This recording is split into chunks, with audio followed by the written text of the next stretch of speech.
The committee will come to order. Without objection, the chair is authorized to declare recess at any time. We welcome everyone to today's hearing on oversight of the Federal Bureau of Investigation. Chair now recognizes the gentleman from Wisconsin to lead us all in the Pledge of Allegiance. Allegiance to the flag of the United States of America, and to the republic for which it stands, one nation, under God, indivisible, with liberty and justice for all.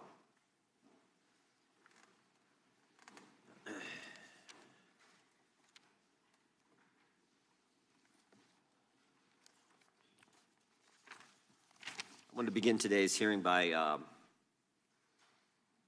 recognizing the fact that we no longer have one of our great members with us. Sheila Jackson Lee, as we all know, passed away. She was a dedicated public servant. Her service on this committee spanned nearly 3 decades and included shepherding through countless pieces of legislation. I said yesterday at subcommittee hearing that I don't know that there was any member of Congress who got more out of 5 minutes than Sheila Jackson Lee did. And she was just a pleasant spirit who we all enjoyed. And we're thinking about her family. We all certainly will miss Sheila. I yield to the ranking member for comments.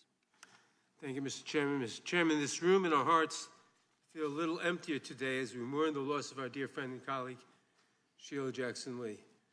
In the nearly 30 years that I served with Sheila on the Judiciary Committee, I witnessed her boundless energy, her courage, and her character as she lent her voice and her legislative talents to nearly every issue that came before this committee.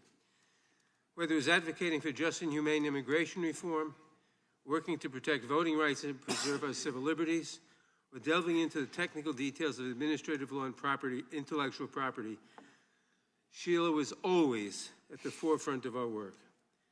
Sheila made perhaps her greatest mark serving as the chair and later ranking member of the Crime Subcommittee.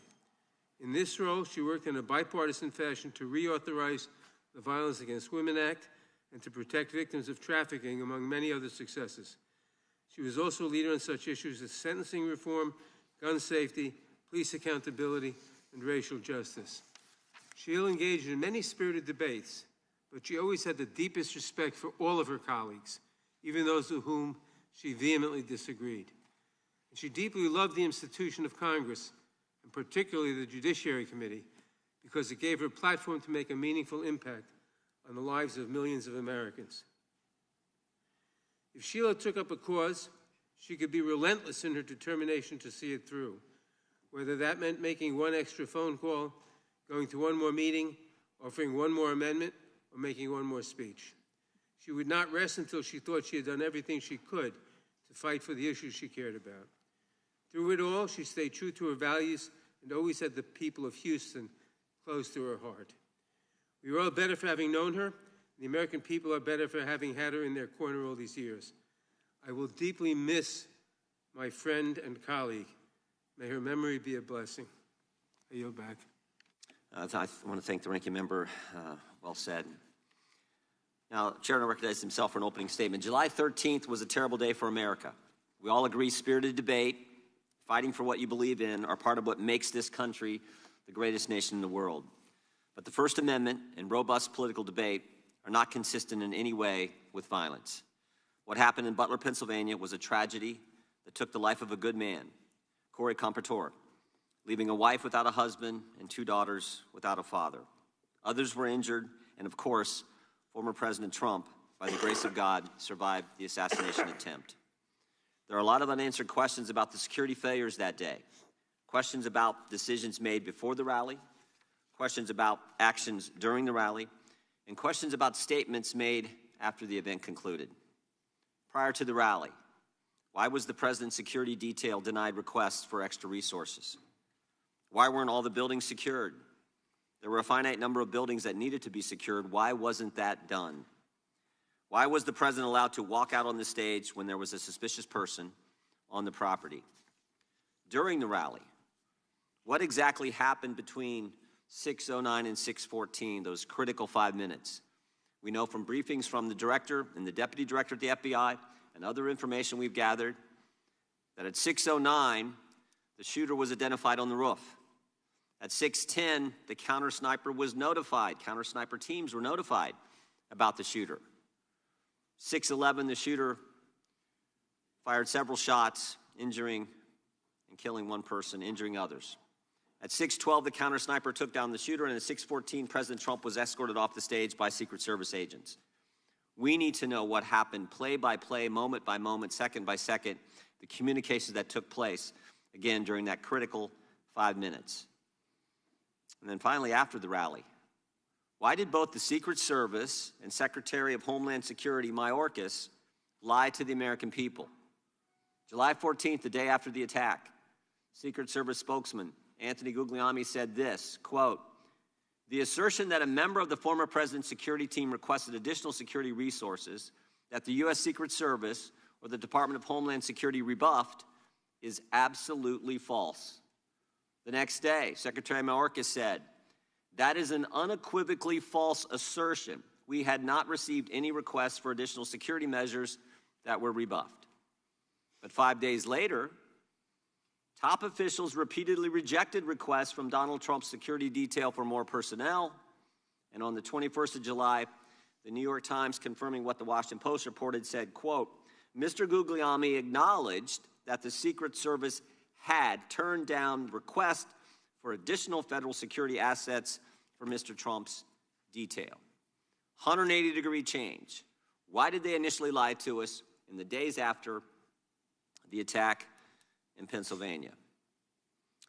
Finally, we hope to learn more today from Director Wray about the shooter, his use of the drone, the explosives that were in his car, how he got on the roof, and a host of other questions. It is our hope that Director Wray's testimony can begin to give answers to the American people about all of these questions and concerns. So, Director, we appreciate you being here, and we trust that you're going to be as transparent with the committee and the country as you possibly can. And I'm sure you understand that a significant portion of the country has a healthy skepticism regarding the FBI's ability to conduct a fair, honest, open, and transparent investigation. And that skepticism is based on what they've witnessed over the past several years. The American people have seen a Biden-Harris Justice Department that can't tell us who planted the pipe bombs on January 6th, that can't tell us who leaked the Dobbs opinion, and that can't tell us who put cocaine at the White House. A Biden-Harris Justice Department who raided President Trump's home, Biden-Harris Justice Department who worked with social media companies to censor Americans, Biden-Harris Justice Department who let the country believe that the Hunter Biden laptop was misinformation when they knew at the time it was authentic, and maybe most importantly, a Biden-Harris Justice Department who retaliated against whistleblowers who came to this committee and spoke to us about these issues. Last week, we sent you 12 questions about what occurred on July 13th. We expect you to answer those questions and the others that I've just outlined. And again, we thank you for being here today and appreciate your willingness to answer the questions that the committee is going to have. And with that, I would yield to the ranking member for an opening statement. Thank you, Mr. Chairman. Mr. Chairman, 2 weeks ago, our country witnessed a shocking assassination attempt on a presidential candidate. Now, I disagree with Donald Trump in almost every policy area imaginable. I am frequently shocked and outraged at the plans he has for our country and the words that come out of his mouth. And I have dedicated much of the last 8 years to fighting his agenda. But regardless of my strong feelings about Donald Trump's behavior, I unequivocally and unabashedly condemn with every fiber of my being the attempt against his life. This was not just an attack on a man, but an attack on our democracy. Political violence erodes the very foundations of our nation. The concepts of freedom of speech, of peaceful transitions of power, of a democratic government at its core, these cannot exist if political violence is allowed to fester and to go unchecked. And if you think that this one assassin's bullet was a bolt out of the blue and not part of a wave of violence that has threatened this nation for years, then you have missed the point of what my Democratic colleagues and I have been imploring you to hear for some time. Election workers, many of them working for free, face near constant threats of violence. In one recent instance, an Indiana man pleaded guilty to threatening to kill an election worker who said that there were no irregularities in a recent election. That man said, quote, 10 million plus patriots will surround you when you least expect it and will, expletive, kill you, close quote. That is political violence. In another instance, Speaker Nancy Pelosi's husband was bludgeoned over the head with a hammer by an intruder in his home who had been there to capture Ms. Pelosi, interrogate her, and possibly, quote, break her kneecaps because of her liberal views. That is political violence. The death threats surging against Vice President Harris, former President Obama and his wife Michelle, and Governor DeSantis, as well as many others, including videos online of individuals holding guns making assassination threats. That is political violence. The plot to kidnap Governor Gretchen Whitmer and overthrow parts of the state government. That is political violence.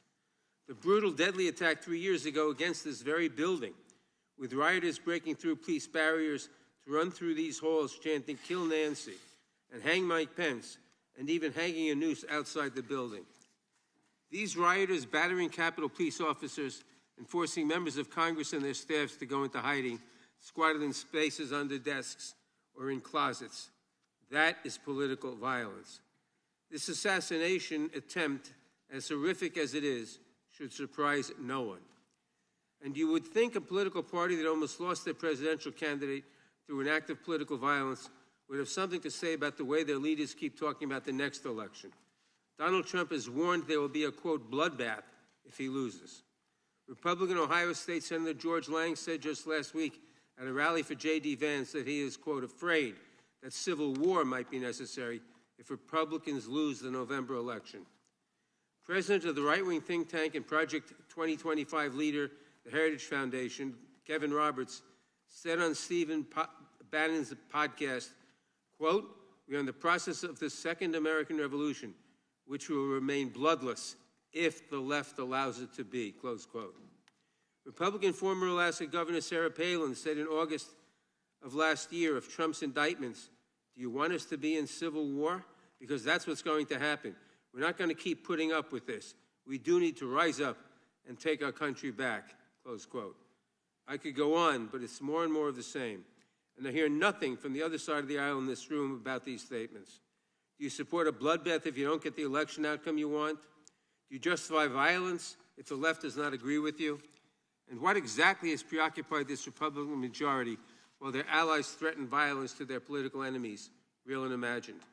We have chased down baseless conspiracy theories designed solely to influence the 2024 election in favor of Donald Trump.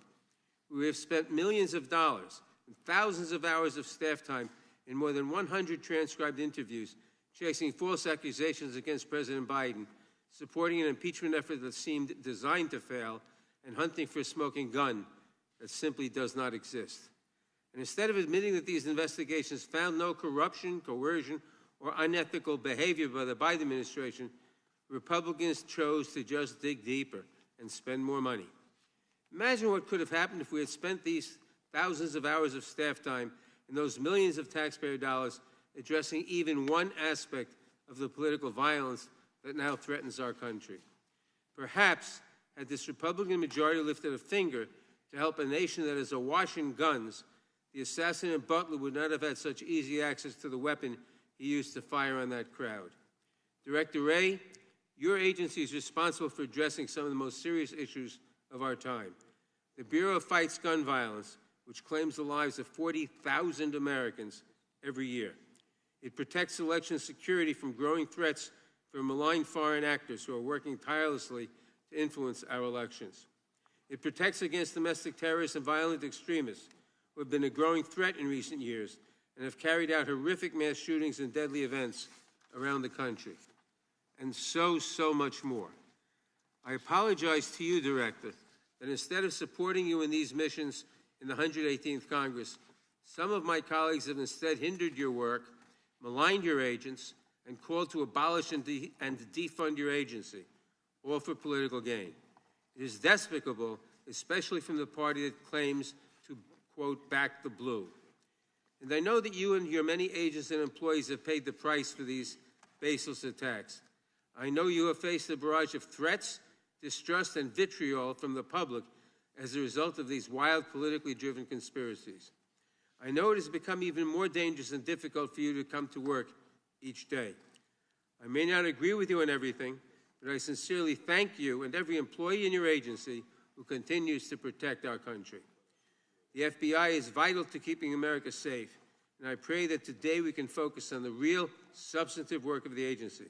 It is the least we owe our country in these times. I yield back. Gentleman yields back. Without objection, all other opening statements will be included in the record. We will now introduce today's witness. The Honorable Christopher Wray has been the Director of the FBI since 2017.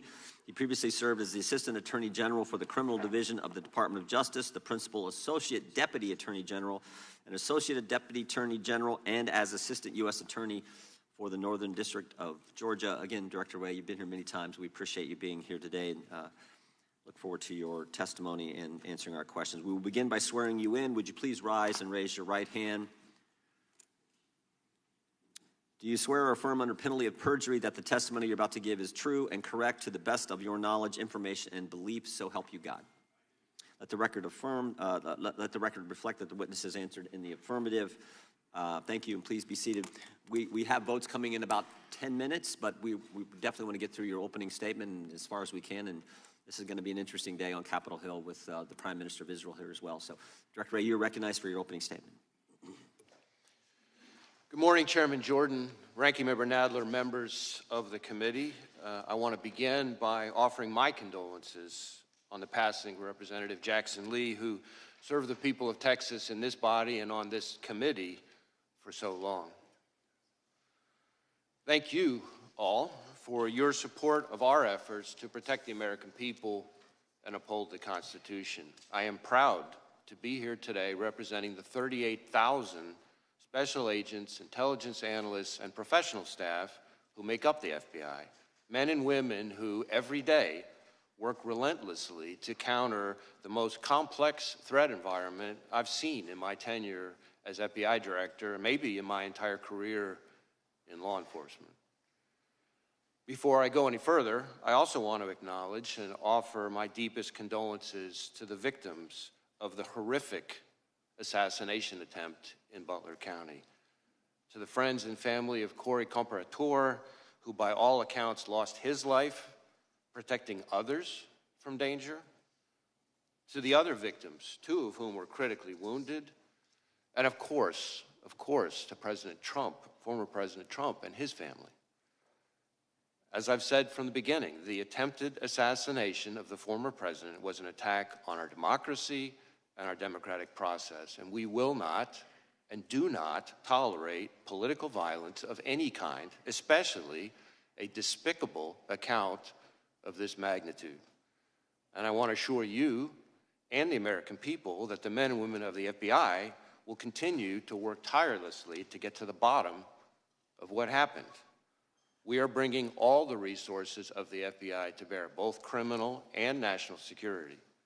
Now, there's a whole lot of work underway and still a lot of work to do, and our understanding of what happened and why will continue to evolve, but we're going to leave no stone unturned.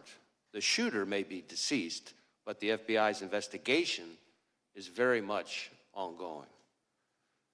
To that point, I also want to acknowledge that I recognize both the congressional and the public interest in this case and the importance of this investigation to the American people. And I understand there are a lot of open questions. So while the investigation is very much ongoing and our assessments of the shooter and his actions continue to evolve, my hope here today is to do my best to provide you with all the information I can, given where we are at this point. I have been saying for some time now that we are living in an elevated threat environment. And tragically, the Butler County assassination attempt is another example, a particularly heinous and very public one, of what I've been talking about. But it also reinforces our need at the FBI and our ongoing commitment to stay focused on the threats, on the mission, and on the people we do the work with and the people we do the work for. Every day, all across this country and indeed around the world, the men and women of the FBI are doing just that, working around the clock to counter the threats we face. Just in the last year, for example, in California, the FBI and our partners targeted an organized crime syndicate responsible for trafficking fentanyl, meth, and cocaine all across North America. We charged the Mexican-based suppliers who brought the drugs into the United States, a network of Canada-based truck drivers who delivered the drugs, and the distributors in the United States who spread the poison into our communities. Staying on threats emanating from the border, I have warned for some time now about the threat that foreign terrorists may seek to exploit our southwest border or some other port of entry to advance a plot against Americans. Just last month, for instance, the Bureau and our Joint Terrorism Task Forces worked with ICE in multiple cities across the country as several individuals with suspected international terrorist ties were arrested using ICE's immigration authorities. Leading up to those arrests, hundreds of FBI employees dedicated countless hours to understand the threat and identify additional individuals of concern. Now, the physical security of the border is, of course, not in the FBI's lane, but as the threat has escalated, we're working with our partners in law enforcement and the intelligence community to find and stop foreign terrorists who would harm Americans and our interests. As concerning as the known or suspected terrorists encountered at the border are, perhaps even more concerning are those we do not yet know about because they provided fake documents or because we didn't have information connecting them to terrorism at the time they arrived in the United States. Staying ahead of today's threats demands that we work together. And for the FBI, that means doubling down on our partnerships, especially with state and local law enforcement. Whether it's working through our hundreds of joint terrorism task forces, to build out source networks, to identify those who slip through the cracks, or targeting the worst of the worst responsible for the violence that still plagues far too many communities through our Safe Streets task forces, or taking the fight to the cartels responsible for trafficking the dangerous drugs like fentanyl, pouring into our country and claiming countless American lives. Staying ahead of the threat also means continuing to disrupt the cyber criminals ravaging businesses, large and small, and confronting nation states like China, targeting our innovation and our critical infrastructure. At the Bureau, we're proud to work side by side with our brothers and sisters in federal, state, and local law enforcement, our partners in the intelligence community, and others around the world to fulfill our commitment to keep Americans safe. Now, on Friday, the FBI will celebrate its 116th anniversary. 116 years of protecting the American people and upholding the Constitution. 116 years of working with our partners to safeguard the communities we serve. 116 years of innovating to stay ahead of the complex, evolving, and very real threats out there. I am proud of the legacy the men and women of the FBI have built and all they have accomplished for the American people. So, if I may, as we approach this week's anniversary, I would just like to say to all those who are part of the FBI family, from our current employees to our formers and to our partners across law enforcement and the intelligence community, thank you. Thank you for dedicating your lives to this country and to its people. It is both humbling and an honor to serve alongside you, and I look forward to the work we're going to continue to do together. And with that, thank you again for having me, and I look forward to our discussion. Thank you, Director Wray. Excuse me. We'll now proceed under the 5-minute rule. The gentleman from North Carolina is recognized for 5 minutes. Thank you, Mr. Chairman. Director Wray, I'm way down here. I appreciate the chairman giving me this because I've got to leave. But let me ask this question. Why doesn't the FBI disclose to the American people all of the investigative detail and evidence that you are gathering as it is gathered? Well, we have tried to be transparent with both Congress and the American people as we're going along in the investigation, frankly, unusually so for an ongoing investigation given the sheer nature of it. We have provided a lot of information. I expect to continue to provide information. I expect to be able to provide some additional information here today in response to your questions and your colleagues.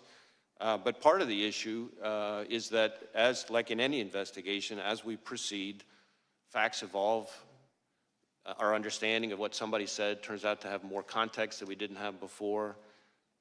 We have additional leads out there. So part of our goal is not just to respect the ongoing investigation process, but also to make sure that we don't prematurely provide information that then 2 days later turns out to be different than what we told people, because that's very much, kind of a natural part of any investigation.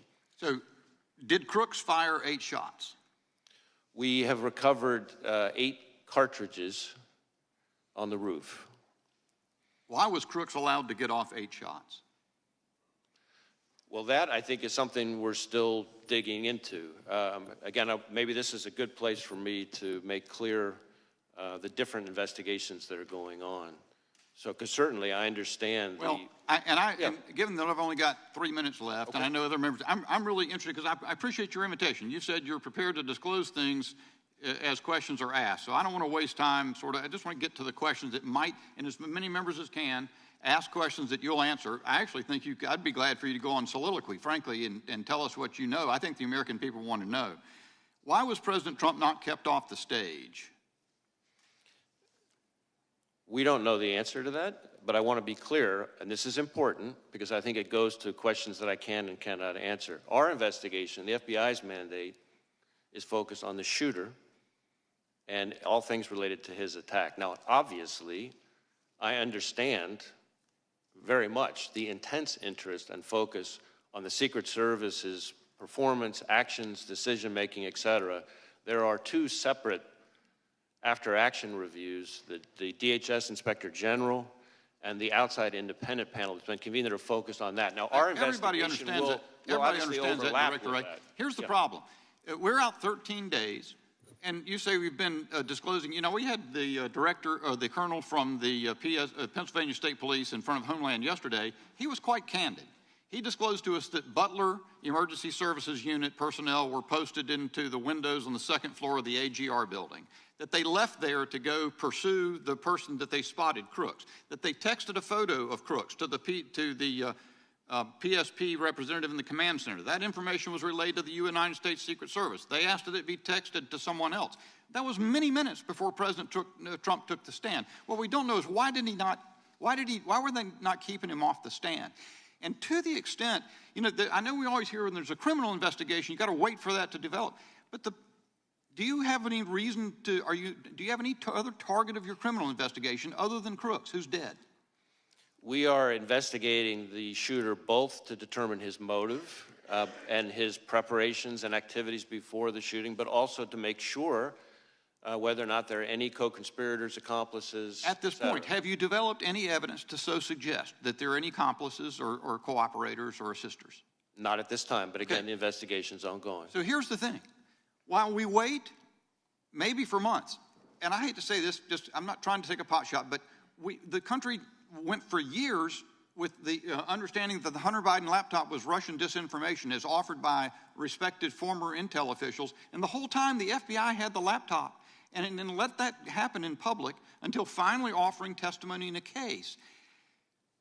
To the degree we wait to hear as a country and as a Congress what has happened in this event, because the FBI is conducting an investigation, it provides quarter for the U.S. Secret Service not perhaps to reckon with the problems that are obvious to everyone.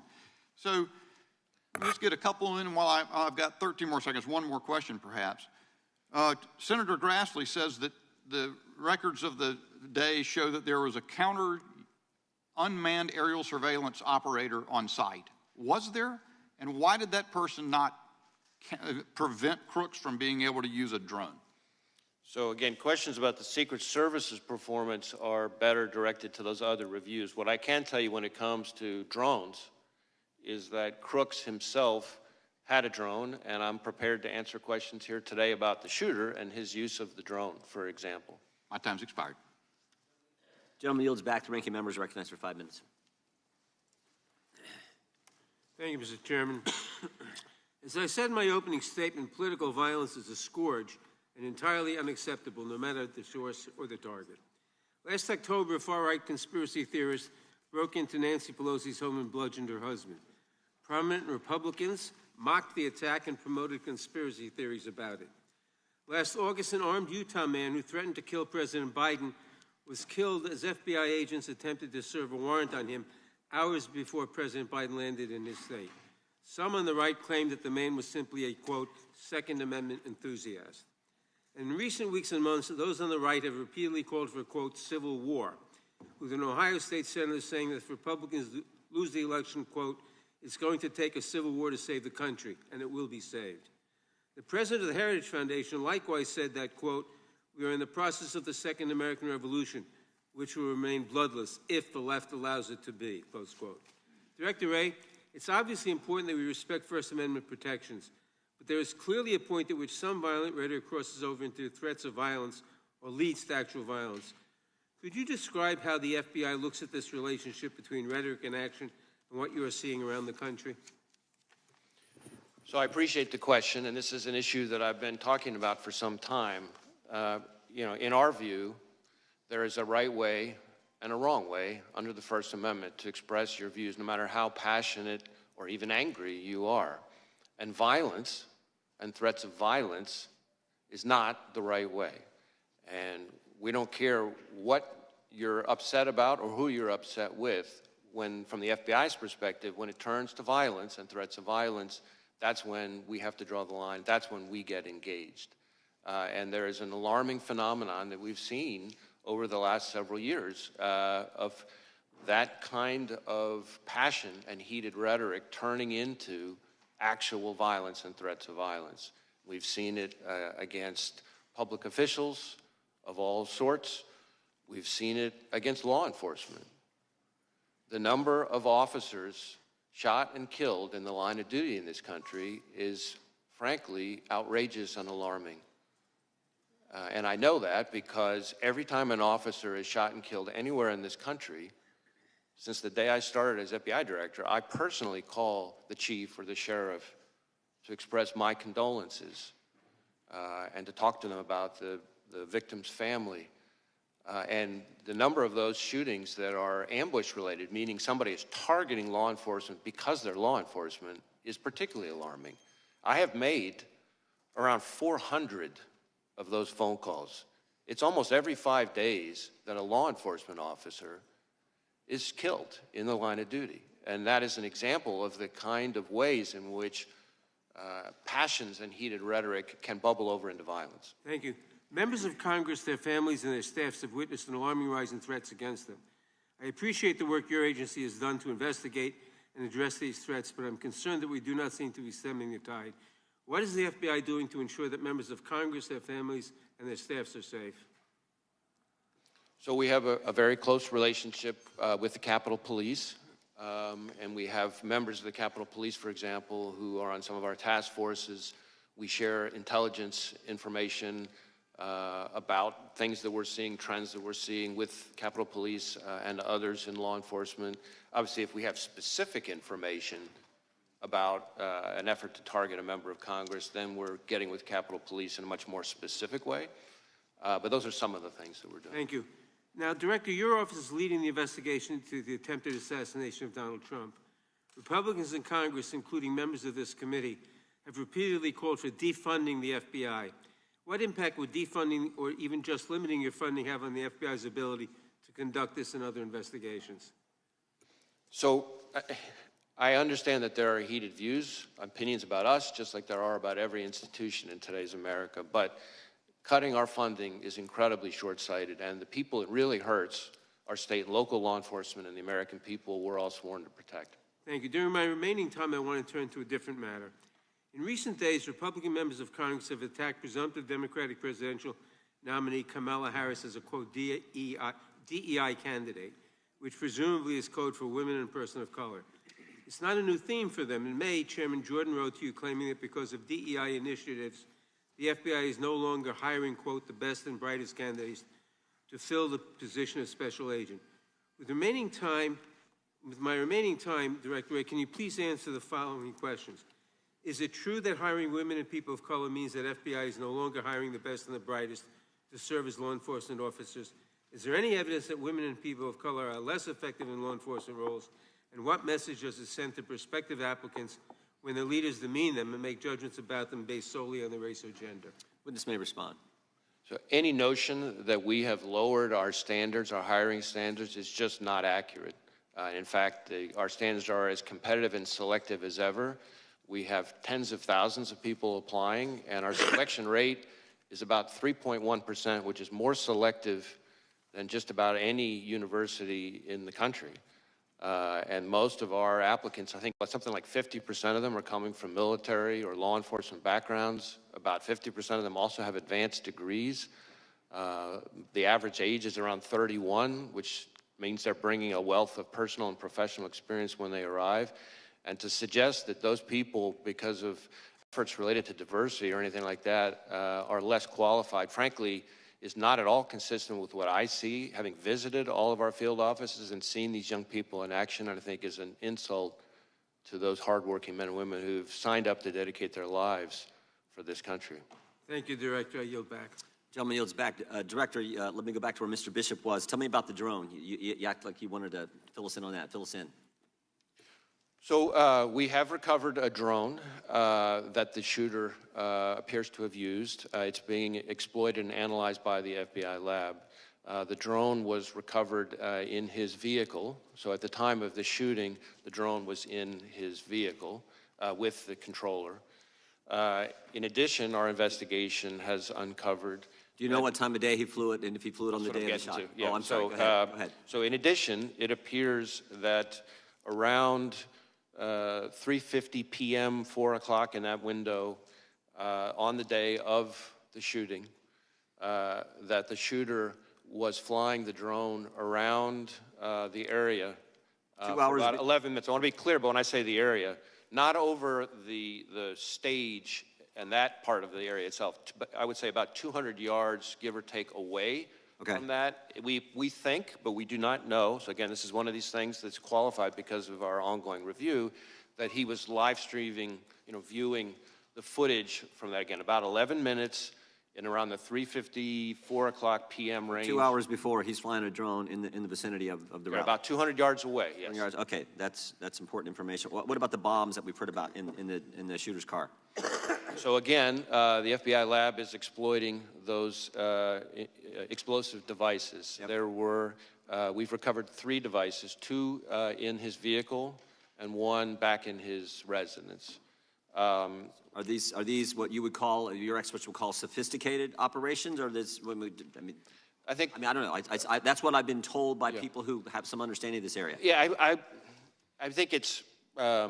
We've seen more sophisticated and less. I would say these are relatively, again, keyword relatively crude devices themselves, but they did have the ability to be detonated remotely. And so to that point, in addition to the 2 devices that we recovered out of his vehicle, there were receivers for those 2 explosive devices with the devices. And then on the shooter himself, when he was killed by law enforcement, he had a transmitter with him. Now, I do want to add one important point here, is at the moment, it looks to us, again, ongoing review, and I can't say that too many times, at a moment, it looks like because of the on-off position on the receivers, that if he had tried to detonate those devices from the roof, it would not have worked. Okay. But that doesn't mean the explosives weren't dangerous. And I'm sure we're going to get into all these subjects a little bit later as well. Tell us what you can about the encrypted platforms we've heard about.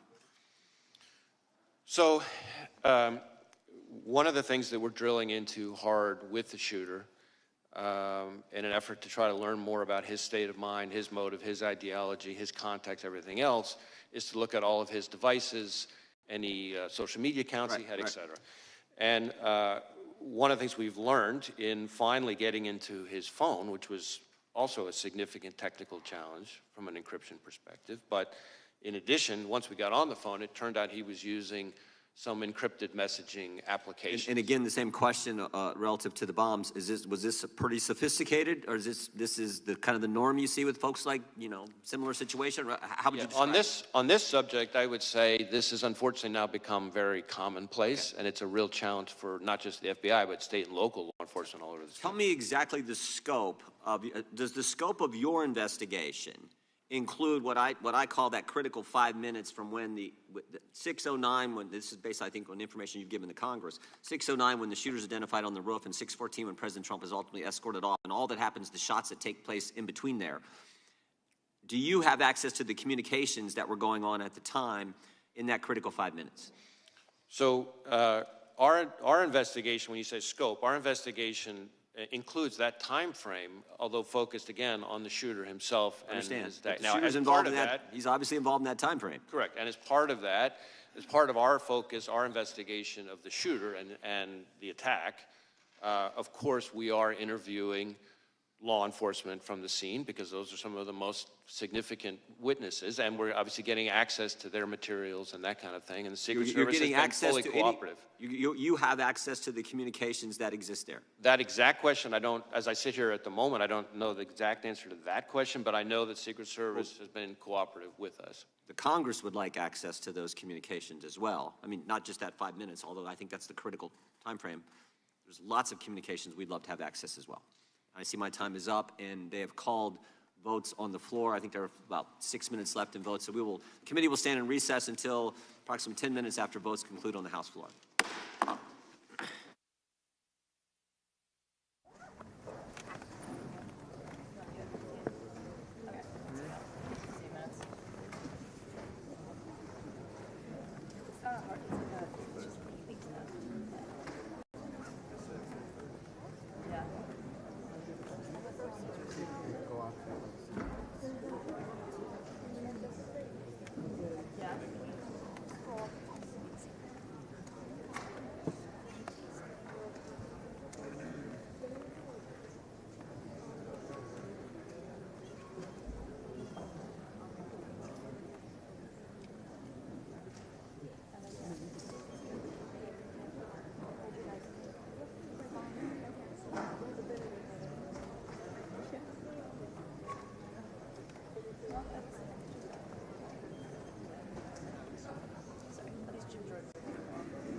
Somebody like watches the fan with me, like on TikTok, like who's this age? Who's this? Find him. Find him. I think I might go now.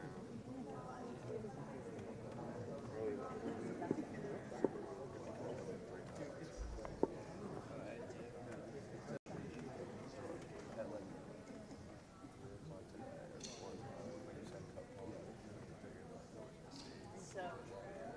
No,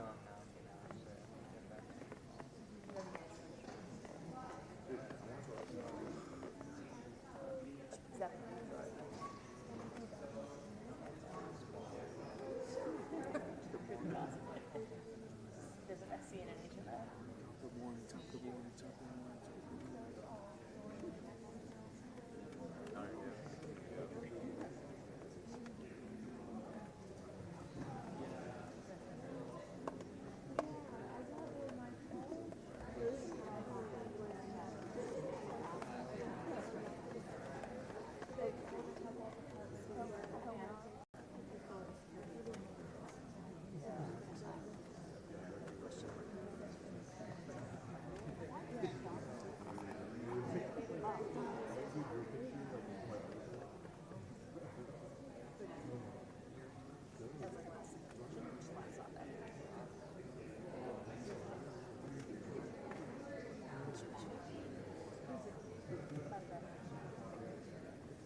start at 11. And then Jill, I think Jill's not.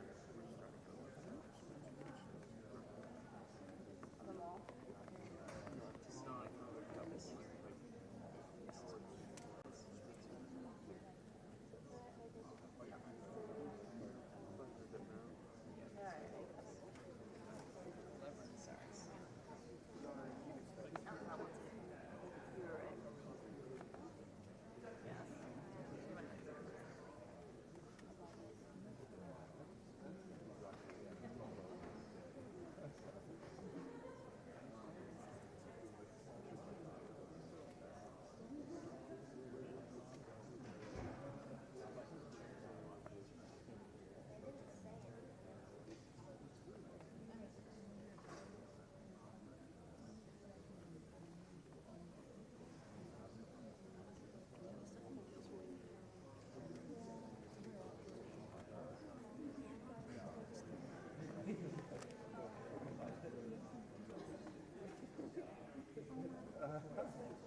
But also, I don't know.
Committee will come to order. The chair recognizes the gentlelady from California for 5 minutes.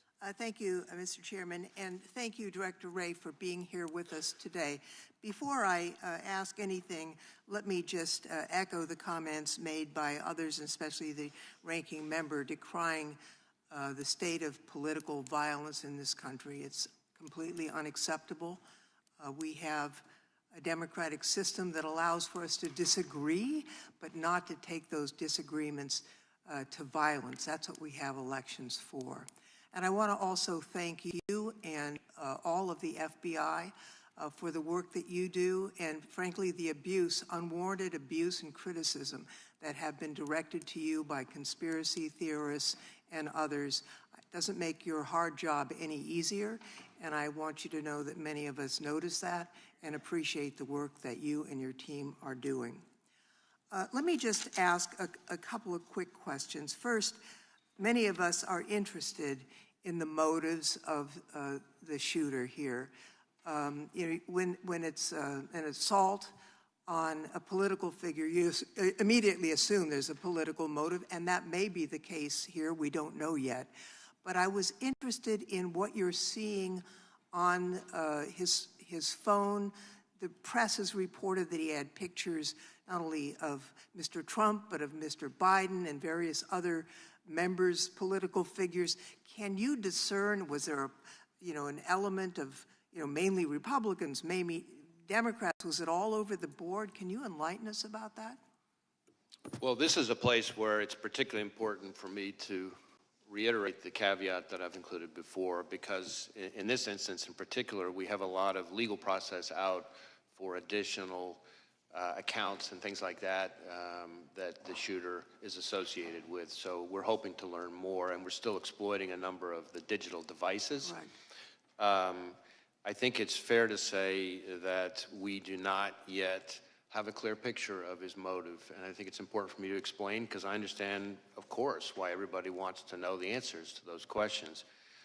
Often in an investigation, from interviewing people that the subject was in close contact with, looking at the individual's social media accounts, messages, often things, physical evidence in the person's residence. You might see a manifesto, things like that. We're not seeing that yet, but we are digging in hard because this is one of the central questions for us. What I can say is that the shooter appears to have done a lot of searches of public figures in general, but so far we're seeing kind of news articles and things like that, and so the images that have been reported about, really what we're talking about there are when you do a news search of an article, the image appears in the cache, as opposed to like a search for that specific individual. But again, I really want to be clear that that's a place that we're doing a lot of work right now, and so more to come on that. Well, I thank you for that clarification. We're interested also in the role of access to weapons when it comes to this terrible crime. The shooter used a semi-automatic rifle, really a weapon of war, that sadly has also been used in mass shootings around the country, including in my own district. It seems to me that the assault weapons ban that was once in place has to be a part of the national answer to curbing the epidemic of gun violence in America.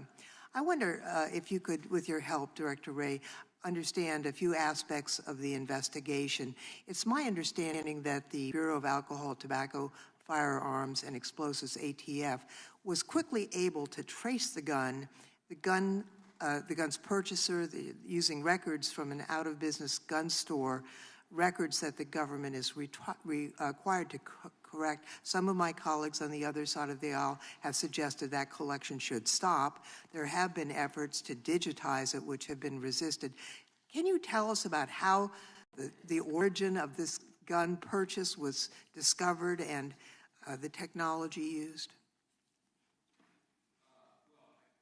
I guess what I can say is we located a number of firearms associated with the shooter and his family. I think it was a total of, 14 in the house. The weapon that he used for the attempted assassination was an AR-style rifle that was purchased legally, that he, is my understanding, acquired, I think bought actually from his father, who was the one who originally bought it, again, legally. Thank you, Mr. Chairman. My time has expired, so I yield back. Gentlelady yields back. Gentleman from California is recognized. Thank you. Director, I'll try to ask questions that are answerable too. I think that's been done pretty well on both sides. You do the advanced threat assessment and deliver that information as to the general threat and then specifics as to protected people to the Secret Service. Is that correct? Well, sort of. The Secret Service does a threat assessment, but they're doing that based on intelligence that they receive from a number of sources, including, of course, the FBI. So we share, whenever we have threat information related to a particular individual or protectee, then we share it with the Secret Service at a number of levels. So you're a participant, but ultimately the responsibility for the threat assessment as to these individuals belongs to the Secret Service. Well, again, the threat assessment for the individual belongs to the Secret Service, but we are an important part of that because we share threat information, if we have any. They get threat information from a variety of sources. So, and you get them from that same variety of sources.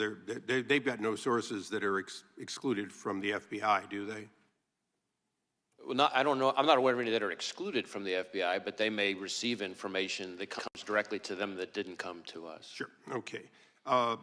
Director, do you believe that former President Trump was a high-risk threat under your assessment? Well, I believe that former President Trump, really, frankly, like any president or former president, is a very high-profile figure and attracts a lot of, unfortunately, of the kind of threats we've been talking about. It's fair to say, not on a scale of 1 to a million with little nuances, but on a scale of 1 to 10, President Trump's risk was very similar to a current president, very similar to, because he was the presumptive nominee and leading in the polls and so on, that he was a high risk by any standard. Is that correct? Certainly, there's a reason why he has so much protection around him. Okay. Robert F. Kennedy Jr., the son of assassinated senator and the nephew of an assassinated president, would you say he was also, as a presidential candidate, at significant risk? Again, I think any presidential candidate raises some level of risk. It might vary from candidate to candidate. But it's clearly a risk. Okay.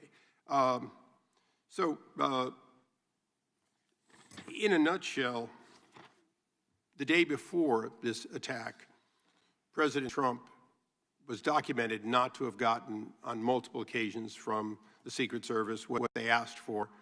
The day after, it looks like they're getting more. The day before, RFK had been denied by the president multiple times, Secret Service protection. The day after, he now has it. So now my question is the actions of a 20-year-old with a lone gunman on a roof sufficient to change the risk assessment in your mind for President Trump and RFK, or are we just realizing the threat that was always there and being more appropriate in matching it?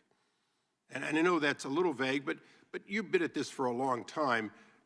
Hindsight is 20/20. Now that we have hindsight, is it fair to say that giving Robert F. Kennedy Jr. security, upping the security, including drones, overhead support for the president, former president, these are all things that in hindsight should have been done the day before? Well, let me try to answer your question this way. Of course, as I said, the assessments of the level of security to be provided to individual protectees. No, I understand it's a Secret Service decision. But what I would say to you is that, and I've been saying for quite some time, including in front of committees of this Congress, that we are in an elevated threat environment, and we have been for some time. And that comes from a variety of quarters. It is, quite frankly, a dangerous time to be a prominent public official. And in regards to that, the other side has spent a lot of time talking about what people on the right have said. But there was an attempted assassination on a Supreme Court justice. We have had the highest-ranking senator on the other side of this body saying that there were actions, that they were accountable. We have had multiple members of Congress in both the House and the Senate berating the character of members of the Supreme Court as a result of their decisions made, both, sometimes 6-3, sometimes unanimous, whatever. Are those comments, not any one of them, but are those comments and the generation of that sort of, oh, this guy's bad for democracy, this Supreme Court justice is a threat to democracy, is that the kind of thing that raises the threat level, and would you caution against that? Well, I do believe that we've seen an increase in threats of violence, which again, that's the FBI's lane, not rhetoric, no matter how despicable or heated it is, but violence and threats of violence. We have seen an uptick in threats towards judges, among other prominent public officials, including, as you say, a case that we helped investigate involving a threat to a sitting Supreme Court justice. An attempt. An attempt. Yeah, thank correct. you. Right. I think it's a reflection of a broader phenomenon that we are seeing in this country, where people, again, very passionate, I respect that, very angry, I respect that, but there's a right way and a wrong way to express yourself when you're angry. And violence and threats of violence just can't be it. And that's where we fit in. It's not my role as FBI director to call out particular people's rhetoric. There's a place for that, but that's not my role as FBI director. But when it turns to violence and threats of violence, that has to be treated as unacceptable, and that's the way we look at it. Thank you, Mr. Chairman. I yield back. Director, when did the FBI learn that Iran was threatening President Trump's life?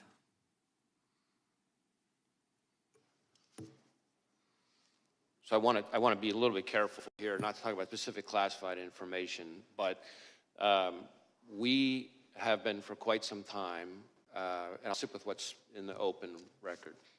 We, for some time, and I in particular for some time, have been calling out the efforts by the Iranian government to attempt to retaliate for the killing of Soleimani by going after current or former prominent U.S. officials, and we've even had an indictment against it. And I think that we need to recognize the brazenness of the Iranian regime, including right here in the United States. And I expect that we're going to see more of it, and I expect there'll be more coming on that. I'm not aware of any threat information related to protectees that wasn't, passed in a timely way, but I can't really get into specifics here. It's minority's time here, but I just felt that was a question the committee needed to understand, and it sounds like you've known that for a long time, and that information was conveyed to the Secret Service? Any information related to threats against the former president, which again, as we've sort of talked about, happens all too often, is something that we have a whole process we routinely share with the Secret Service at a number of levels in a timely way, and to my knowledge, that has consistently been followed. The gentleman from Georgia is recognized. Thank you, Mr. Chairman. Thank you for being here, Director Wray. Director Wray, the FBI is the independent law enforcement agency under the Department of Justice. Is that correct? Yes. And does the FBI director currently report to anyone? Well, you mean in a chain of command, yes. Reporting structure kind of yes. thing? Yeah, so the FBI is part of the Justice Department. On the org chart, you would see that the FBI director, and this has been true for decades, reports to the Deputy Attorney General, who reports to the Attorney General. Obviously, reports in a communication sense, I report to any number of people. As opposed to a micromanagement reporting system. Correct. And you would take issue, would you not, with any proposal that would change or alter that chain of command and place you or place a FBI director in the position of reporting directly to the president? Would you not? You would oppose that? I don't think that would be a wise reporting structure. I think the structure that we've had for decades now makes sense. I think there's a difference between independence in a sort of organizational structure perspective and independence in terms of the way you do the work. Obviously, the reporting FBI, directly- the FBI is part of the Justice Department. Well, reporting directly to the president would eliminate your independence, would it not? I don't think it would help. Yeah. And you're familiar with Project 2025, are you not?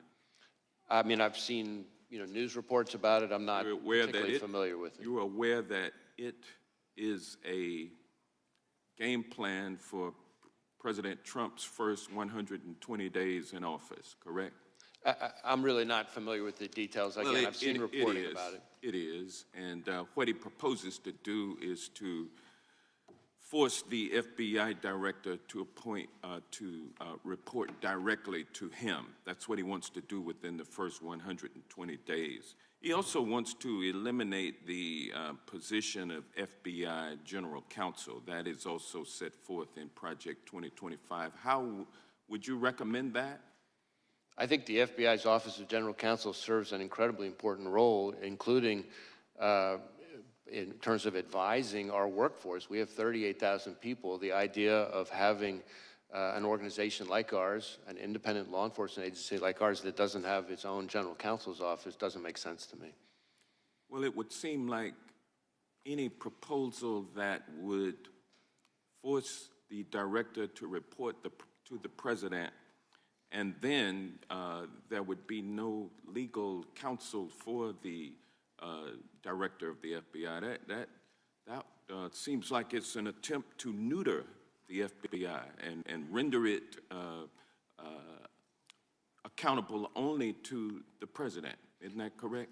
Well, let me put it this way. I recognize that the FBI director, this FBI director and every FBI director before me serves at the pleasure of the president. And that's part of our system. I was appointed by President Trump. I respect that. I think that's a part of our structure. But independence in terms of how we do our work is what matters to me. And we need to be able to do our work in a way that is free from political interference. Well, you wouldn't be able to do that by reporting everything you do to the president and getting his authority and approval before you take action, correct? I don't think that would be a wise approach. And then there's even a proposal to replace many of those 38,000 dedicated civil servants who work for the FBI, replace them with a MAGA group that has pledged its allegiance to Donald Trump. What danger would that bring to the FBI if that were to happen? Well, again, I haven't read or reviewed this thing that you're referring to. Assuming what I say is true. But the FBI is made up of 38,000 dedicated career law enforcement professionals. It has no political appointees of any kind, unless you count me as a nominee of the former president. You don't want that to change either, do you? I don't think that should change. I think that is a bunch of MAGA part of how we do our work. Being the employees of the FBI. We're coming up on 116 years of the FBI, and that's the way it has been for 116 years. It would be crazy to take 38,000 MAGA loyalists and put them at the FBI. That's frightening. That's what Project 2025 proposes, and I'm glad to know that you are not with that program, and with that I yield back. Gentleman yields back. Gentleman from Florida is recognized. Was the shooter on the FBI's radar in any way prior to the assassination attempt? We did not have any information about the shooter. He was not in our holdings before the shooting. No communication in any chat rooms, no CIs or confidential human sources have any interaction with? No, we've run a thorough search for the subject through all of our holdings, and he was not in them anywhere. Were there any FBI agents or informants present at the Trump rally in Butler? Not to my knowledge. And Mr. Jordan was talking to you about Iran. Were law enforcement resources diverted from the protection of President Trump to John Bolton as a consequence of concern that Mr. Bolton might have been the target of Iranian malign efforts? That's really a Secret Service decision. I don't know the answer to that. That's really something they would know better. What I can tell you is that there are a number of individuals. You mentioned one who we've brought a case a specific criminal case for the Iranians targeting for assassination, but how the Are you going to get that allocates- answer to us, whether or not resources were diverted from Trump to Bolton? Is that just going to be part of your review? I think that's going to be part of the reviews by the Inspector General. The Inspector General for after- DHS, right? Of DHS Right, and the I- outside got panel. it. And I think that's after an important point because the Inspector General for DHS has really fallen out of favor with the administration because he's been pointing out all the problems on the border with Mayorkas and Biden, and we're always kind of worried that they're about to fire him, which would be a really bad idea now that this role that you've identified is so critical. Be a bad idea to fire the IG for DHS during the pendency of this, right, Mr. Director? I don't think that would be a good idea. I'm with you on that. So I want to zoom out a little bit. How often do you brief President Biden?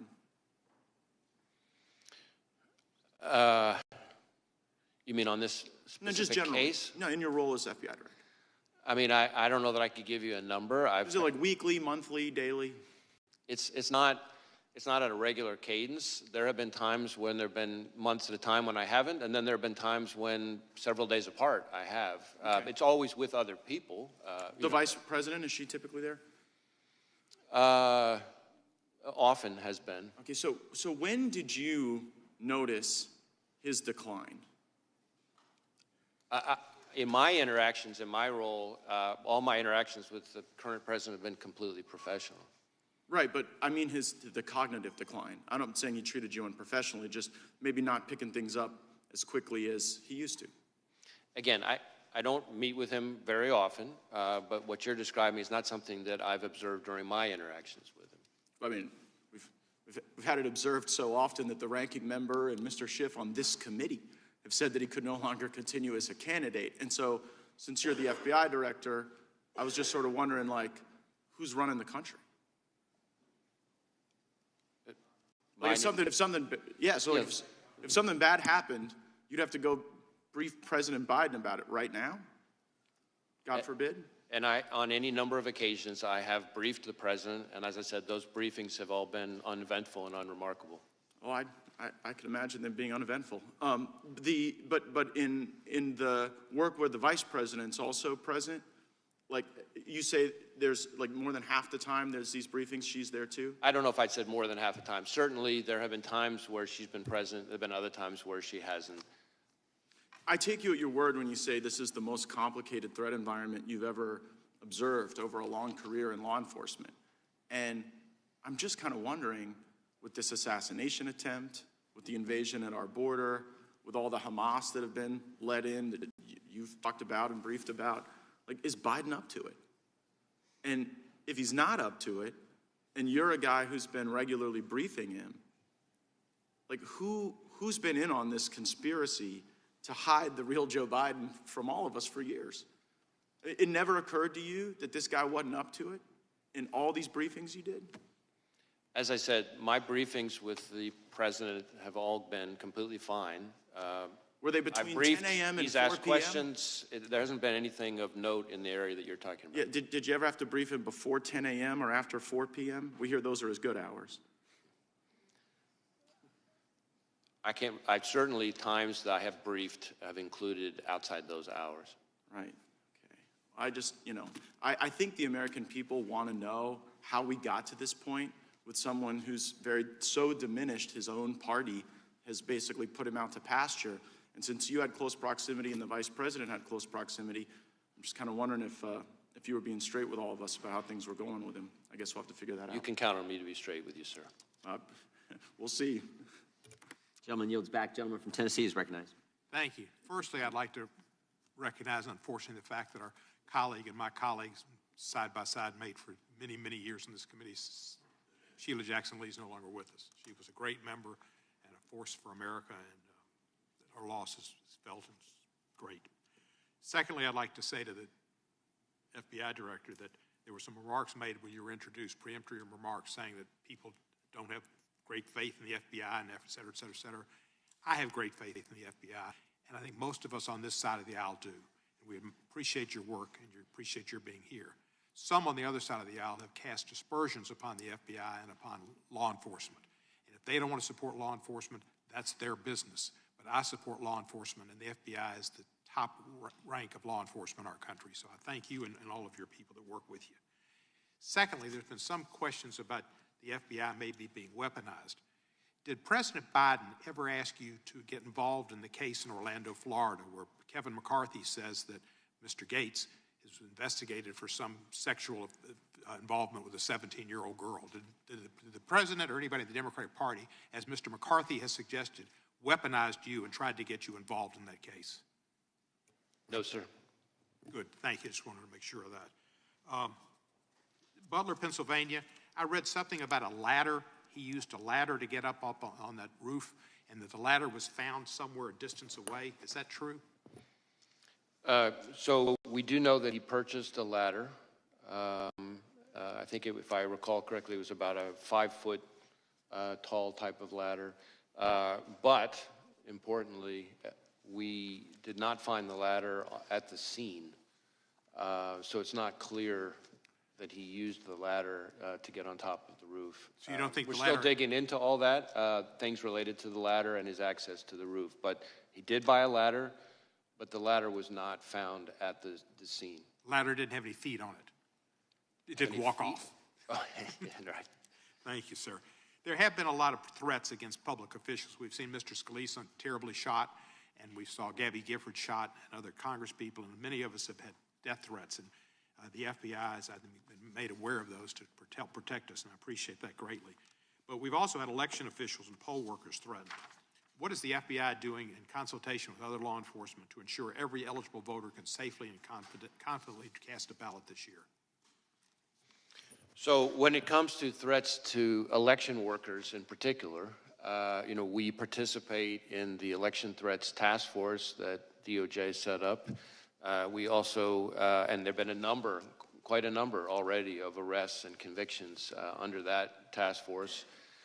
We have got a number of investigations underway that involve all kinds of threats to election workers, ranging from online threats to, there was even some mailings that included fentanyl.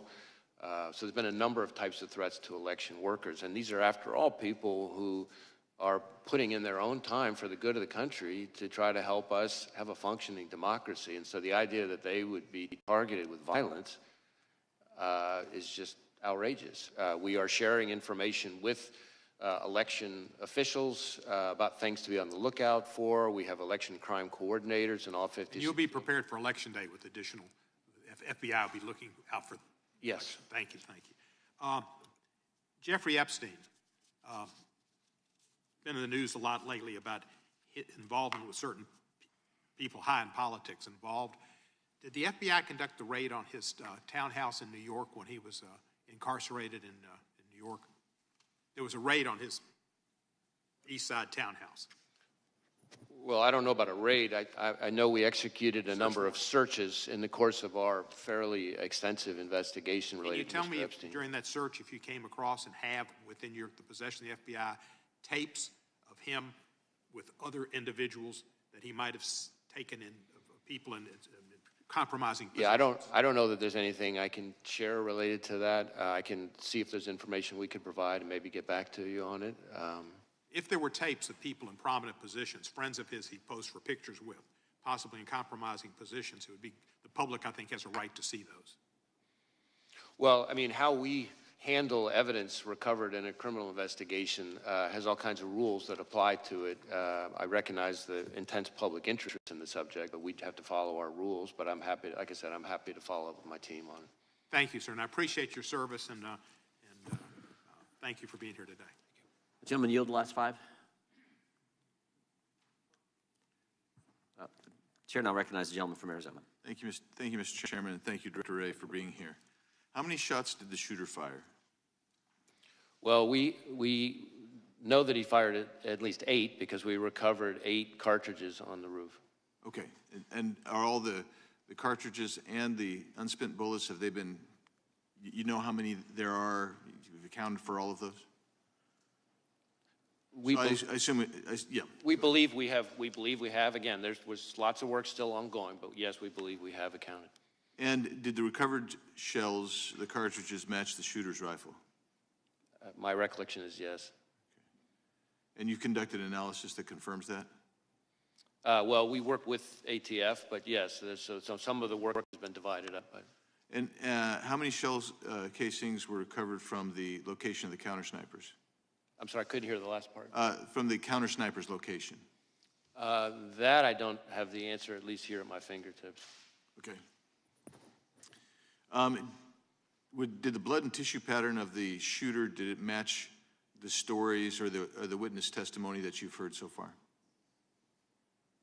Can you, well, I'm not sure I'm following the question. Well, I assume you've interviewed the counter snipers, or you have that evidence, and other witnesses describing the kill of the shooter.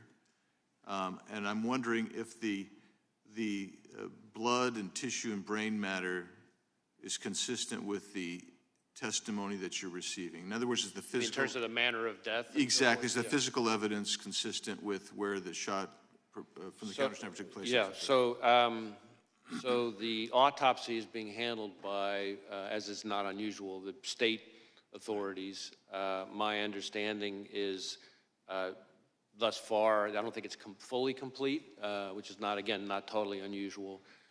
But so far, nothing remarkable on that front. That's from the body itself, but from actually the scene where the shooter was found, is everything consistent with the testimony, the physical evidence at the scene? Is that consistent with the testimony you've seen, that you've heard so far? So far, yes. Again, ongoing investigation. Were you able to determine whether the shooter took the gun up with him when he climbed up to the top of the roof, or was it already placed there somewhere? So that is something that we're drilling into right now that we don't know the answer to yet. I can tell you, which may be relevant, though, to your question, that, and I don't think this has been reported yet, that the weapon had a collapsible stock, which could explain why it might have been less easy for people to observe, you know, because one of the things that we're finding is people have observed him, the first people to observe him with the weapon were when he was already on the roof, and we haven't yet found anybody with firsthand observation of him with the weapon walking around beforehand. So that doesn't mean he wasn't, obviously, but the collapsible stock is potentially a very significant feature that might be relevant to that. Did he have a scope? I believe so, but as I sit here right now, I don't remember. Okay. You mentioned about 2 hours before the incident that he'd had a drone and he was using a drone. Instead of me putting words in your mouth, just tell me how you discovered the drone, how you discovered the time, and how you discovered, if you can describe what he would have been observing with the drone and how you determined that, please. So this is something that's very much ongoing right now. We're going back and forth with our lab as they continue to do work on it. What I would say is the drone was in his car.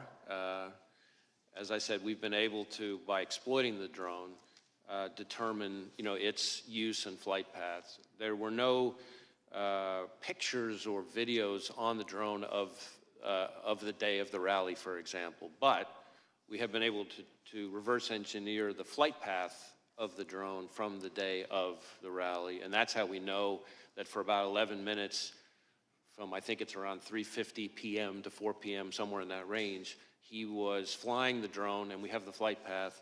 It's about 200 yards away from where former President Trump would ultimately be speaking. And so that would have primarily given him a vantage point. I'm trying to think how to describe this. If the former president's podium is that way, yeah, the drone would be over here looking, say 200 yards again off this way, looking back. So it would have shown the shooter, we think, again, we're still doing more work on this. I really want to qualify what I'm saying, but I'm trying to be transparent and lean in here. We think it would have shown him kind of what would have been behind him. But when you say behind him, behind the shooter? Correct. Like, in other words, almost like giving him a rear view mirror of the scene behind him, except again, he wasn't flying it overhead while he was later back for the assassination. But he would have had, with the drone, he would have been able to also assess kind of because the stage, I assume, was already set. He would have been able to assess that angle with the rooftop as well, forward and backward, I assume. Well, certainly going towards the towards the podium. Again, we're still trying to figure out exactly what he saw because we're having to, in effect, because there's no recording of what he saw during those 11 minutes, you know, our hypothesis at this point, the experts think he would have been live streaming it. And so we're trying to, in effect, say, okay, well, if this was the flight pattern, given these capabilities of the drone, what would you have seen? What could you have seen for those 11 minutes? And again, it wasn't over the stage or the kind of the hub of the rally. It was about 200 yards away, but it looks like it would have been looking, let's say, you know, length of a football field or so, more, you know, kind of towards the podium. Great, thank you, Mr. How many separate times was the shooter on the premises? So again, with the caveat that we're continuing to do work on it, we believe that the first time he traveled to the grounds was, I think, a week before, and he spent roughly 20 minutes there. Then he went to the grounds again on the morning of the event, it appears, for about 70 minutes, I think, but again, I qualify that. I'd have to go back and look to be sure of that part. And then he came back in the afternoon, so that would be, I guess, a third time for good. But that included things like this drone activity we just talked about. Gentleman from California is recognized. Thank you, Mr. Chairman. Director, thank you for appearing. Thank you for the extraordinary job that you're doing. Please convey our thanks to the men and women at the Bureau for their incredible work. I've worked with them since I was an assistant U.S. attorney more than 30 years ago. Let me start with a threshold question I'm curious about. When I applied to be an assistant U.S. attorney, I had to go through a background check. Do candidates for the FBI have to go through background checks? Yes. Would someone with dozens of felony convictions survive a background check for the Bureau? No. So they would never be hired by the Bureau? No. Well, clearly the Bureau has, you don't have to comment on this, I know you won't, but clearly the Bureau has higher standards for their hiring than one of America's great political parties. Let me turn to the events of the tragic shooting. Have you been able to gain access to the shooter's electronic communications, social media, and with the caveats that you mentioned that the investigation is still early, have you been able to make any deductions or are there any indications of the shooter's motivation from those electronic holdings? So in terms of our ability to access it, we have been able to get into and exploit a number of electronic devices, digital devices, but not all of them yet. And then within his various accounts, we've been able to get access to some of them, but some of them we're still waiting on. Some of them we may never get access to because of the encryption issue, that it presents an increasingly vexing barrier for law enforcement, not just the FBI, but for law enforcement all over the country. But we're still drilling into that. We have some information. Some places we've been able to look. Some places we will be able to look. Some places we may never be able to see, no matter how good our legal process is. But that's what we're looking at right now. In terms of what we've been able to find so far, a lot of the usual repositories of information have not yielded anything notable in terms of motive or like ideology. Having said that, it does appear fairly clear that he was interested in public figures, kind of more broadly, and I think this is important, that starting somewhere around July 6th or so, he became very focused on former President Trump and this rally. And so one of the things that I can share here today that has not been shared yet is that we've just in the last couple of days found that from our review, to your point about devices, analysis of a laptop that the investigation ties to the shooter reveals that on July 6th, he did a Google search for, quote, how far away was Oswald from Kennedy? And so that's a search that obviously is significant in terms of his state of mind. That is the same day that it appears that he registered for the Butler rally. And when you say that his electronic holdings indicated an interest in different public figures, without revealing anything you're not comfortable revealing about those public figures, can you tell us anything generally about them, either the offices they hold, their political party, or was it simply people of a high profile? Well, a couple things. First,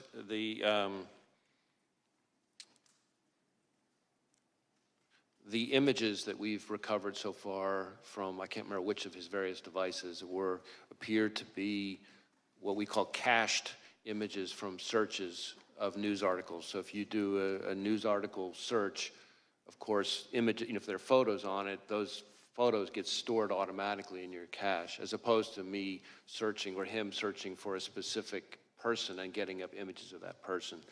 As far as the pictures that are like that, there doesn't seem to be a whole lot of rhyme or reason to it so far, other than these are all prominent public people, but they cover both parties, they cover both U.S. people and even some foreign public officials. So that part doesn't appear to, that one repository of information doesn't appear to be overly indicative of motive, other than interest in public figures, but that could be just because he was reading news stories. So we're still trying to drill into that. That's why all of these outstanding legal process returns that we're waiting on for various accounts, platforms, et cetera, any one of them could be one that would have very indicative, very important information. If I could be permitted one very short additional question, Chairman. From that, any indication of any other particular target, that is someone who was not just sort of generically the subject of the searches you described, but for which there was more of an interest than others? There's the information I just described at the moment does not appear particularly indicative of targeting in its own right. But again, that dot, once we get other information, could connect in a way that might be more meaningful. But I'm sharing that piece of information with this committee and with the American public, but I think it's important that we put down a qualification. This does not appear to be some kind of target list or something like that. This is cached images from running searches of news stories. And again, there's nothing at the moment, there's no pattern from that particular piece of information that is overly remarkable so far. Thank you. Thank you, Chairman. Gentleman yields back. Gentleman from California is recognized. Mr. Director, you've previously told us that you consider the situation on the southern border to be a massive security threat to our country. Is that still your assessment? I stand by my prior testimony, and in fact, just in the last month or so, we've done, conducted a significant series of arrests. I say we, our Joint Terrorism Task Force is working with ICE of a number of individuals with suspected international terrorism ties. And I have also been very vocal about the fact that and this is really since the last time I appeared before you, that we are increasingly concerned about the possibility, not just of a foreign terrorist-inspired attack, which is very much a concern, but even the potential for a coordinated foreign terrorist attack, perhaps like what we've seen against the concert hall in Russia, for example, but just here in the United States. Well, the 19 suicide bombers who overstayed visas were responsible for 3,000 American deaths on 9/11. What's your best estimate of the number of foreign terrorists who are now in our country? I don't know that I could give you that number. What I can tell you is we have lots of foreign terrorism-related investigations, but that doesn't mean that all of them came in, illegally or anything like that. It seems to me that the simplest act of terrorism would be for dozens of guerrillas to attack low-security, high-density venues, for example, Friday night high school football games all across the country at the same hour with bombs and automatic weapons. That would produce thousands of casualties from coast to coast in a matter of minutes. How likely is such a scenario? Well, what you're describing would require, of course, a lot of coordination But what I will tell you, and I think you're onto a particularly important point from my perspective, which is that unlike the 9/11 attacks, which, again, I was in FBI headquarters on the day of 9/11, and so I remember it vividly, and I've spent plenty of time in the period after that in my prior positions engaged with the families and the victims. But what we're seeing more and more with the foreign terrorist threat, and frankly also the domestic terrorism threat, is a focus on kind of like what you're talking about, well, what I would call soft targets, which is really for the American people's benefit, just intelligence community speak for where everyday people live their everyday lives. What terrorist groups have now infiltrated our country that you're tracking?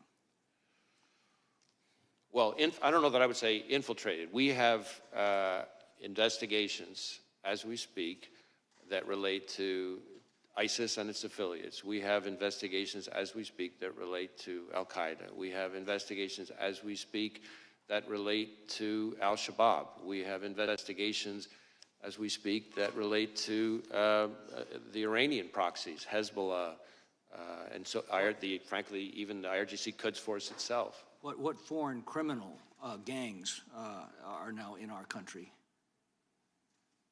that you're most concerned with? Well, foreign criminal gangs, I mean, we obviously have investigations, a lot of investigations into, gangs like MS-13, for example, and some of its counterparts. Although I think if you were to talk to most chiefs and sheriffs like I'm doing every week, we shouldn't underestimate how prevalent neighborhood gangs are, really. It's a lot of the gang violence. I'm concerned about those that we've allowed in through the southern border and what threat they are now posing. Do you believe that the vetting performed at the southwest border is adequate to ensure that aliens with terrorist or criminal gang ties are not being released into the United States? Well, it's not really for me to speak to the vetting. What I would tell you is that you have to deal with it once they're released into the United States. And one of the concerns that I have, which I touched on briefly in my opening, is there's been a lot of focus on the number of known or suspected terrorists encountered at the border, and that number has increased over the last 5 or 6 years, and that should be of concern. But frankly, to me, the bigger concern is individuals who weren't either weren't on the watch list at the time they came in because there wasn't information known yet that ties them to terrorism, and it's only after they get in that some new piece of information develops somewhere overseas, and now we know. That's a bigger concern. We've been warned that they basically vet against a blank sheet of paper. If they don't have a record in this country, Border Patrol probably doesn't have any record. They're released into the country, and you find out later of the dangers. Right, or if they use fake documents and there aren't biometrics to connect them. Sometimes there are people who come in who, because of the nature of the threat information that puts somebody on the watch list, there wasn't, fingerprints from the person at the time, because not every piece of intelligence comes with fingerprints. So then the guy comes in using fake ID, and of course, there's no reason to connect them. And of course, the 2 million gotaways you know absolutely nothing about. Exactly. Well, I don't know about absolutely nothing, because we may come across them in other things. I mean, one of the key parts of our collective defense here is that we work with 800,000 sworn law enforcement across the country, and we train them on the right questions to ask and things like that, so that we can build in additional eyes and ears if they, do a traffic stop or whatever happens to be. We run a greater chance of leveraging all that to pick up people who may have slipped through the cracks. Gentleman yields back. The gentleman from California is recognized. Director, we're about 100 days until the election. Russia has attacked our democracy in past elections. Are they seeking to do it in this one?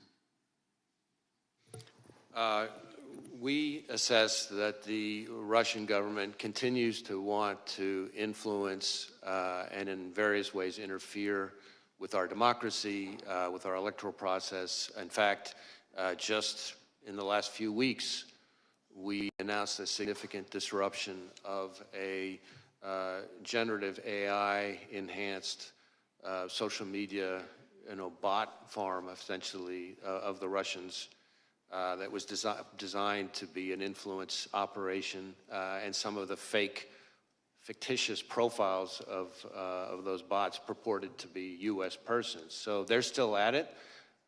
We've seen that in election cycle after election cycle. Do the Russians have a preferred candidate?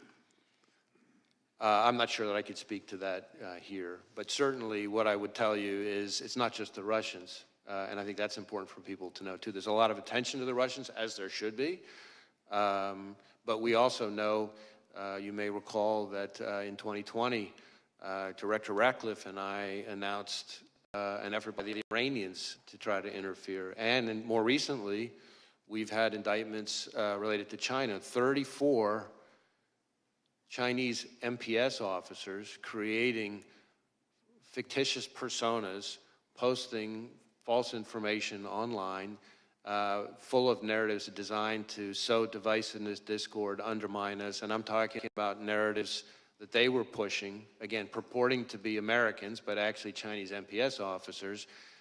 For example, trashing any suggestion that COVID came from a lab leak, or trashing U.S. law enforcement on the occasion of the anniversary of George Floyd's death. And shifting to the attempted assassination on the former president, I want to make it clear, in America, violence has never been the answer. Not on a certain day in January or a recent day in July. And I just want to go through the shooting just briefly with you. How many armed officers were within the perimeter, just ballpark figure? You know, that really goes to the security posture, which is the subject of the DHS Inspector General's review and the outside panel, independent panel that's Would you say probably more than 100, though? I have to believe that number, but I don't have that number at my fingertips. Our focus is on the shooter and his attack. And the shooter was able to get 8 shots off before he was killed? That's what it would appear, yes. Type of weapon used by the shooter was an assault rifle?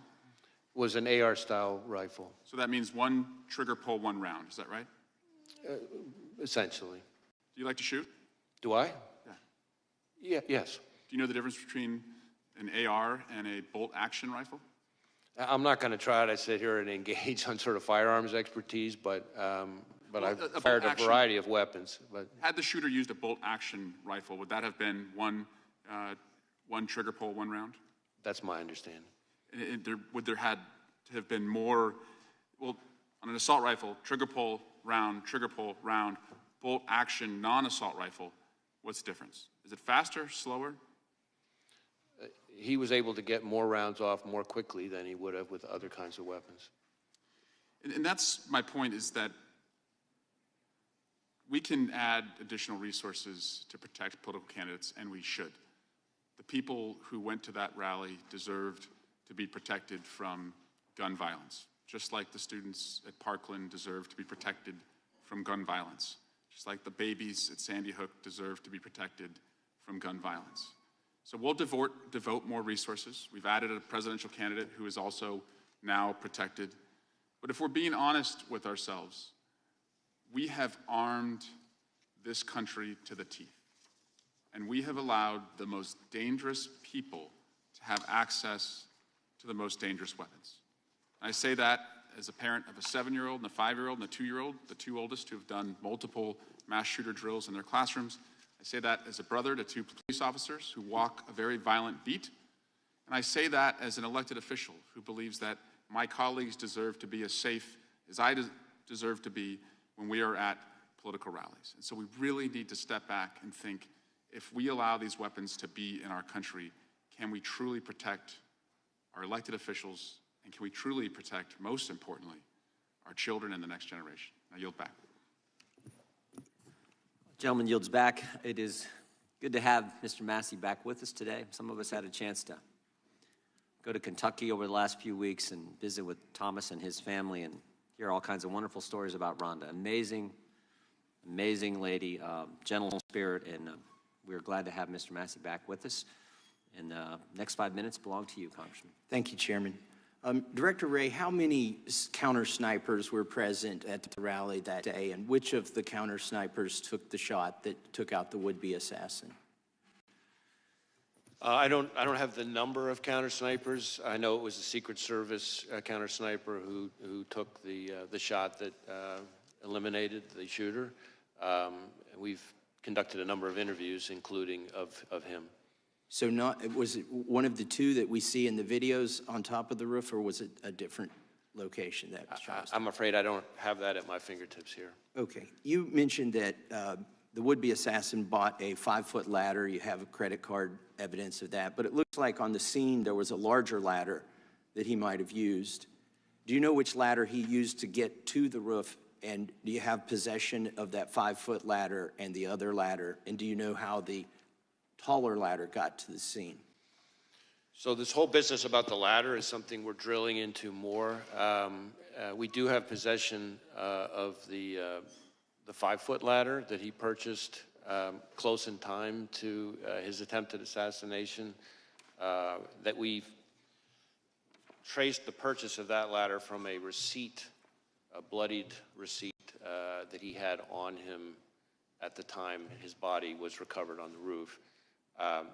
We do not yet know for sure how exactly he got up on the roof. We're looking at, various forensic pieces to try to kind of piece that together. So more to come on that. Do you know where the 5-foot ladder was found or retrieved? Was it near the roof, or was it still in his vehicle? Neither. I don't have it in front of me, but I know that it was not. I know that it was not on scene, and I know that it was not in his vehicle.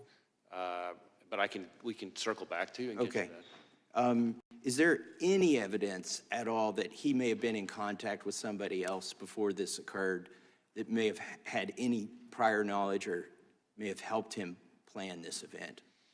Well, needless to say, that is a question that we're intensely focused on, because that would obviously be incredibly meaningful.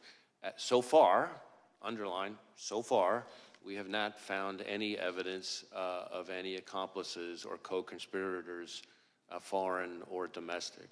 And you're using geolocation data to see if his cell phone was near another cell phone, I presume?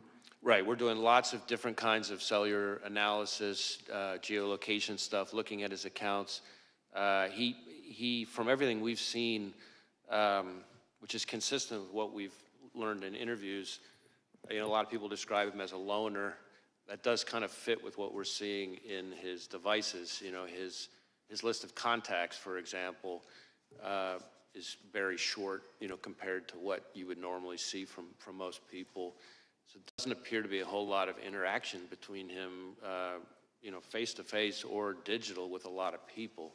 Okay, thank you. That doesn't mean there's not any, and that's why we're drilling into. We're trying to talk to anybody who's had any engagement with him whatsoever, digital, in person, classmates, coworkers, right, et cetera. Appreciate that. And now I want to talk about another possible assassination attempt, and I'll start by showing a video of President Biden, and this is from recently. This is in the last month, if we can play that. Gallows erected to hang the Vice President, Mike Pence.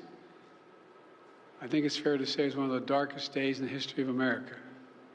Okay, and he's referring to January 6th. Were there gallows erected to hang Mike Pence, as the president says here? I'm not aware of any physical gallows. I can't remember whether, from a demonstration perspective, there may not have been some kind of replica or symbol of something like that. That's my impression. Can we show, can you raise that up so you can see it? It looks like there was some kind of prop that was built. The construction doesn't look like it lends itself to actually hanging somebody. It's more of a prop, I think, as you suggested, that was erected on January 6th. But if the president were correct, that these gallows were erected to hang Mike Pence, that would be a very serious allegation, wouldn't it? I would take it very seriously, yes.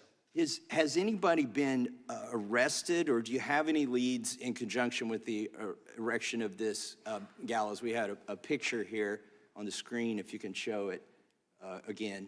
It was just up there. There's an individual here. He was seen near these gallows. Has he been arrested? Have you identified this person? I don't know that I could speak to this specific person or the the gallows that are pictured on the image. You know, we have had, I think, 850 people who have pled guilty to federal crimes related to January 6th, and I think, you know, another 180, I think it is, convicted at trials. So I can't be sure. And some of them merely for going into the Capitol, but here the president suggests that individual intended to hang Vice President Pence, which seems like kind of a wild claim myself, given the construction of those gallows. But if we are to take him seriously, or even if we aren't, let me just finish by saying this. If you have no leads or you're not sure if anybody who erected those gallows was arrested or is being investigated, you know, were there any confidential human sources involved from the FBI or any other agency in the erection of that prop, those gallows? I'm not aware of anything like that. All right. Thank you. I yield back. Gentleman yields back. Gentlelady from Washington is recognized. Thank you, Mr. Chairman. Welcome, Director Wray. Political violence of any kind is dangerous, unlawful, and totally unacceptable. Just as we all watched and then unequivocally condemned the attempted assassination attempt on our former president, I wish that we could all come together to unequivocally condemn the act of political violence on January 6th, instead of defending props that were used, that were harmful, dangerous props of gallows, attempting to show what people wanted to do to Vice President Pence. Extremists attempted to subvert our democracy in the worst assault on the U.S. Capitol since the War of 1812. Many of us were trapped in the gallery that day. We feared we would not make it out. Insurrectionists were chasing down former Speaker Nancy Pelosi and then Vice President Mike Pence. And I myself have been the direct target of political violence when an armed man with a gun showed up at my door, threatened me and my family, and we actually ended up having to move our home. So I understand the increased tenor of political violence that is racking our country. It has been on the rise, fomented by violent and dehumanizing rhetoric from top public officials, including the former president and members of Congress, sadly, and bolstered by the proliferation of easily accessible guns, including assault-style weapons. All of this violence is unacceptable, and I wholeheartedly condemn it. I just hope we condemn all of the violence, not just one or two incidents.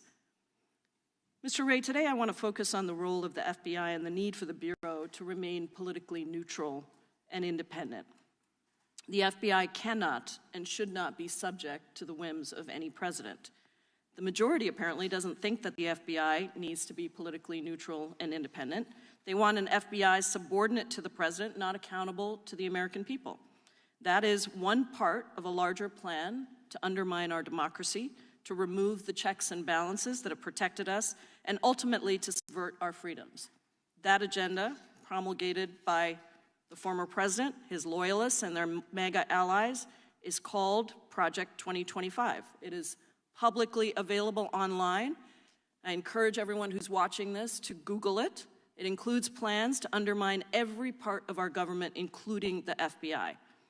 Trump's Project 2025 agenda says that the director of the FBI must not be independent of politics, but instead must do whatever the president orders. Under Trump's Project 2025, Trump loyalists would undermine the non-political and independent structure of the FBI.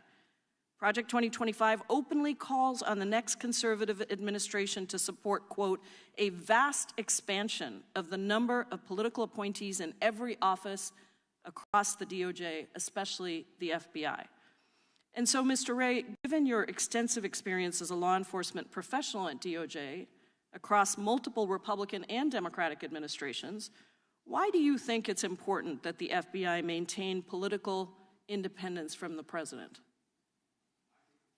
I think the FBI is and needs to stay independent, and that means protecting the American people without fear or favor, upholding the Constitution and the rule of law, and it means following the facts wherever they lead, no matter who likes it. And I add that last part because the essence of independence and objectivity is not that an investigation is going to always yield the result you want.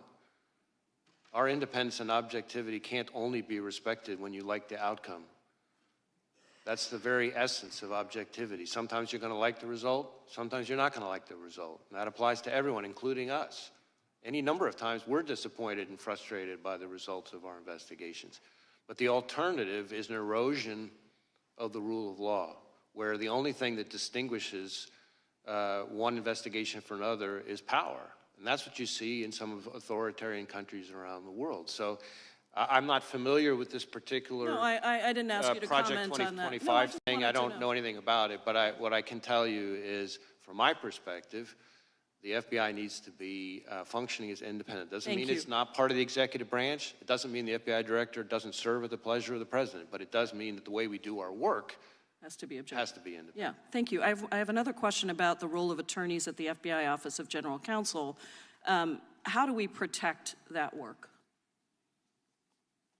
I'm sorry, could you repeat the question? The role, what role do the attorneys at the FBI Office of General Counsel play in ensuring that the Bureau respects the constitutional rights of American citizens? How do we protect that work? So, in my experience, the lawyers in the Office of General Counsel play an incredibly important role in ensuring that our agents have their questions about how to comply with the law and conducting their work answered. And ensuring that we conduct our work in the right way, which means scrupulously adhering to the laws and the rules that apply to us.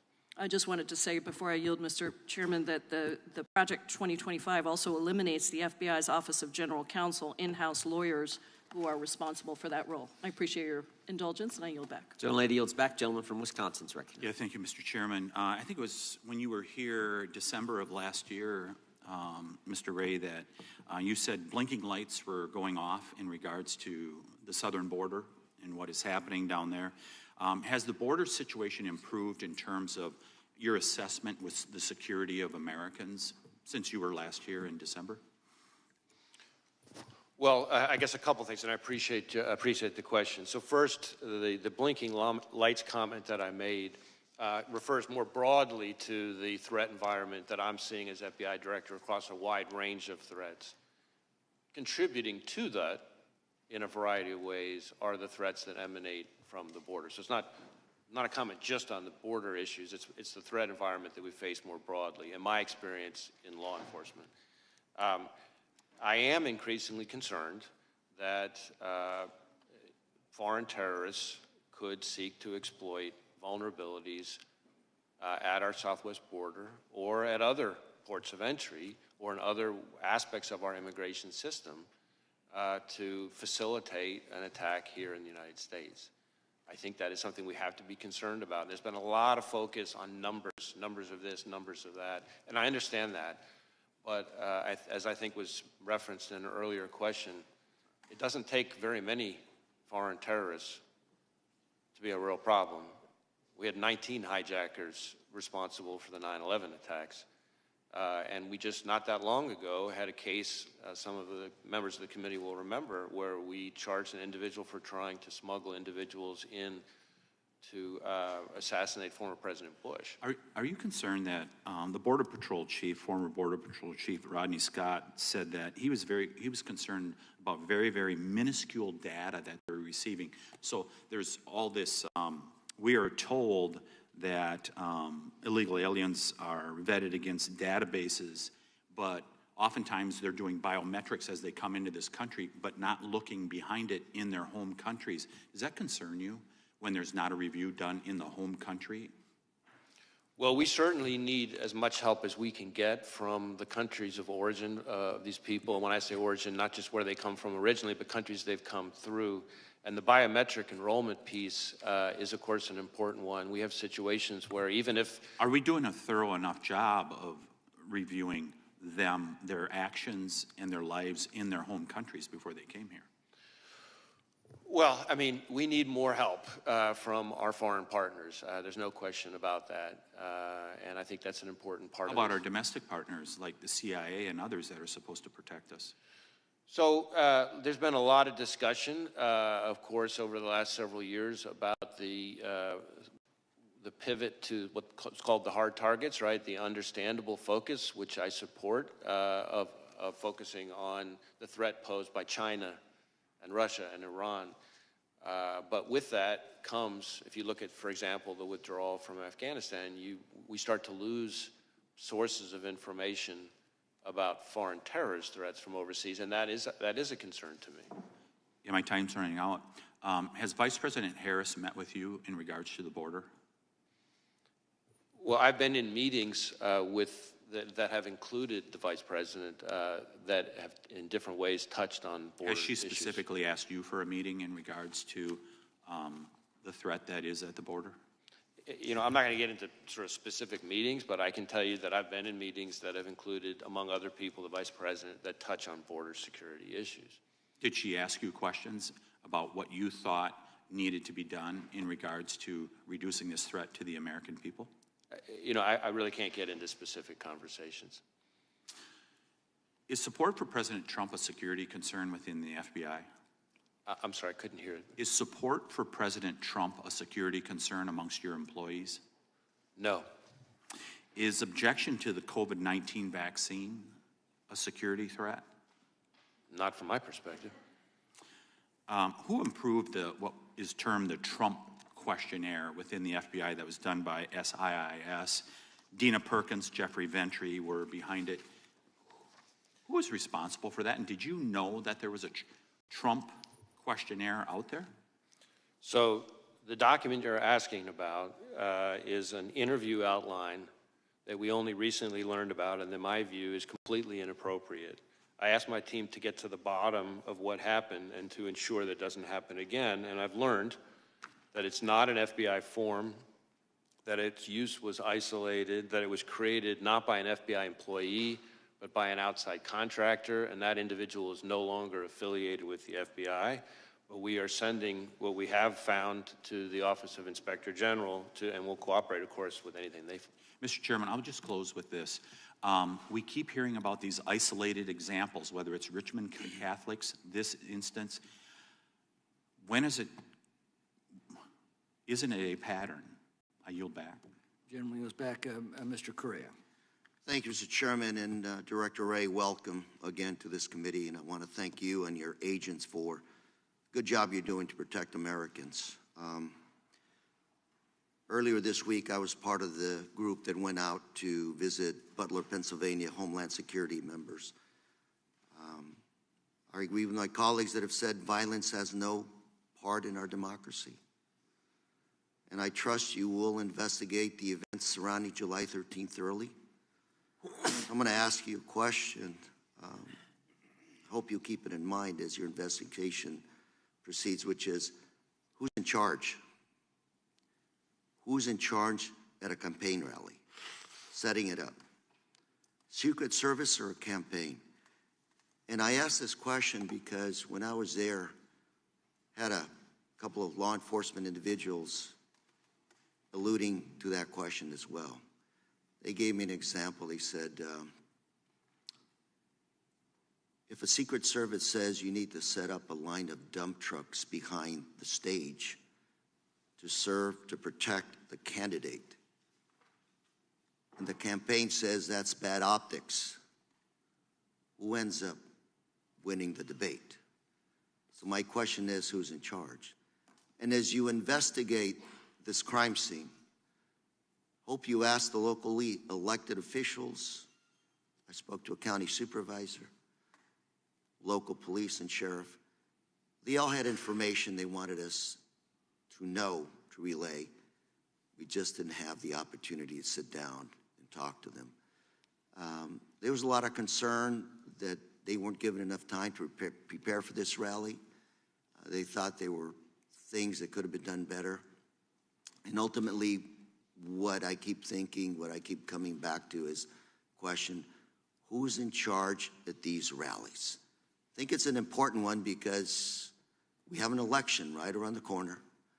Pennsylvania, Butler, these areas, battleground states around the country will continue to be areas where our candidates, both sides, will show up, and the threats will continue to be there. So I hope, Director Wray, that you'll keep that statement in mind as you continue to investigate this crime scene. Well, I appreciate the question. I will tell you that we've conducted well over 400 interviews, but we have many more still to conduct. And as is not unusual in an investigation, I'm sure there will be situations where we have to go back to people we've already interviewed with follow-up questions. And our interviews cover a wide range of people. I do think it's important to make sure that the committee and the American people understand the scope of our investigation versus the scope of others. Our investigation is focused on the shooter and his attack. There is, of course, and I understand completely why, there are two separate reviews, one by the DHS Inspector General and the other by this outside independent panel that's been announced, that are focused on the security posture, the adequacy of the security posture at the rally, Secret Service decision-making and actions and things like that. And so I certainly understand why there are all those questions. But those are in scope of those two other reviews. And of course, whatever Congress chooses to do. Our investigation, though, because of our interviews of people who are on the scene, will relate to that in some ways. And we're going to share whatever we learn that's relevant with those other reviews. Director Wray, my last minute that I have, I'm going to flip quickly to your good job resources. Earlier this year in the Appropriations Committee, you testified that you were, for 2024, your budget was $500 million below what you needed to sustain your 2023 efforts. A few minutes ago, you talked about foreign terrorists. The last few weeks, I know information has emerged. That information came from FISA information that was able to be collected overseas on these possible terrorist threats. What we have here today is a domestic terrorist, what looks to be a lone wolf. Your statements, there's nothing really there that would have tipped anybody off to this individual. Is that what I'm hearing from you? Well, I don't know that I'd go quite that far because we're still investigating a lot related to the shooter. It does appear so far that we're seeing less in his... My 6 seconds, I would just say, I would ask that you let us know what resources you need to protect the American public and our candidates in our democratic system. I appreciate the question. I would just say this. We are in, as I've said consistently today and for quite some time now, we are in an elevated threat environment covering a wide range of threats, and the FBI is central to protecting the American people from those threats. And state and local law enforcement, who depend on us every day, rely on us for all sorts of services, databases, forensic support, training. I could go on and on and on. And a lot of those departments, unlike the FBI, have had a hard time recruiting. And so this is not a time to pull back on our funding because we're going to leave our brothers and sisters in state and local law enforcement twisting in the wind, and then by extension, the American people we're all collectively sworn to protect. Thank you, and Mr. Chair, I yield. Gentleman yields back. Gentleman from Texas, recognized. Thank you, Chairman. Thank you, Director Wray, for being here. When did you last speak with President Biden? I don't have the exact date, but it's been certainly since the since the shooting. So you have spoken to the president since the assassination attempt on President Trump's life? Yes, sir. And what was the mental state of the president? We had a perfectly professional conversation. And are you, do you have any scheduled briefings of the president upcoming? Not at the moment specifically scheduled, no. In 2016 and 2015, top FBI officials infamously texted about, quote, their insurance policy to make sure Trump was never elected or inaugurated as president. Have any FBI agents texted, emailed, or expressed disappointment that Trump survived the assassination attempt or otherwise editorialized about the assassination attempt? I don't know about any agents. There have been at least 2 instances, I think, or 1 instance of an individual who posted something that I consider outrageous and totally inappropriate and unacceptable. And that individual has been referred to our inspection division, which is the arm, our sort of internal affairs investigatory arm that does the disciplinary process. Okay. Will you report back to this committee any other incidents? I'll do my best to share information with the committee. You testified earlier that the FBI maintains high standards irrespective of so-called diversity efforts. Is it true that in December of 2016, former Director Comey lowered the passing standards for Phase 1, allowing an influx of previously unqualified applicants to continue in the hiring process who normally would have been stopped back in December of 2016? Yeah, I can't speak to Director Comey's what were the changes. standards? I can tell you that at least since I've been director, changes that we have made to... Well, we're standing on a specific question. Were standards changed? Phase 1, this is a specific part of the process. Were they changed in 2016? Well, I don't recall if they were changed in 2016. Obviously, I started, as your question presupposes, after that. What I can tell you is, since that time, we have made changes to various phases of the process, but none of them, this is important, none of them lowered the standards. In fact, if anything, they actually increased. Are you familiar with reporting that we have, and we've asked questions to you about this, I'm not sure the result of the questions, that to more, quote, easily accommodate a large pool of available applicants, FBI special agent hiring standards have been relaxed and requirements measurably lowered. This according to a group of former agents who have testified about this and written a report and submitted it to Congress.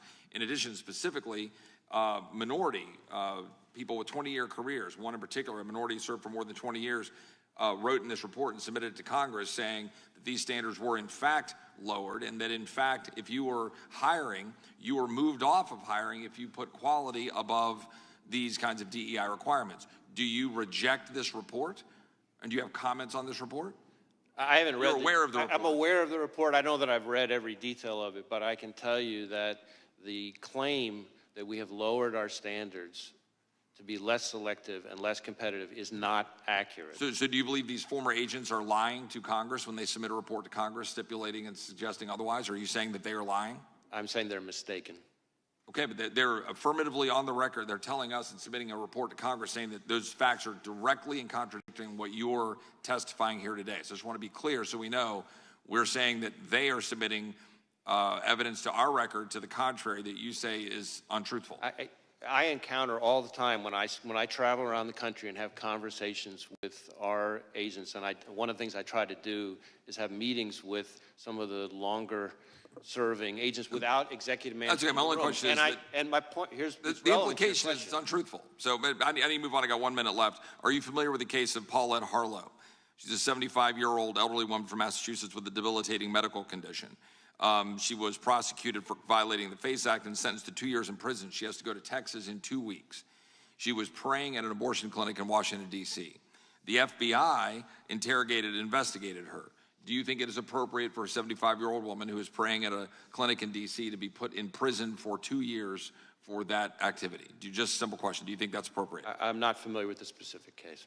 You're not familiar with that case. It's been significantly in the headlines. But you don't know how to comment on that case, that it's appropriate for a 75-year-old woman to be put in prison for 2 years for praying at a clinic. Again, since I'm not familiar with the case, I don't want to start weighing in because I don't know all the facts. But what I can tell you is that when it comes to FACE Act enforcement and abortion-related violent extremism, I think one of the things that gets lost, and I appreciate the opportunity to clarify it, is that really since the Dobbs decision, actually, more of our abortion-related violent extremism investigations have focused on violence against pro-life facilities as opposed to the other way around. And we've had a number of investigations. We're using FACE Act resources and our JTTFs. We're still waiting on responses on letters that we've sent indicating the data to the contrary, that there's been significant amount of efforts in targeting of people who are pro-lifers who go to clinics and that they've been prosecuted, like this case, a 75-year-old woman who is now going to jail in Texas for 2 years because she was praying at a clinic in Washington, D.C.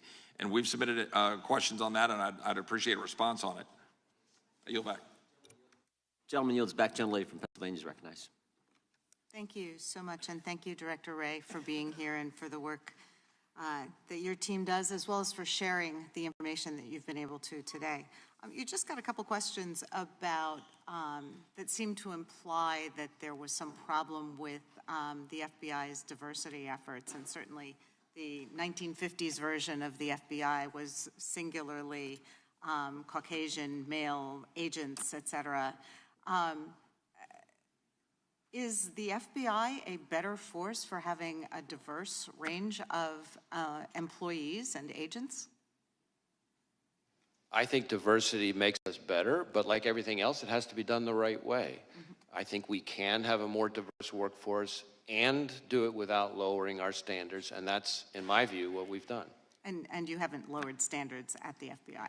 We have not. I repeatedly come across people who are confused about different parts of that, and I appreciate the opportunity to set that straight. Thank you. Yeah, I think we're all concerned here as we've seen the rollout of this Project 2025 that purports to try to eliminate any reference to diversity efforts across the entire federal government. So it is sort of a top-of-mind concern as it's threatening to become reality. So what I did want to talk about today is something some of my colleagues have mentioned, which is the normalization of threats and violence against public servants at all levels, whether it's election workers or school officials, elected officials and their families, judges, federal law enforcement agents, and others. To be clear, I think it's very clear that the majority of Americans wholeheartedly condemn any sort of political violence and understand that it's not legitimate discourse and that it has no place in our civic life. But words do matter, and they have consequences, particularly when uttered by people in positions of leadership. So that's why I remain very concerned by the willingness of some members of Congress to repeat disinformation and conspiracy theories that undermine trust in our public institutions which serve all Americans. And when elected officials embrace overheated or fact-free rhetoric, it becomes dangerous. I have been heartened, as many national leaders have unequivocally condemned calls to violence, and I would urge all members of this body to do so and continue to do so, regardless of the party affiliation of the perpetrators or the targets of such threats.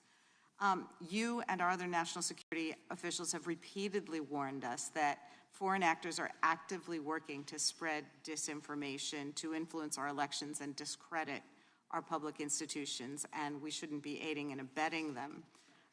So to live in a country that we aspire to, where our most valued democratic processes like free and fair elections can be carried out unimpeded, and people can run for office, serve their communities, and exercise their right to vote without fear of violence, we've had some concerns about violence around our elections. In 2020, the endorsement and promulgation of falsehoods about the election results by the former president and his campaign led to threats and attacks against election officials and poll workers in Pennsylvania.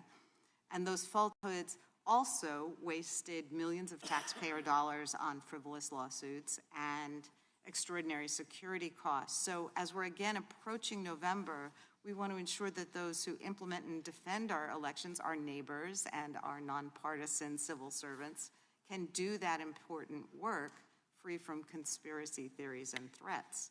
So we know our local law enforcement across Pennsylvania are preparing for some disruption and threats because while Pennsylvania may be a battleground state in the upcoming election, that battle should obviously be a war of words over policy and the vision we're charting for our country's future, not an actual civil war. So how is the FBI working with state and local law enforcement to prevent and respond to election-related violence, particularly against election workers? So in a variety of ways, we're partnering with state and local law enforcement. Obviously, the physical security in the first instance, in most of the respects you're talking about, is in the ordinary course, the responsibility of state and local law enforcement. But we play an important role in a number of ways. So we share, threat bulletins, information like that about things to be on the lookout for, things we're seeing. If we ever have specific threat information, then we work to get it to the right people. We have election crime coordinators, which we've had for decades in all 56 field offices who have existing relationship with not just state and local law enforcement, but election officials, especially focused on security and threat-related issues. And then, of course, we're participating in the Election Threats Task Force that DOJ set up, which is focused on threats of violence or actual violence against election workers specifically. And we've had a number of arrests and even some convictions already on that. Thank you for your input. I yield back. Gentleman yields back, Director. It's my intention to go approximately another half an hour. Then we will break for the Prime Minister of Israel's address to the Congress on the floor, give you a chance for lunch, and then resume after that. But we'll keep pushing through for the next half hour if we can. The gentlelady from Indiana is recognized. Thank you, Mr. Chairman. Thank you, Director Wray. I think you have a little bit better tone in conversation, so I appreciate it, and answer some questions, so I appreciate it. Hopefully you'll answer also on 2 letters that I sent you over a year ago, one related to Durham report, and the other one related to Russian infiltrated SBU that collaborated with FBI. So hopefully we'll get these answers, and hopefully we'll start doing authorization. Don't you think doing authorization would help us to get better answers? Congress should probably work in authorizing your agency. Don't you agree with that? We work very hard to try to get information to this committee and to other committees. But authorizing spending probably would be a good thing for us to do. Don't you agree? Oh, I'm sorry, authorizing what? Our spending, not just doing appropriating, but actually doing authorization of spending through this committee. Yes. Okay, thank you. We might start doing that.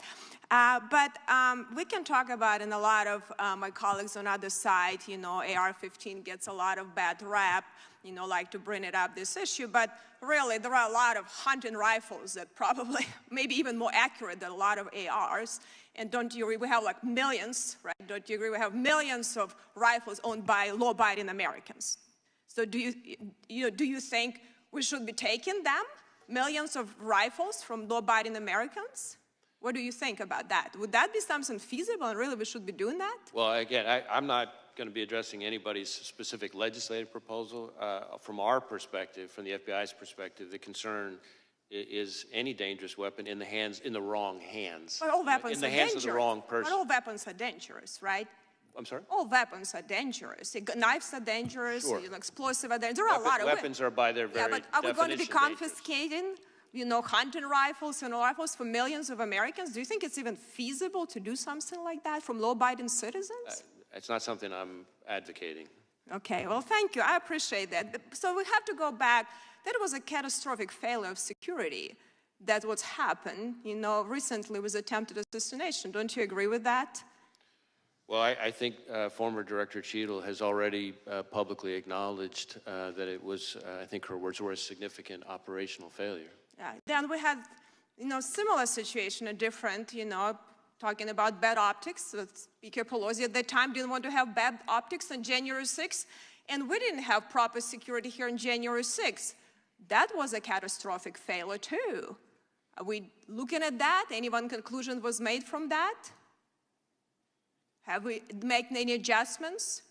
Because I know a lot of people, got hurt now just being here. It was a lot of cases bringing up the Department of Justice, and a lot of them were really just law-abiding Americans that really just upset with the government, and they have a reason to do it. So I think we need to think about it before we prosecute, or instead of actually, looking how we can deal with real criminals and how we can have a proper security when we have events with so many people there. So did you have confidential human sources? I think you never answered that question on January 6th in the Capitol. Did you have some? I'm sorry, what's the question? Confidential human sources. Did you have them on January 6th in the Capitol? Well, again, I'm never going to be getting into when and where we Okay, have or have not used confidential human sources. But are you willing to stand the record that you had no confidential human sources that went into Capitol on January 6th? as I've said consistently, I'm not going to get into where we have or have not used confidential human sources. I can tell you that if you are asking if the violence at the Capitol on January 6th was part of some operation orchestrated by FBI sources or agents, the answer is no. No, I didn't ask you that. I asked, so did you investigate any confidential human sources? Did you do any investigation and looking at that? So you're not answering if you had any or not. So if you had potentially, did you do anything you needed to make sure to investigate that none of your sources did anything wrong? If they did wrong, they were prosecuted the same way, like you're trying to prosecute a lot of people that really, even in Supreme Court ruled recently that some unconstitutional charges. Let me just add that there have now been, I think, 180 individuals who've gone to trial, in addition to the 850 who've pled guilty. Right, but I think the problem is you put these charges, a lot of people would put guilty. But let me say just quickly, because I only have 10 seconds, really. So I hope you will take seriously what you're doing. You know, related to the border security is also a crisis. Your vice president was a lead-in on that. Has she initiated meetings with you to lead, like weekly or monthly meeting where she actually get briefings from you as a lead-in border czar that had that function? Have you had that? Has she initiated any meetings on a regular basis with you? Again, gentlelady's time has expired. The gentleman can respond. Right. On this issue of confidential human sources, number one, I will say there is a DOJ OIG review that's underway that I think addresses some of these kinds of topics, I believe, but I won't speak for the Inspector General.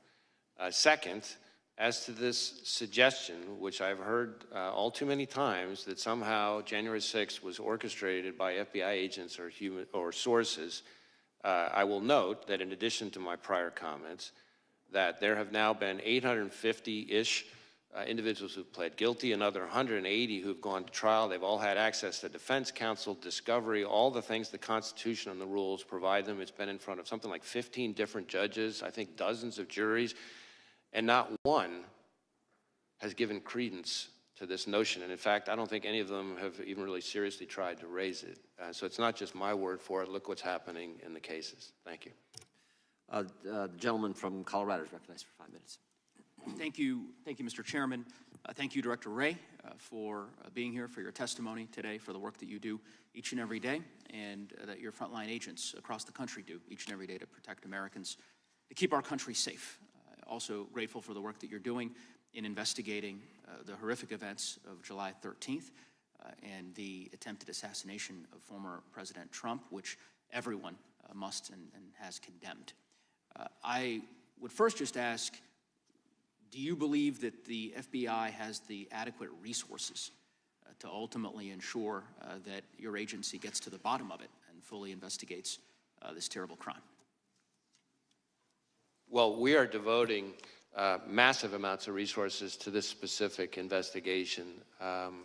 We have easily several hundred FBI agents, analysts, and professional staff working on it. It involves over half of the FBI's 56 field offices, almost every headquarters division. We even have some of our overseas offices working on it. You might say, well, why is that? Well, because some of the companies that involve accounts or purchases or communications or what have you that the shooter used are foreign companies, so we have to get evidence from overseas from those companies. I've talked about our lab a little bit earlier today. We've got our Office of Technology Division working on the digital devices. We have our Behavioral Analysis Unit, our BAU, working on helping us build our profile of the shooter. I could go on and on and on. So it's all hands on deck on this case, as I think is appropriate. Now, when you ask about our resources, I've been public about the fact that the fiscal year 24 budget put us $500 million below where we needed to be to sustain current operations. And on FY25, the current House mark would put us significantly further back behind that and would result in significant risks across every program and our support to state and local law enforcement. We arrested something like 50 violent criminals per day, every day, last year. The current mark would mean more violent criminals on the street, more neighborhoods at risk. We have about a 1,300% increase in our investigations related to China and its targeting of us. And I can assure you, China's not cutting its budget. This would mean more threats from China. We have something like 300 to 400 investigations just into cartel leadership. And about hardly a week goes by when some FBI field office isn't seizing enough fentanyl to wipe out an entire state. Those cuts means more fentanyl on the street, more people dying. So the people who suffer the most are state and local law enforcement and the American people we're sworn to protect. And so I look forward to working with Congress, but we really need to be smart about what we're doing, and I think that would be a step in the wrong direction given the threat environment that we face. And I couldn't agree with you more, Director Wray, and of course we've talked about this during previous hearings in which you've testified, and to be clear that I think the budget that House Republicans have proposed, which is about a $325 million cut to the FBI, would do precisely what you've described and have deleterious impacts for public safety across our country. And House Democrats are certainly working to prevent those cuts from taking place. You've talked at great length about the events of July 13. There's justifiably a lot of public interest in the investigation, which we understand is ongoing. Wonder if you might, if there's anything that you'd like to disclose or provide to the committee or to the public that perhaps has not yet been gleaned during the course of this hearing, and just give you an opportunity, because there's a lot of folks related to the investigation. Yeah. One thing I can give an update on, which is pretty fresh here. We had some conversations with some of the members about the access to the roof and the ladder and so forth. And our evidence response teams and their forensic collection, we now believe that the subject climbed onto the roof using some mechanical equipment on the ground and vertical piping on the side of the AGR building. In other words, we do not believe he used a ladder to get up there. One question, if the chairman might indulge me with just a few extra seconds. There's an article recently regarding several former Trump administration national security officials who had received a duty to warn briefing from the FBI regarding the potential threat from Iran. And I think there is this article made clear deep concern that these individuals have, justifiably so, about the threat level, and particularly given the events of the last several months, and the need for there to be an increased security posture and security personnel for former officials who may very well still be at risk. And I don't know if you're familiar with that article. I'm trying not to use names here, but I think would perhaps follow up with your agency and with the Department of Justice more broadly to ensure that any individuals who are potentially facing a threat from Iran or another hostile actor in a foreign nation have the resources they need to have the security available to them. So again, without reference to any specific individual, I want to be very clear about this because I've tried to be vocal on this, but it sometimes doesn't get noticed as much, which is that in my view, the Iranian government has been extremely aggressive and brazen. We have seen in the last few years an attempt, I'm speaking just from public information now, an attempt to assassinate a former U.S. National Security Advisor on U.S. soil. We have seen an attempt first to kidnap and then to try to murder an American dissident/journalist who was a critic of the Iranian regime, right smack in the middle of New York City. We have seen a cyber attack against a children's hospital in New England that ties back to Iran. We have seen, as I've testified before, as Director Ratcliffe and I announced, an effort by the Iranians to target the 2020 presidential election. And that's all before you even get to the fact that the Iranian government is the leading state sponsor of terrorism. So if that's not enough to convince people that Iran is a threat, I don't know what is. But Director, was there a distinction between what the gentleman from Colorado raised and what you just said, this general concern and these specific incidents you talk about, and a direct specific threat on President Trump that's distinct from what you've been describing as this general concern with Iran? Well, again, I can't get into specific pieces of class. And if so, when? If it was a distinct threat on President Trump, when did that take place? Yeah, all I can tell you, certainly in this kind of setting, is targeting of U.S. officials for the Soleimani strike is something that is a reality that the Iranian government has at times called for very publicly. And whenever there is reporting, let me try to answer your question this way. Whenever there is reporting about any of those protectees, we share the information in a variety of ways, working with the intelligence community, working with whoever is the protective service with responsibility for that individual, and we do it in a timely way using the duty to warn process that was just referred to. And to my knowledge, everything along those lines that's relevant was shared in a timely way with the relevant people. Thank you. The gentleman from Wisconsin is recognized. Director Wray, thanks for being here. Where were you when you heard that President Trump was shot, and then what were like your immediate actions, response to that as director? I was about to have dinner with family, and I was horrified and angry. I'm just thinking, the reason I asked the question is because I'm still trying to figure out kind of the lanes, what the FBI would respond to and what the Secret Service has the responsibility to respond to. Can you just kind of cover that again? Sure. So the FBI is not responsible for, has never really been part of our mandate or mission for the physical security of venues, of specific protectees or anything like that. That's, if it's somebody within Secret Service's scope, that's their mandate and mission. We are a law enforcement and intelligence agency, and so if you think about it this way, we're the Federal Bureau of Investigation. We're not the Federal Bureau of Security. You might say, well, what's the difference? Well, there is a difference. We investigate crimes. We investigate threats to national security, but we don't, questions about security posture, the adequacy of resources and assets that were deployed to protect a specific individual, whether there's enough security, and certainly the staffing of that security is not something the FBI, again, we're 116 years old, has historically done. So at this point, have you been able to go through the shooter's home and kind of document kind of what you found as far as evidence goes? So we have been able to search the shooter's home. So again, just sort of tying your first question to your second question now, our role is to conduct an investigation of the shooter and the attack. And so we're going to conduct a painstaking, intense investigation of that.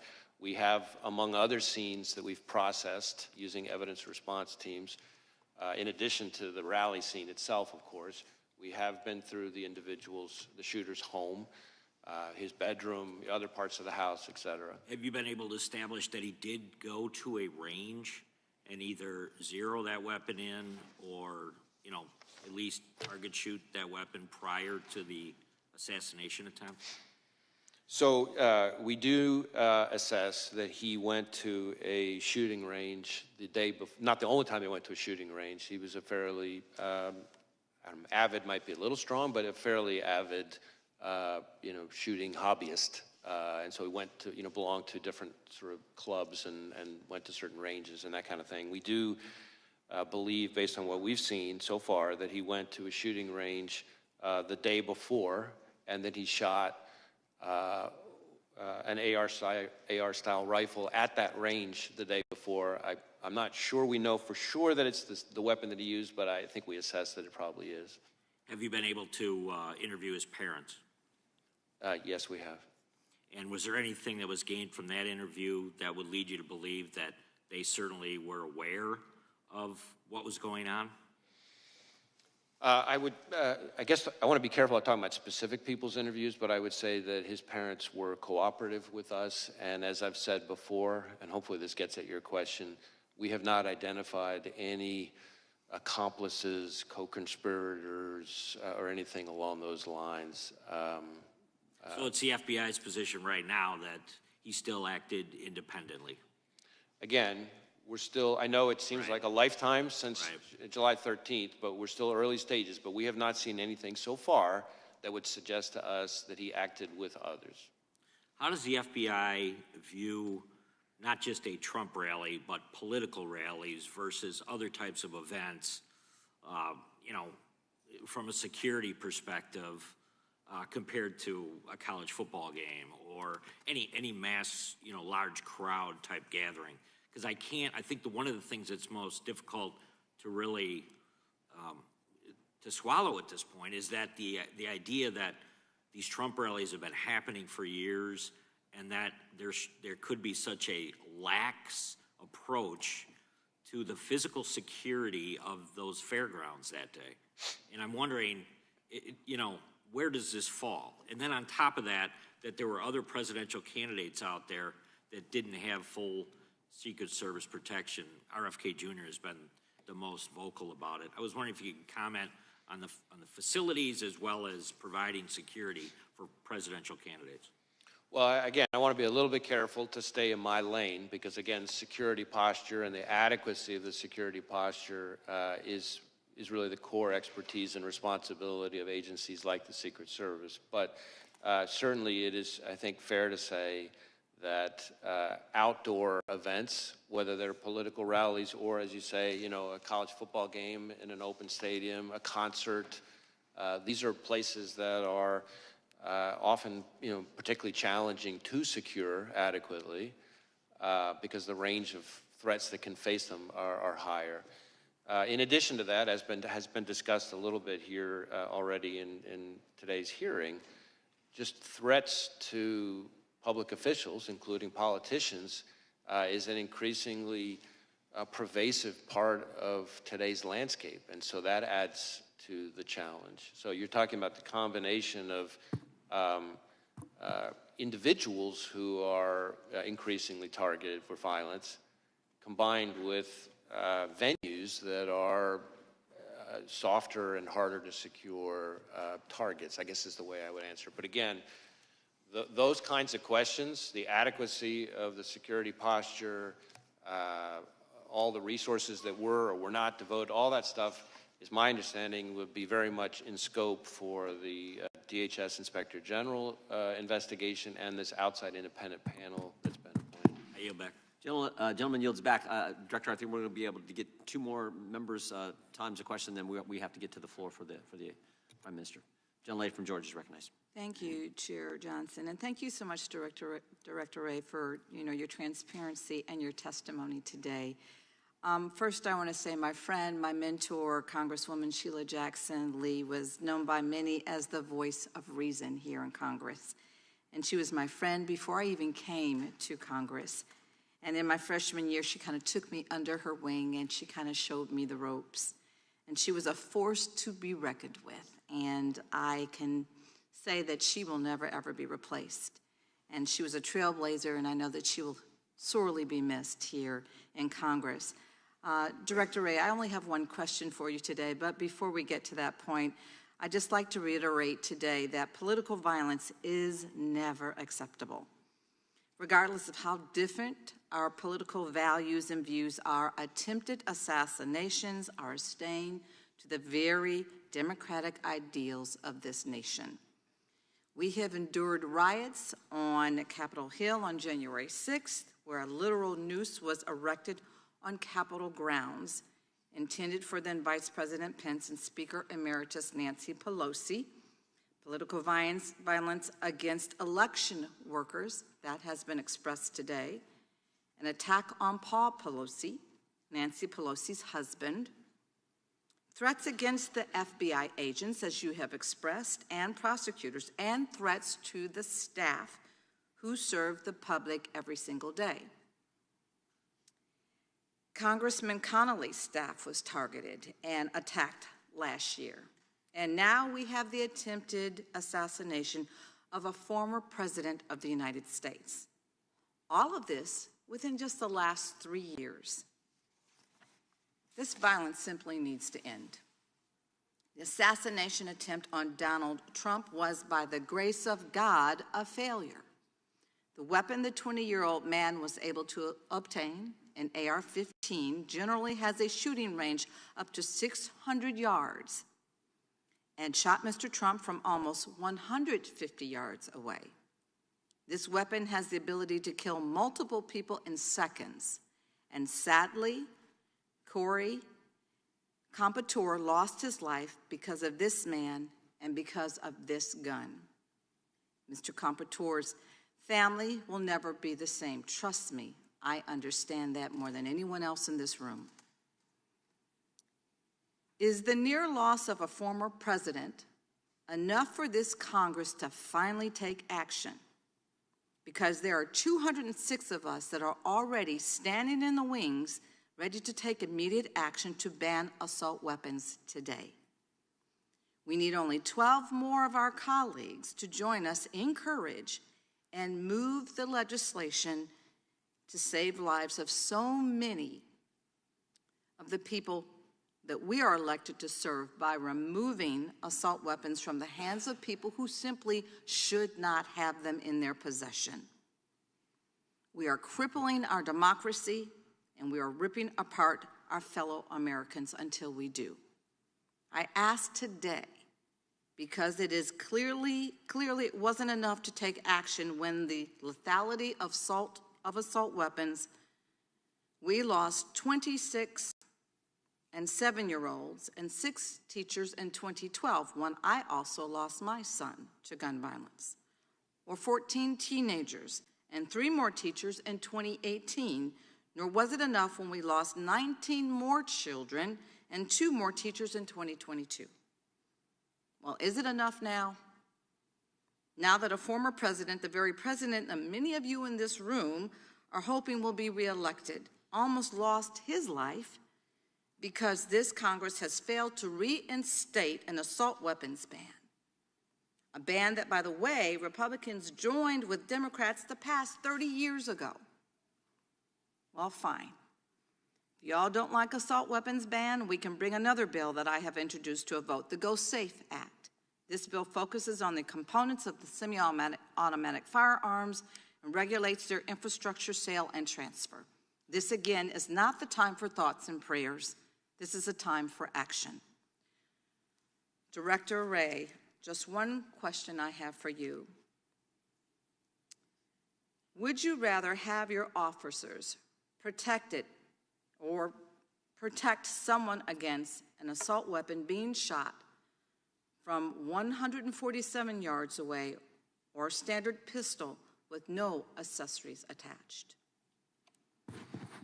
Well, again, I'm going to refrain from appearing to comment on specific legislative proposals, but I can tell you that we are certainly concerned about the danger to law enforcement from any kind of high-powered weapon in the wrong hands. And it hits close to home for us because just not that long ago, 2 great agents, Laura Schwarzenberger and Dan Alphen, down in Miami, executing a search in a crimes against children case, were shot and killed by a subject with an automatic weapon. So again, dangerous weapons in the wrong hands is something that, of course, from a law enforcement perspective concerns us, but I'm not going to wade into the legislative process.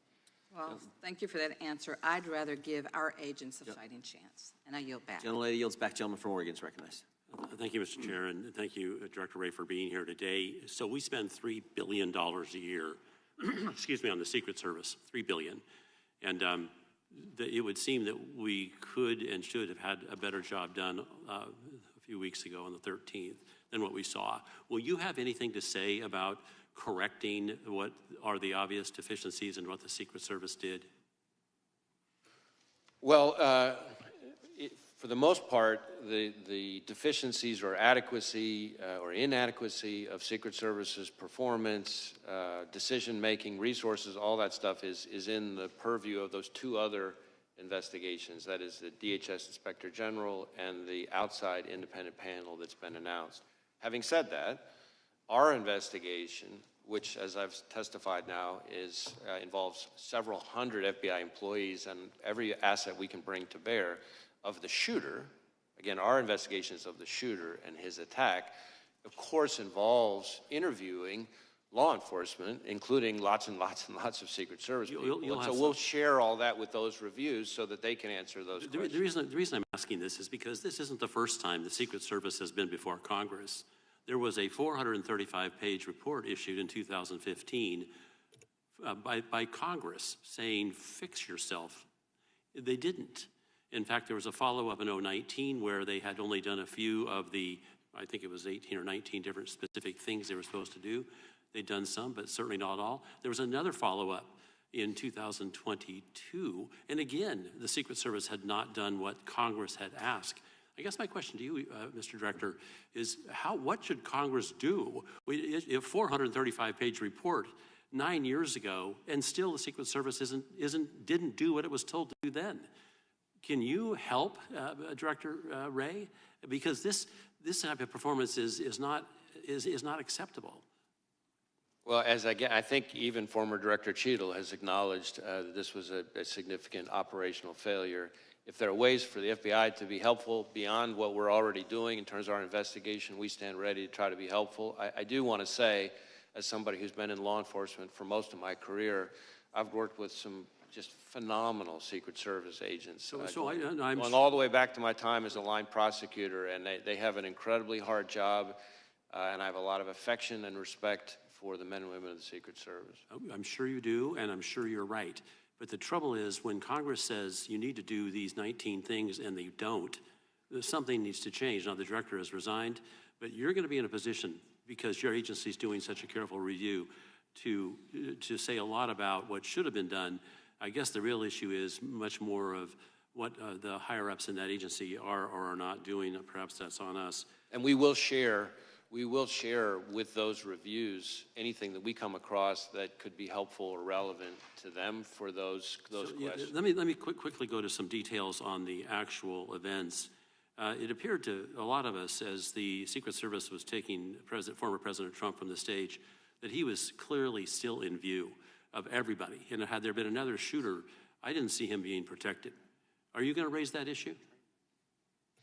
I think that's really more in scope of these two other reviews. Let me go both of them. Okay, that's fine. Let me go to the shooter as he was on top of the roof. Apparently another officer from another police division saw him and quickly ducked down because the shooter aimed a gun at him. And then the shooter, apparently, was he prone at the time he took the shot toward the president? So my understanding is that the local officer that we're talking about, with the assistance of another local officer, was able to kind of get up and see onto the roof where he observed the shooter, I believe, in a prone shooting position. The shooter then turned and faced him, the local officer, with the weapon. From the prone position. That's my understanding. And then he went back to the prone position. And this is all seconds before the shooter took his But that entire time, the shooter was in the scope sight of the counter sniper, correct? That one I'd have to double check on. I know we've interviewed the counter sniper, but I'm not sure I know the answer. But the counter sniper didn't take a shot until after the assassin attempted to shoot the former president and others. He got off 8 shots before the counter sniper shot the shooter. What's with that protocol? Can you get that fixed? Well, I really want to be careful not to be, given the scope of our investigation, somehow second-guessing the very difficult act and decision it takes for a counter sniper to kill another human being in that situation. It's all happening in seconds. So 8 shots. Yeah. And that was after he'd been seen for 20 minutes. I yield back. Thank you. Director, that's an important question, though, because you've talked to the counter sniper. And that, I mentioned this in our opening statement, that critical 5 minutes from 6:09 to 6:14, and what takes place there is critical, and I think that's what the gentleman was getting at, and we were hopeful that you could tell us something about your interview with the counter sniper. Yeah, I guess I want to distinguish a couple things. There is some individual, not law enforcement, I believe, who spotted the shooter on the roof a few minutes before, but I think law enforcement spotting him with the weapon on the roof is seconds before the shot. Okay, So that's important. yeah, so there's two different things I think going what you're on saying there. is it wasn't maybe that if the bad guy shoots at 6:11, then you're saying this encounter with local law enforcement that Mr. Bentz was just getting into happened just seconds before that and maybe not 2 minutes before that? That's my understanding. That, in other words, that there's different things here. There's an individual, at least one individual I can think of, not law enforcement, member of the public, who observed him on the roof. Not clear whether or not the individual saw a weapon or not, but saw him in a way that was concerning. That is some number of, not many, but like just a handful of minutes. I think separate from that, as far as law enforcement goes, in terms of a weapon, this local officer that we just talked about observed the individual, again, literally just seconds before the shooter took his shots. Separate and apart from all of that, roughly, I think, maybe a little less than or around an hour before the shooting, there were local law enforcement officers who observed the shooter, not up on the roof, not with a weapon, but with I believe, a rangefinder, kind of like you would use if you were playing golf or something, in a way that was odd and suspicious. So that started happening with local law enforcement beforehand. But in terms of shooter, meaning with the weapon, law enforcement, my understanding is that the first time that happened was this local officer climbing up on the roof seconds before the Again, we want that timeline. I think the committee wants that timeline and communications that were taking place in that short period of time. Again, as I've said with everything else, I really want to be careful. I'm leaning in, trying to share as much as I can here. Facts are evolving, things may change, but we are working on a timeline, among other things. Committee will stand in recess until after the Prime Minister's remarks conclude.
Why should I stay in here? Are you gonna step away?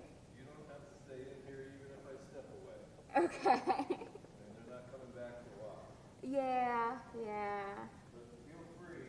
I wanted, in case somebody was lonely, I wanted to be on headsets, but I don't think anybody is interested. No, it doesn't seem that way. You're the lonely one. You caught me. Yeah. I was projecting. I'm gonna take a walk. All right.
just read the email as you guys walked in.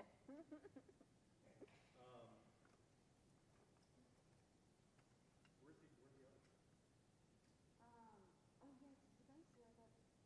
So they're recessing until after the drills. Right. Yeah. Yeah, that program. So everybody's just kind of stepped away for a break. I don't know where. Okay. Sean was on Robo, Dwight was in Dirksen shading, and Joe's back at. All's ready to roll. All right, just make sure you leave the vehicle so that we can drive it back, since we have our gear from the standby stuff, and then we have the gear that has to come back as well. Oh my god. Wait, so you guys have a vehicle? No, we don't. You guys don't have a vehicle, but you have gear. Yeah, because we were standby. Over on the Okay. house side. So we have that Oh, gear. oh, right. And then the gear that has to go back. So we need a vehicle. And it'll all fit in. We'll make it fit. Okay. Because there'll only be 3 of us here. Yeah. Steve's gonna do shading. Okay. So just pretend shading. Good. I'll make sure that Bridget said the vehicle keys are. I saw the keys downstairs. Mm-hmm. I wanted to touch base, make sure nobody touches, because I will cut off fingers. Whoa. I'm not gonna lie to you. I'm gonna cut off fingers if I have to. Whoa. Okay. Well, just know it's not me. If it happens.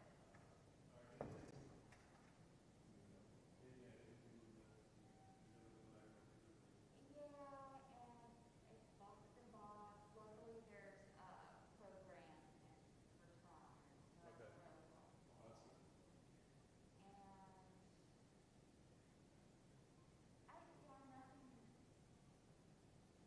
particularly noteworthy other than that.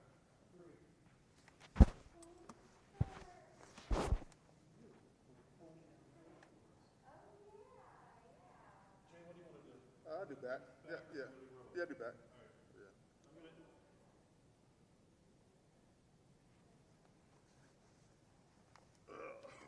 Chill out, Bill. For now.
Committee will come to order. The gentlelady from North Carolina is recognized for 5 minutes.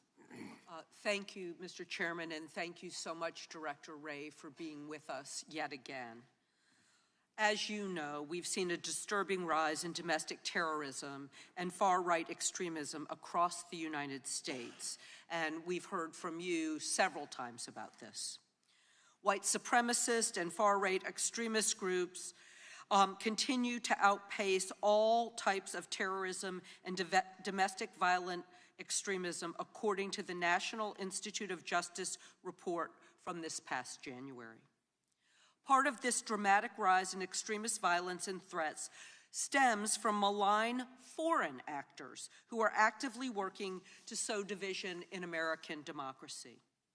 They're desperately trying to inflame extremists and deepen divides, all to support far-right agendas and candidates that will erode our democracy. The DHS threat assessment has warned we expect the 2024 election cycle will be a key event for possible violence and foreign influence targeting our election infrastructure, processes, and personnel. Microsoft has warned that the 2024 election may be the first presidential election during which multiple authoritarian actors simultaneously attempt to interfere with and influence election outcomes. National security officials and experts have warned that foreign governments, mainly Russia, China, and Iran, seek to destabilize the United States via its elections by sowing further division in the American electorate. This is happening in the current context of increased political violence in our country against a former president, election workers, judges, members of Congress and their families, and other public servants. I cannot emphasize enough that this is a national security threat. Director Wray, reports have found that these propaganda campaigns will sometimes target racial groups. Why would countries like Russia, China, Iran seek to inflame racial tensions via social media? Well, of course, it may vary from adversary to adversary, but the playbook for authoritarian regimes in today's world is to try to sow divisiveness and discord, to turn us against each other, to capitalize on existing social tensions that they perceive, and to try to, in effect, pour gasoline on the fire and intensify those conflicts that may already exist in our domestic, political scene. So rather than, if you're a foreign adversary that means us no good, rather than try to come up with some completely brand new issue or theory or narrative to turn us against each other, you look for things where we're already, at the very least, quarreling with each other, if not fighting with each other, and then they try to capitalize on that and amp it up. And of course, that can then sometimes, as we've seen all too tragically, boil over or bubble over into outright violence. And so, how has the FBI worked to combat this propaganda and infiltration on our social media networks? So our focus is on the foreign actor, China, Russia, Iran, and on their efforts. And so we work with the intelligence community, we work with our foreign partners, our friendly foreign partners, to try to uncover what those countries, Russia, China, Iran, are up to. And we try to share information about the hidden hand of the foreign actor where it's appropriate. We also engage in efforts to disrupt those foreign actors. The most recent example with the Russians, for example, is a Russian government-linked generative AI social media bot farm where they were posing as, among others, U.S. persons and not, in fact, U.S. persons, and trying to, again, sow various narratives. In that case, very heavily focused on the issue they picked there was, the war in Ukraine, and again, trying to kind of get everybody turned against each other. We've also seen that, though, from China and Iran. I mentioned China before.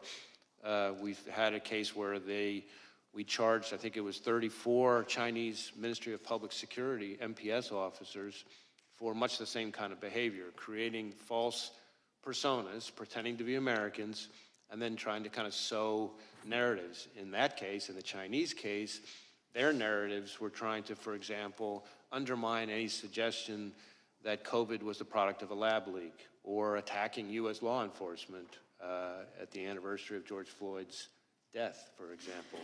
And then Iran, in 2020, we saw them undertake similar kinds of efforts that were disrupted in the I think October of 2020. Thank you, and I yield back. Gentleman yields back. Gentleman from Virginia is recognized for 5 minutes. Director Wray, thank you for being here, and thank you for the information that you've provided today. I greatly appreciate it. This event that occurred, the attempted assassination of President Trump on July 13th in Butler, Pennsylvania, was a level 5 alarm alert to this country that our elected officials, our leaders, the president, the former president, are not safe, and we need to reevaluate from the ground up exactly how we are to go about providing that protection.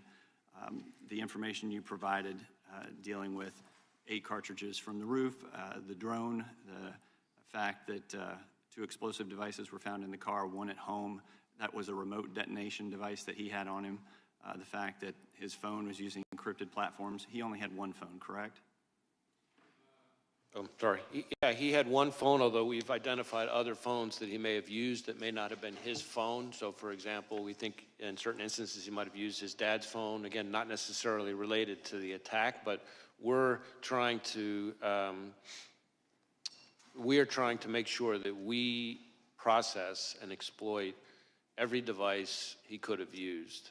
And we keep, which is part of why I keep making this point, which I know you all are probably tired of me making, about this being an ongoing investigation, because we keep identifying new pieces of equipment, new accounts, what have you. And the fact that you are in real time informing us about what you're finding as you're performing this investigation is very helpful, and clarifying the fact that he went to the range a day before and shot an AR. Now, my understanding is that the AR he used on the 13th was his father's. Is that correct?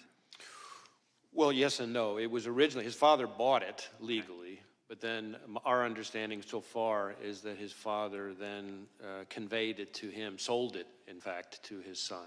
So originally his father's, at the time of the shooting, the shooter's. Okay, so that's new information. Was that provided to you by the father? I think it was partly from that. I think we also saw some documentation to support it. Okay.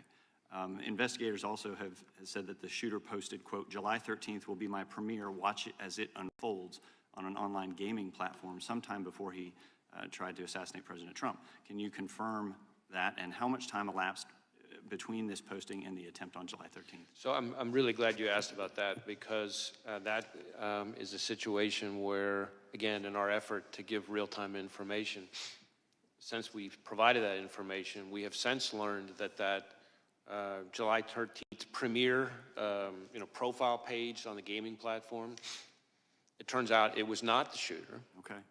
That it was some other individual as part of some sick joke who, after the shooting, created a profile page pretending to be the shooter. Wow. And so, of course, that person is now admitted to it, and but anyway, my point being, among the other challenges that we as investigators have, you have people who create accounts in today's world, create accounts pretending to be somebody that they're, and it's not the actual person. Now the so shooter, that's troubling, obviously, and it makes our jobs even harder as investigators. Thank you for clarifying that. Did he have an online gaming account? We do believe he was a gamer, and that he had different kinds of gaming accounts. So that's part of why Any information gleaned from those? Not yet, but again, some of those legal process returns I'm still waiting on. Now, during the attempted assassination, Crooks was wearing a T-shirt from a popular YouTube channel. Have you been able to access his selection of YouTube videos that he's watched? I believe we have seen some of his search history, but I think we've got a ways to go on that. I know there's some manual work that we're doing on that. I think the most notable thing that we've found recently, which I don't think has been shared until today, is that on a laptop that the investigation ties to him, that on July 6th, it revealed a Google search, and his search, if it was him, again, it's a laptop tied to him. We obviously believe it's him, but we'll continue to investigate. But his Google search was, how far away was Oswald from Kennedy? Right. And horrifying. Yes, absolutely. Can you clarify that you have in your possession all of the video that was taken on that day at the scene? We've collected mountains of video. Part of the reason you commit to providing us with that video? Well, we're going to work with the committee and share information as best we can. Part of the reason I hedged on whether we have it all is, as you can appreciate, in today's world, everybody with a phone has the ability to take footage, and so we're finding things kind of left and right. Do you have all the law enforcement video? I believe we have all the law enforcement video, but we're still collecting evidence. Okay. And I hope you would provide that to us and to the American people. Thank you. I yield back. Gentleman yields back. Director, just to be clear, the photo and the message on the online gaming account, I think your testimony was to Mr. Klein that was somebody else posing as the shooter. Is that right? Correct. Somebody after July 13th created this That's profile, pretending to be the shooter, and sent us down a rabbit trail, which we've now tied off. That's important information. The gentlelady from Pennsylvania is recognized. I thank you, Mr. Chairman. Thank you, Director Wray, for being here. And I want to add my voice to the chorus of folks who were just devastated by the illness and passing of Sheila Jackson Lee. What a champion. What a role model. I always called her the hardest working member of Congress. She was everywhere on every issue. She'll be greatly missed. Director Wray, I thank you for what you said earlier, which is leaning in. This is such an extraordinary set of events. The attempted assassination of Donald Trump, the stealing of the life of a father, a firefighter, somebody who protected lives, Corey Comparator, serious injuries to 2 others. So I thank you because you are trying to give us what you can without jeopardizing the investigation, and I think that's very helpful. Did the shooter also investigate other high-profile folks? We had heard some reporting around that early on. Well, you say investigate other folks. I think this is a place where we still have a lot more work to do. Part of what we did find was a bunch of cached images of a variety of public figures. But again, cached images are those images that you get when you pull up a news story from any number of news sites. If there are photographs in the article, those images are automatically put into the cache on your computer. So it doesn't necessarily mean that you were searching for that person's image. We do have the fact that starting around, at the least around the period early July, so the search that I just mentioned related to Oswald and Kennedy, that's about July 6th, which is the same day we believe that he registered for the rally. And the day before, he traveled to the grounds for the first time. And so I think there is a certain amount of searches related to former President Trump that during that period we're seeing, consistent with some kind of planning or reconnaissance, if you want to call it that, in advance of the rally. But that's sort of confined to that, or concentrated, maybe is a better word, in that July period, after the announcement of the rally and before the shooting. Can you speak to the conveyance of the gun? So this is a 20-year-old young man. His father owned the gun originally, AR-15, am I correct? AR style, yeah. AR style. 20-year-old man. When did the father sell the gun to him? And what documents do you have? How much money transpired? What date was it? Yeah, I do know that, I know, we believe, based on what we've seen, that his father after purchasing the gun legally, sold the gun to his son. I don't know that I have the date of that transfer or the amount of the transfer, although we may be able to get that to you as a follow. I just don't have it in front of me. Do you know when the father bought it? We know. I don't, as I'm sitting here testifying in front of you, I don't have that in front of me, so I don't have it at my fingertips. I'm just wondering if it's proximate to this event.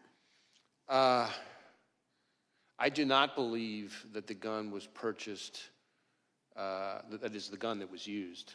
I do not believe it was purchased particularly close in time to the shooting. But how far in advance? It may have been a year before, give or take. But again, we'll go back and double check that on you. I do know that on the day of the shooting, at about 1:30 p.m., he bought 50 rounds of ammunition. So if you think about the day of, or if you back up a little bit, so the day before he goes to the shooting range, the day of he goes to the grounds the morning of the event for, I think, around an hour. He buys the ammunition at around 1:30. At around 3:50 is when he's back on the grounds of the rally, and that's when he used the drone that I've talked about already today. And then, of course, fast forward till just after 6 o'clock when the worst happened. And we had thought maybe over the weekend there was a conversation around a classified briefing for members. I hope that will happen as soon as it's feasible for you and for the other agencies involved. And he got off 8 shots, and the reporting is that that was in under 6 seconds. He got off 8 shots, fatal to one. My question that I'll leave you with, and I know I'm over time, Mr. Chairman, is we all decry political violence. We decry any violence, but we decry the rise in political violence. What can you tell us that we could do better? What do you need for you to be able to help this country reduce the political violence tendencies?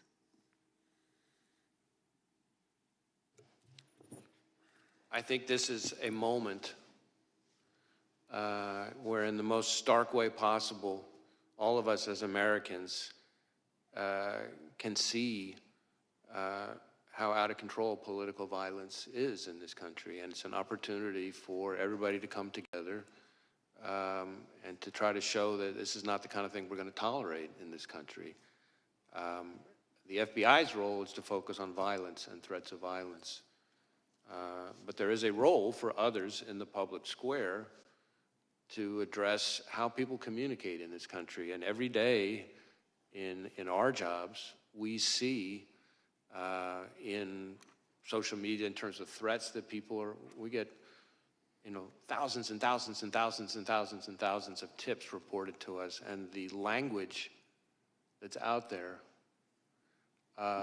is just mind-bogglingly hateful and violent sounding. People sometimes, as figures of speech, use expressions that are very violent expressions. And so that is a part of it. We can all do better in kind of being a little more thoughtful and measured in our language. But again, the FBI's, we got to stay in our lane. Our lane is the violence and the threats of violence. There's a role for everybody as Americans to try to see if we can take the temperature down.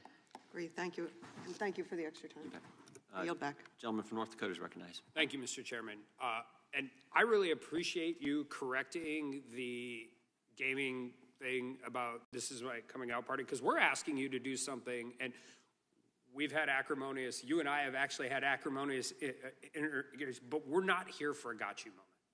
We're just not on this. And we're asking you to give us information before the investigation is complete. My only recommendation or suggestion would be when that happens, don't necessarily wait till you ask, because don't wait for us to ask. Because and I'll go through why in a second. I appreciate you coming in. I appreciate you telling us things. I appreciate you guys going against essentially your normal policy of waiting until an investigation is done, because the American people need to know it. But here's why. There's a guy with a rangefinder walking around that everybody noticed and then couldn't find. You know, he scaled to the top of a roof within 150 yards line of sight to the presidential, Republican former presidential candidate by climbing a drain pipe, and then you said some equipment. He was being pointed out by rally-goers everywhere they could, and nobody could figure it out. There's maybe supposed to be local law enforcement in the building, either upstairs or downstairs, and all of this is going on. And I was talking to a colleague of mine yesterday on the floor, and it's like, I hate the conspiracy theories that come out, but this is not the FBI's purview. This is the Secret Service's purview. This is so comically, like, inept to the average North Dakota citizen. Is just, they look at this and they're like, how could this possibly happen? And so when by you giving us information in a really meaningful way, even though we know the investigation's ongoing and things can change, that at least helps us to deal with that and figure out where we're at. And so, I mean, and you're doing all this. This guy had no combat training, no counter-surveillance training that you're aware of, right? I'm sorry, I couldn't quite hear He that. had no combat training. Oh, no, not, I don't think any, certainly no what we would call, what you and I would call combat training. Obviously, he was a fairly active recreational shooter, so he did plenty of shooting. A lot of guys in Western Yeah. North Dakota, right? I mean, all of those different things. And somehow we came within under of an inch of a presidential candidate being shot and killed within 100 days out from an election. And when you look at it, so I just want to be really clear, because there is a lot of this. There is no evidence of another shooter, right? I mean, another shooter. Yeah. I mean, there's the counter sniper who took out the shooter. Well, right. But you're talking about like another. Anybody else. And you're looking at his online and seeing all that, but there's no evidence he had any other accomplices on scene that day, correct? Correct. Not that we've seen yet, certainly. And you said, and Oversight's had a hearing, DHS had a hearing, we're having a hearing now. The Inspector General's going to investigate. We're probably announcing a bipartisan outside panel. But there's another investigation too, right? Because somebody has to clear the shooter. Like, even though it is a Secret Service officer deploying his, I mean, when an FBI agent kills somebody in the line of duty, what's the process? So we have what we call an agent-involved shooting, is I think what you're getting at. And we have a whole process. Usually get put on leave, paid leave, get a lawyer, depending on how it is, right? Some of those things depend, but we have, our inspection division does a shoot review of each time when there's one of these situations. And they sometimes have to coordinate with local prosecutors who are also doing some kind of review. But so yes, Secret Service would have a similar kind of process for the counter. I mean, because you have to actually establish one of the defenses to homicide. Just like, I mean, you don't do it in a court system the same way everybody else does, but you have to justify that shooting was justified. So when the FBI does that, do they conduct that all internally? Most of the time, yes. Every once in a while, there's a situation where the Inspector General gets involved. Do you know how the Secret Service does it? I don't. Okay. And I just think that's important, because when we're talking about how this works, and I don't think anybody is arguing it wasn't, anybody who's seen it knows what happens, but it's just knowing it and making sure that the process is handled correctly. And I just want to shift gears with my last 30 seconds really quickly, because we had a hearing on the northern border in Grand Forks, and you were talking about specific threats from Iran, but also generally. And we've diverted an exceptional amount of resources at the southern border. Our interactions, 114% increase in apprehensions. And the one specific thing, with all due respect to my friends and my neighbors from Canada, it's a lot easier to get into Canada for some of these countries where we have these real issues with terrorist threats than it is to the United States, particularly Iran. And are you guys monitoring that and making sure whatever coordination you have with Canada, that we're paying attention to that as well? We have an excellent relationship, we the FBI, with our Canadian counterparts, both RCMP, the Mounties, as some people euphemistically call them, and CSIS, my intelligence service counterparts. We have great relationships with them, and terrorism is, I find, probably the #1 thing we talk about. Yeah, they're understaffed and overworked on the northern border, and they can use all the help you get. With that, I yield back. Gentleman yields back. Gentleman from Maryland is recognized. Thank you, Mr. Chairman. Director, thank you for today. I think I greatly appreciate your candor. I know it's highly unusual to go into this level of detail during an active investigation. and I know it's a special and unique circumstance given the nature of what happened that day.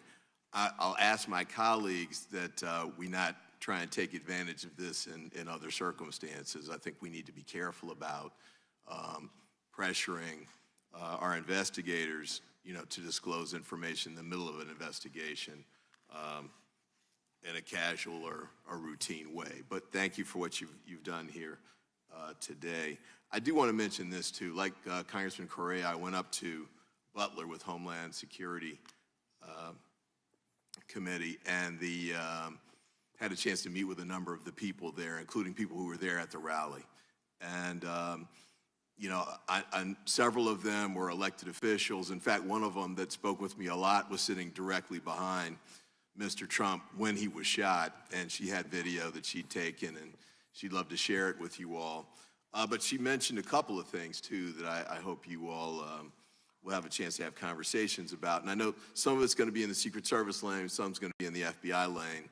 But one of the things she talked about was the fact that the day before the shooting, she and other officials in the town and people who just wanted to prepare the stage showed up and started working on putting the bunting up and decorating it.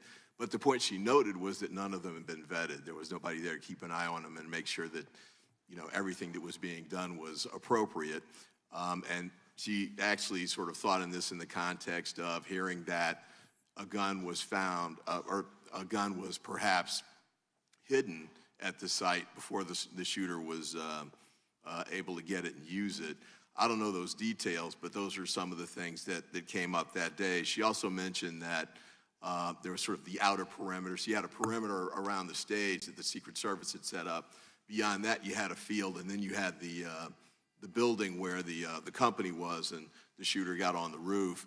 Apparently, there was a sort of a second level of a perimeter there that wasn't particularly restricted from an access standpoint, as with the street that was just beyond that. So she raised, and another elected official raised as well, issues about security that may actually kind of get into what you're talking about, whether the ladder was there, how the guy got on the roof. There are all sorts of issues with respect to that. And there was a lot of people, as you said, that had videotape. I talked to 3 that were showing me videos while I was standing out there in the grounds. But I had a couple of questions to ask of you briefly. Apparently, there was no Secret Service recordation of communications during that day. There's no radio runs, we call them, but there's no tapes. Do you know if there are any recorded conversations among law enforcement from that day? I don't know the details of that. I believe there may be some, but I don't have in front of me exactly what we've seen or heard. Okay. And then with respect to email communications, there were a lot of issues about, because my personal view, having gone to the site, was that they just shouldn't have had the rally there. It should not have been permitted. I thought there were just too many roofs. He picked one, but there was like a half dozen others that he could have picked on the other side of the field. And as Eli Crane, a congressman who was a sniper for the U.S. military, said, there was a water tower that actually would have been a better site, probably that Secret Service should have used, but could have been used as well. But had the lead up to that decision, and Congressman Correa raised this, who made this decision about how to pick the site? And apparently there was back and forth between local law enforcement, Secret Service, and the campaign. And I was kind of curious as to whether that's something that your investigation is going into or not. So I think that primarily falls within the scope of the 2 other reviews, that is the DHS Inspector General review and the outside panel, independent panel that's been announced. Certainly we are interviewing law enforcement personnel, but the security preparations, the adequacy of the security preparations. That's the other lane? That's the other lane. All right, I only got 15 seconds left. Quick question for you with probably not a quick answer, but this scenario is kind of the worst case scenario from a couple of standpoints.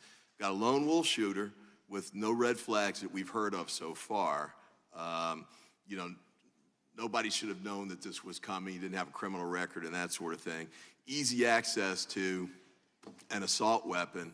I had a discussion like this with I think Congressman Roy and Congressman Bishop several months ago. What is it we can do to try and preempt those kinds of scenarios? We've got gun violence all over the country, including in my district. This is one example, but you know, this scenario is the worst possible that I can think of from the standpoint of no intervention prevention efforts that can be put in place to try and address it. But I'm kind of curious if you have any thoughts to the contrary on that. I don't know that I have any magic solution to the problem, and I certainly don't want to be proposing, you know, legislative ideas. That's not really my role. Certainly, dangerous weapons, especially high-powered weapons, in the hands of the wrong person represent a real concern for law enforcement, including to law enforcement, sometimes as the victims, as we saw very tragically down near Miami with 2 of our agents killed. That's probably all I can say on that. I do, while we're on the subject of firearms, Mr. Chairman, I have an answer to Congresswoman Dean's question. I might as well give it now, which is about the purchase of the firearm. I'm told that the father purchased the firearm in 2013, so quite a while ago, and then he sold it to his son in October of 2023. Thank you. Thank you, Mr. Chairman. I yield back, and thank you, Mr. Director, for your great work. I'd ask unanimous consent that we enter into the record a statement from Representative Kelly and some questions for the Bureau. Representative Kelly represents Butler. Actually, that's his hometown. So without objection, those will be entered into the record, and we'll make sure you get those, Director. The gentleman from New Jersey is recognized. Thank you, Mr. Chairman. Before I begin, and this is not directly with you, actually, I just wanted to straighten something out. I know my colleagues, the gentlemen and the gentleladies from Georgia, Washington, California, Pennsylvania, they all mentioned Project 2025. Well, I don't know how they expect you to know about that, number one. I'm pretty damn involved. I don't really know a whole lot about it. But President Trump has made it clear, and we're going to say it again, we'll say it over and over again, that there are some things he disagreed with, some things he agreed with that he wasn't that familiar with. It was from the Heritage Foundation. And that was just raw politics, to be honest with you. It was just because 2025 has some things in it that they believe are really going to offend American people, and it very well may. And so they want to pin it on the presidential candidate. He didn't author it. He didn't condone it. He didn't put his seal of approval on it. It's getting old. It really is. We do this with other things. Just like in this committee, when anything goes wrong, anything, somehow Donald Trump's name has to be brought into it, and it gets tiring. It's politics over reality. Second thing about picking the site, I was intimately involved in the Wildwood rally, the biggest rally President Trump's ever had, biggest political rally in the state of New Jersey. I had spoken to the president about it, and he wanted to do it on the beach because we had over 100,000 people. And let me tell you, we had everybody out there because they were concerned, the Secret Service and the local police and the county police and just about every entity could be. And so they had, behind it was that iconic setting. They had the Ferris wheels on the pier and all the stuff. They had agents up in there. They had agents in the ocean, in the water, in boats. They had people coordinating, working with each other and talking with each other because they knew it was a risk. So we chose a site that was difficult. The president did, and I thought it was a great site. But nevertheless, the law enforcement responded properly. Something went wrong here. You can't blame this on Donald Trump as well. The site was chosen. It's the responsibility of those who serve in law enforcement to make sure that he was safe, period. And I'm sure you'll find out why. On another tangent here, you know, I've got to wonder how many qualified people were passed in order for Director Cheadle to get her 30% quota. That's a lousy way to run an agency, especially when it's dealing with law enforcement, to say we've got to have 30% of anything. And I worry about these practices because it's policy over protection. And Director Wray, I know that some things were left to you. I understand that. But one of your early acts on the Biden presidency was hiring the FBI's very first chief diversity officer. And since that time, and even before your time, and you're going to disagree with me, but respectfully, I'm going to disagree with you. Recruitment standards under your lead has resulted in deterioration in many areas, including physical fitness, illicit drug use, financial irregularities, mental health issues, full-time work experience, and integrity. And I know you dismissed them, but in October 2023, they are a prestigious group of retired FBI special agents and analysts both expressed concern regarding the FBI's willingness to recruit agents that, quote, I'm not saying this, they said it, not me, can't even pass the new relaxed standards for fitness, who are illiterate in some cases and need lessons, educational lessons, don't want to work weekends or after hours, their words, and have serious disabilities or mental health issues, which is not the place for them. Most of your agents are great people. I love them. I love them for what they do. I'm not criticizing most. But these new standards, don't you think this is a hindrance and reduces the morale of the vast majority of good people that you have in the FBI? And I ask you for a quick answer because I have a few other things. So I respect our retired agents, that many of them come to our graduations now, and I can tell you emphatically that they are those who think that we have lowered our standards, whether it's on physical fitness or anything else, are mistaken. And you can prove that. The facts back me up on that. The standards are the same today as they were a decade ago. They've changed in some ways that are appropriate. In fact, the physical fitness standards, depends on how far back you go, but the physical fitness standards that our current graduates have to graduate from Quantico actually exceed some of the physical fitness standards that were in place if you go back far enough with some of our retirees. But what I would tell you, I think part of the reason there's confusion, and again, I accept that these folks are raising their concerns in good faith, but we have actually access to the facts. And part of the reason I think there's confusion, just take the physical fitness thing as an example, is that before you had to pass the physical fitness test before you showed up to Quantico. Now you have to pass it in order to get a badge at Quantico. The standard hasn't changed. You still have to pass the same test, the same 12-point standard, et cetera. All that stuff applies. The only difference is you can pass it while you're at Quantico. But if you don't pass that same test that's been in place for a long time now, you don't get a badge. And we will dismiss people from Quantico, and we do, who don't pass that Director, I know test. I have to wrap this up. I appreciate that. If you could get us information that substantiates what you say, that should be easy enough to do to the whole committee. I'd appreciate it.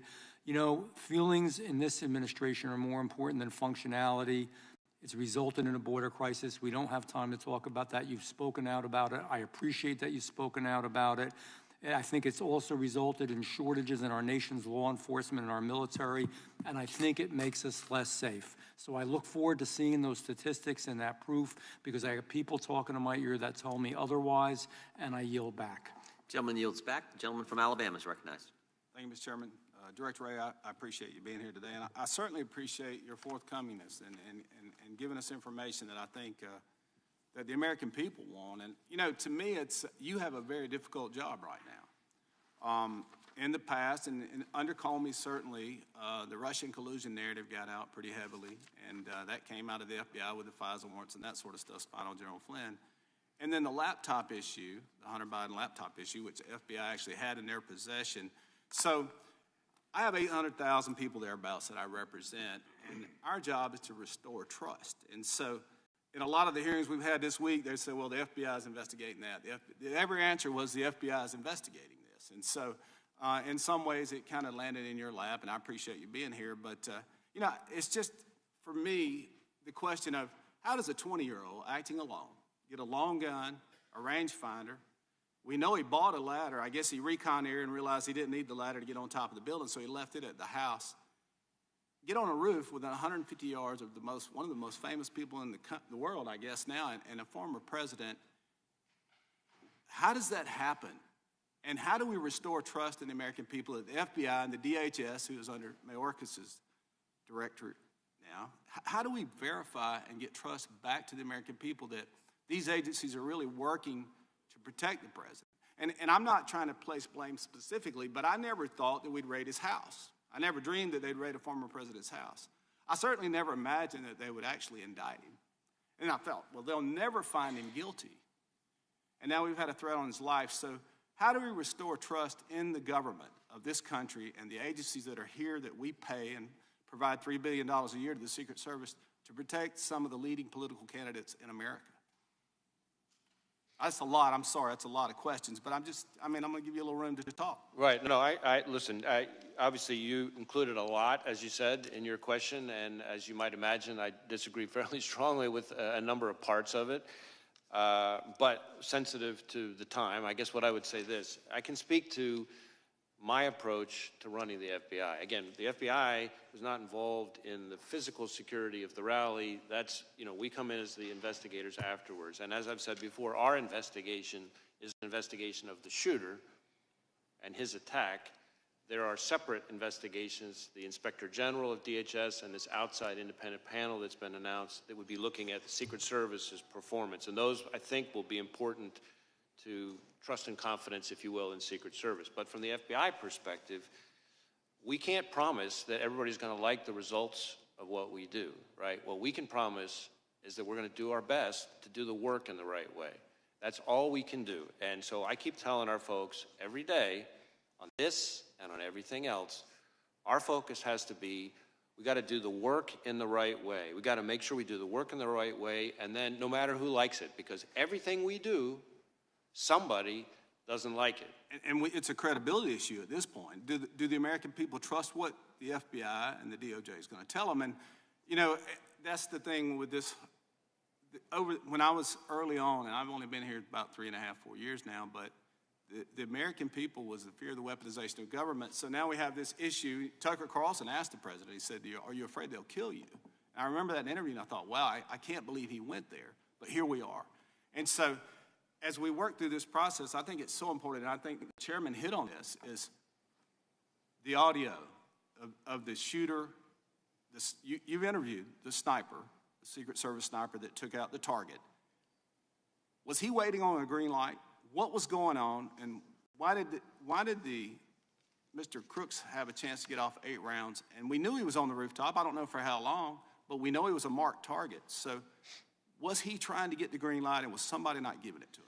So again, the performance, the adequacy of the performance of Secret Service will be the subject of the Inspector General investigation and this outside independent panel. What I can tell you, and I'm glad you asked the question, because this goes to something that that was part of an earlier exchange.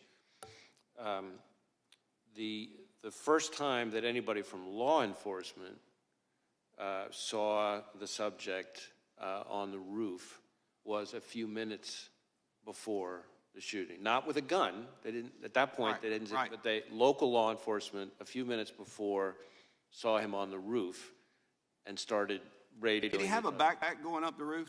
Well, we haven't found anybody yet who saw him climbing up the roof. The reason why I've talked about how we think he got on the roof is that's based on forensic, our evidence response team and forensic analysis that we're, without getting into all the details, footprints and things like that we can, fingerprints, et cetera, that we can see how he got on. But we don't have an eyewitness at the moment who saw him climbing up.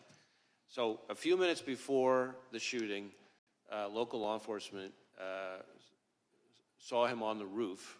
Again, no weapon identified at that point. A few seconds before the shooting is when the law enforcement officer that I've talked about already is the one who was assisted by another officer who saw up on the roof, saw the shooter in a prone shooting position with the gun. He turns. How long did that happen before? That sighting, that is the first time, to my knowledge, the first time anybody from law enforcement saw him with a weapon. That is seconds before he shot at President Trump. Thank you, Mr. Chairman. I yield back. So did the counter sniper not see the bad guy, the shooter, until after he fired a shot? You mean until after the subject fired a shot? Until after the shooter? Yeah, I don't know the answer to that. It's possible we've already determined that, but as I sit here right now, I don't have that. But I can, yeah. I think that's the logical next question with where the gentleman from Alabama's question was going. The gentleman from California is recognized for 5 minutes. Director Wray, to the best of your understanding, how close did the assassin's bullet come to killing President Trump?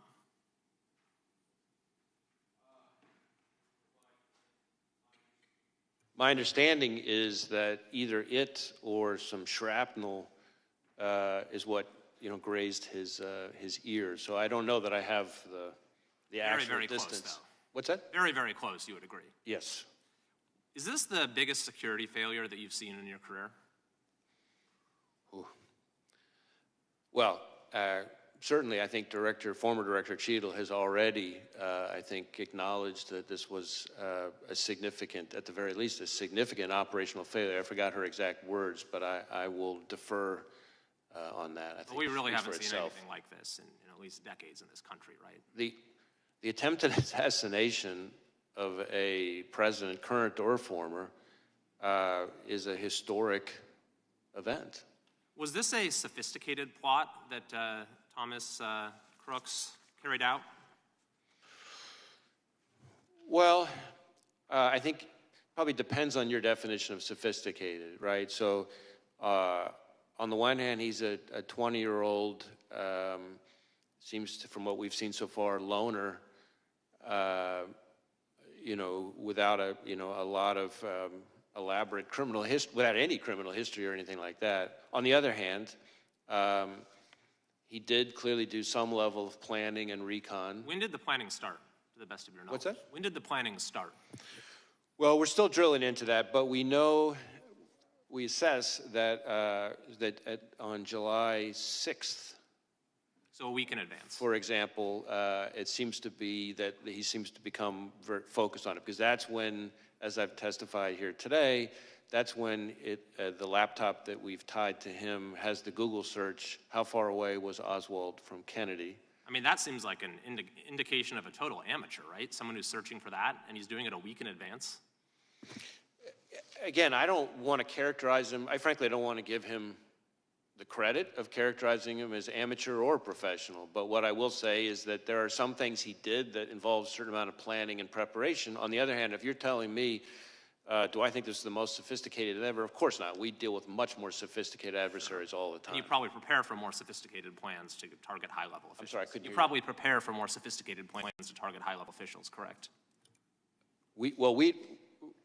We don't do physical security, but yes, obviously we're investigating much more sophisticated attacks all the time. How about the encrypted applications on his phone? Were those there for a while, or did he download them, in the days or weeks leading up to the assassination attempt?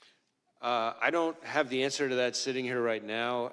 I think it may vary from platform to platform because he had a number of encrypted messaging apps on it. And again, as I've said, we're trying to get access to that content. And that's important. I think it's important for everybody on this committee to understand that this is a real problem for law enforcement. That these companies, let's be clear here, these companies are designing their platforms in a way to, no matter how heinous the crime, no matter how rock solid the legal process, I'm run out of time, to get so access. I want to get the next question. At this moment, are you confident that high-level protectees, presidents, former presidents, are well protected? Well, it's not really for me to say. I have a lot of respect for the men and women of the Secret Service who provide protection, just as I do for their counterparts at other agencies. You can't say one way or the other. Your assessment as director of the FBI whether the president is safe?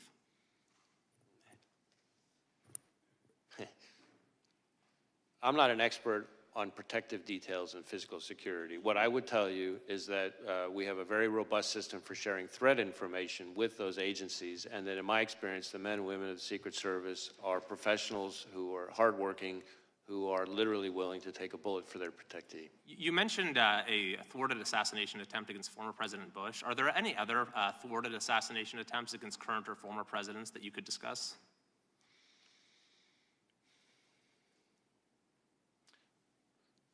Not that immediately come to mind, but I'd have to go back and think about that. I mean, obviously we've been around for a while, and current and former presidents are high-profile targets who are attractive to all kinds of bad guys. Sure. There's also been reports that the shooter's parents called local law enforcement to say he was missing on the day of the shooting. Is that correct? And if so, Is that something that you would see as a sort of a natural thing for them to do? It seems like a 20-year-old who's been missing for a few hours, maybe his parents don't, first thing they do, call the police. What was going on with that situation? So my recollection, I don't have this in front of me, my recollection is they did call, concerned that he was missing. My recollection, though, is that they didn't call until this was after I think this was after the event. I see. But I'm not certain of that, so I want to, hedge on that slightly because I have to get back to you to confirm that. I believe that part of the issue was that when he last saw his father, he, I think, indicated to his father that he was going to shoot at the range. And then, of course, he didn't go to the range and he didn't come back from that. And so I think that may have added to the level of concern. Thank you. I yield back. Gentleman yields back. Gentlelady from Wyoming is recognized. Thank you, Mr. Chairman. Director Wray, I'm going to go a little bit different route with my questioning. In testimony before the Senate Judiciary Committee in December of last year, you stated that the FBI is, quote, especially concerned about the possibility of Hamas supporters engaging in violence on the group's behalf, end quote, and that the threat from a, quote, terrorist organization who may exploit the attacks in Israel as a tool to mobilize their followers around the world, end quote. We've seen a lot of conduct today that I think is concerning to many people in terms of Hamas terrorists and their sympathizers. Reports have surfaced alleging that many of the groups intimidating and violating the civil rights of Jewish American students, like the Students for Justice for Palestine, received guidance and financial support from American Muslims for Palestine, and that AMP's directors allegedly have links to groups which fundraise for Hamas. Director Wray, is the Bureau aware of or investigating whether these groups violating the civil liberties of Jewish Americans are connected to or affiliated with Hamas or other terrorist organizations? So we are investigating a lot of attacks and threats against the Jewish community. I've been very vocal on how big a concern that is, and certainly that was already heightened even before October 7th, and since October 7th it went to a whole nother level. We are actively engaged with Jewish community both locally and nationally. When it comes to foreign terrorist organizations and their role, or foreign adversaries and their role, we are looking hard to see if we can find linkage, for example, funding or things like that. Nothing that I can report at this time, but it's something. But you're investigating it. It is the kind of thing that we're looking for, absolutely, because we know that there's an interest in their part to foment. We're watching it yes. in real time today. Right, yes. There are other reports that Mayor Bitar, National Security Council Coordinator for Intelligence and Defense Policy and Deputy Assistant to the President, was an active member in Students for Justice in Palestine at Georgetown University, which is one of the groups alleged to have ties to Hamas. Is the Bureau investigating whether the Biden-Harris administration is compromised by pro-Hamas groups and organizations? Well, again, we're having quite a number of Hamas-related investigations. I'm asking specifically about whether you are investigating whether the Biden-Harris administration has been compromised by pro-Hamas groups. There's nothing along those lines that I can think of to report.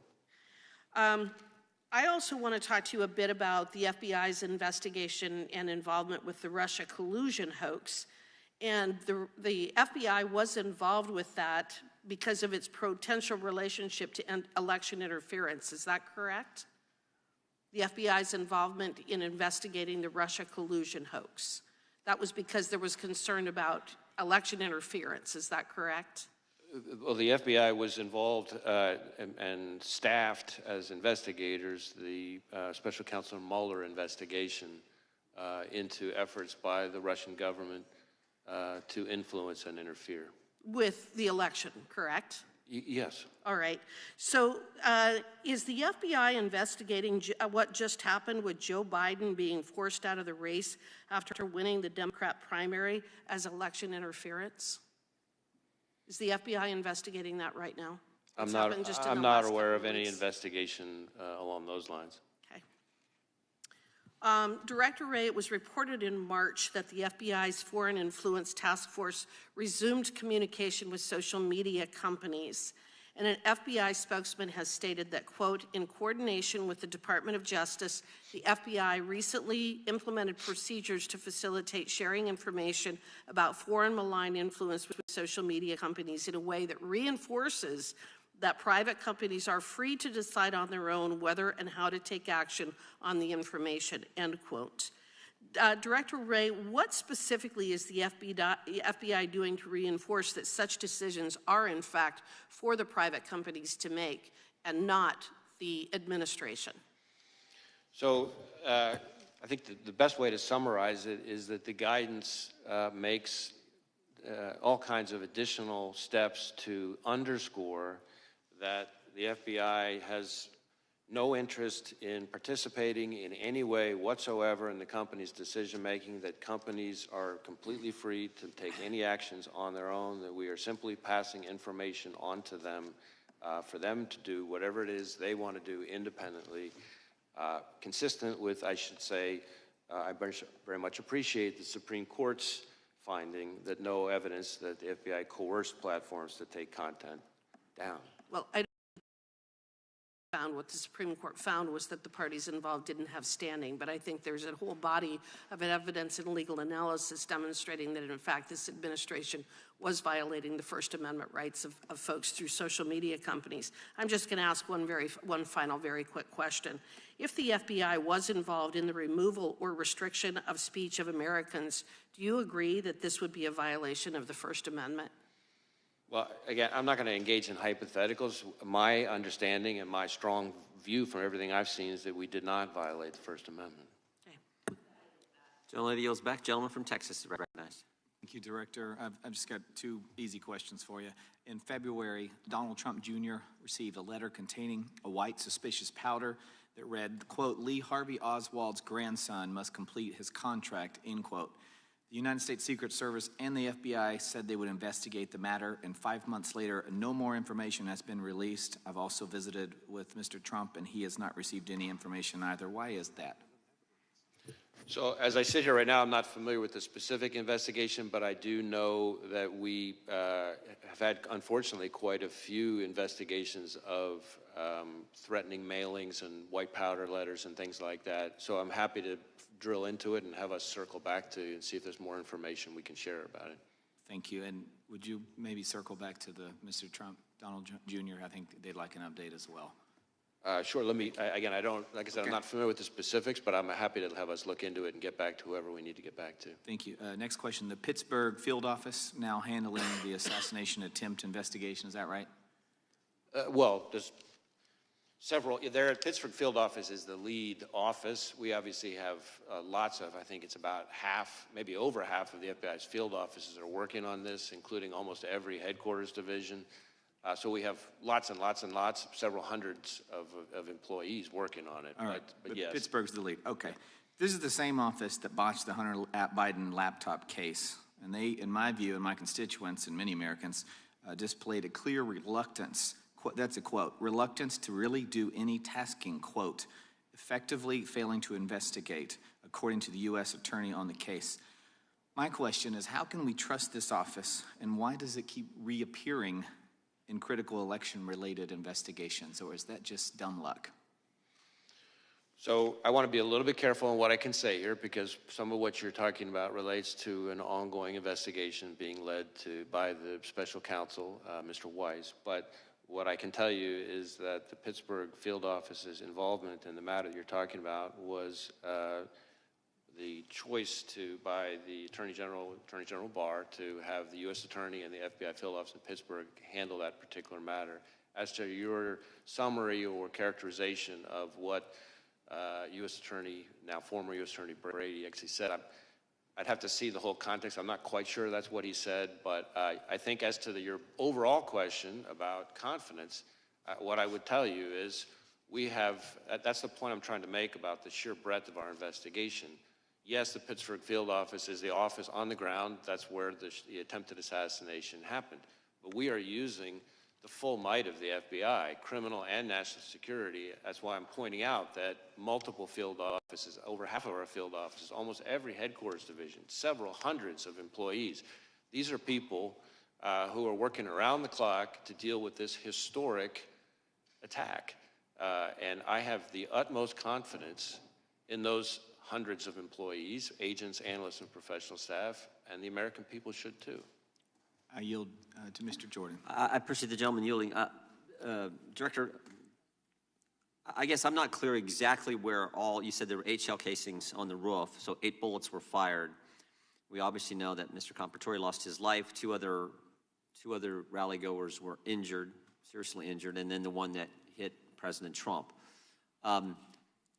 Does that account for, were some of these individuals hit multiple times? Where did all 8 bullets go, is I guess my question.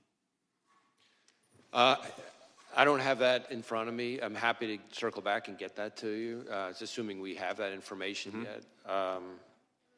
As I said, I think with respect to former President Trump, there's some question about whether or not it's a bullet or shrapnel that that hit his ear. So it's conceivable. Although, as I sit here right now, I don't know whether that bullet, in addition to causing the grazing, could have also landed somewhere else. But I believe we've accounted for all of the shots and the cartridges. So let us get that. It's my understanding that the very first one was the one that hit the president. Is that the very first shot, or is that not accurate? I don't, as I sit here right now, I don't know the answer to that. I believe we know the answer to that. I just don't have it in front of me. Okay. Is there any chance I mean, it seems to me that this bad guy, this shooter, was focused on President Trump, but you indicated that he purchased 50 rounds of ammunition, I believe, earlier that day. Do you have any indication thus far in your investigation that in addition to going after and trying to assassinate the former president, he was also looking to do a lot more damage to other individuals? That's a hard question to answer. What I would say is I agree with you that his preparatory activity is what we've seen so far, the limited information that has been relevant and interesting about his preparatory activity does seem to be that he had settled on former President Trump as a target and this rally as his moment to try to take a shot.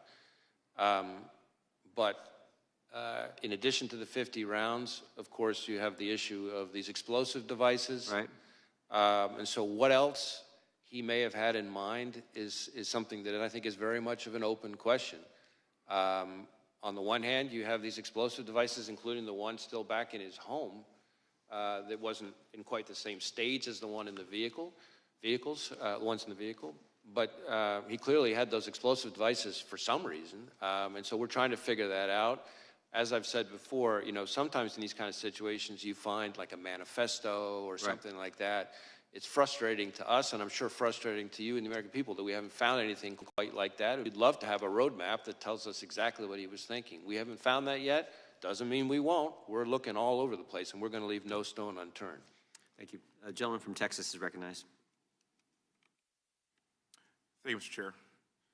Thank you, Director, for being here today. I know it's been a very long day, busy day on Capitol Hill, and also I want to apologize in advance if there's any repetitive questions from me. But I have to ask, given that our sitting president resigned from the campaign on Sunday and the Secret Service Director resigned yesterday, you don't plan on resigning anytime soon, do you, sir? No, sir. Good to go. Earlier today, you told this committee that you recovered 8 bullet cartridges from the roof next to the shooter. And given that testimony, I have 2 questions for you.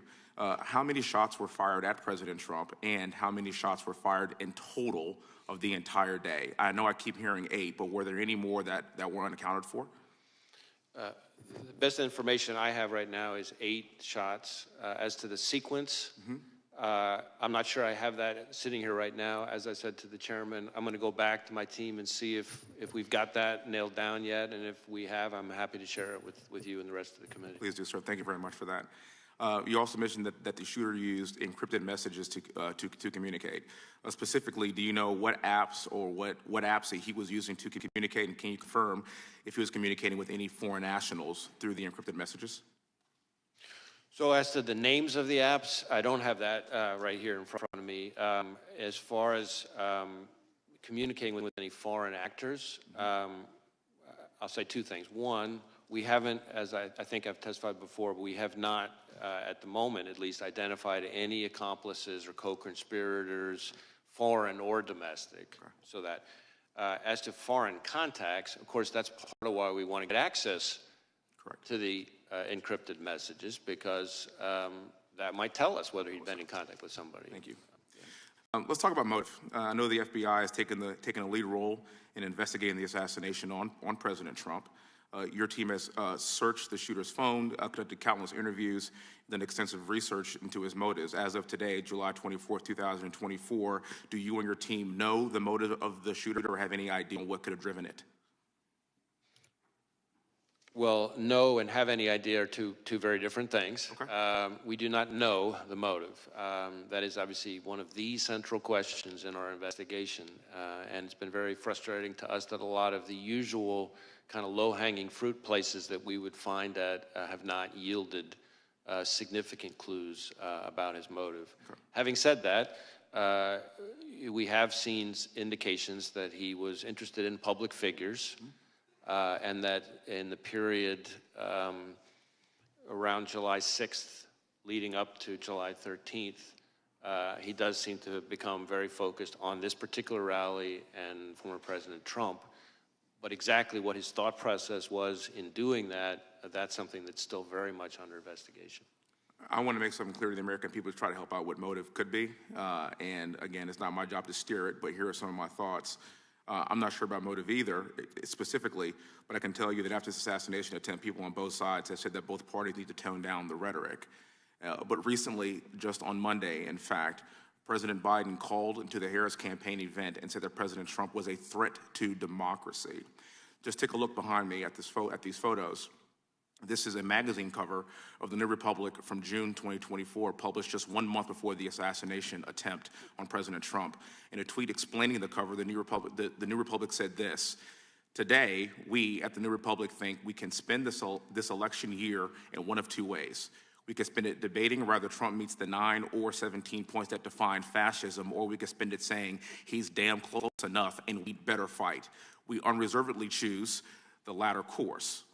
Now, sir, I know you said that the FBI doesn't have a clear motive yet, and you've explained that, but in your professional experience as an investigator, do you think that language like this could radicalize someone to engage in political violence?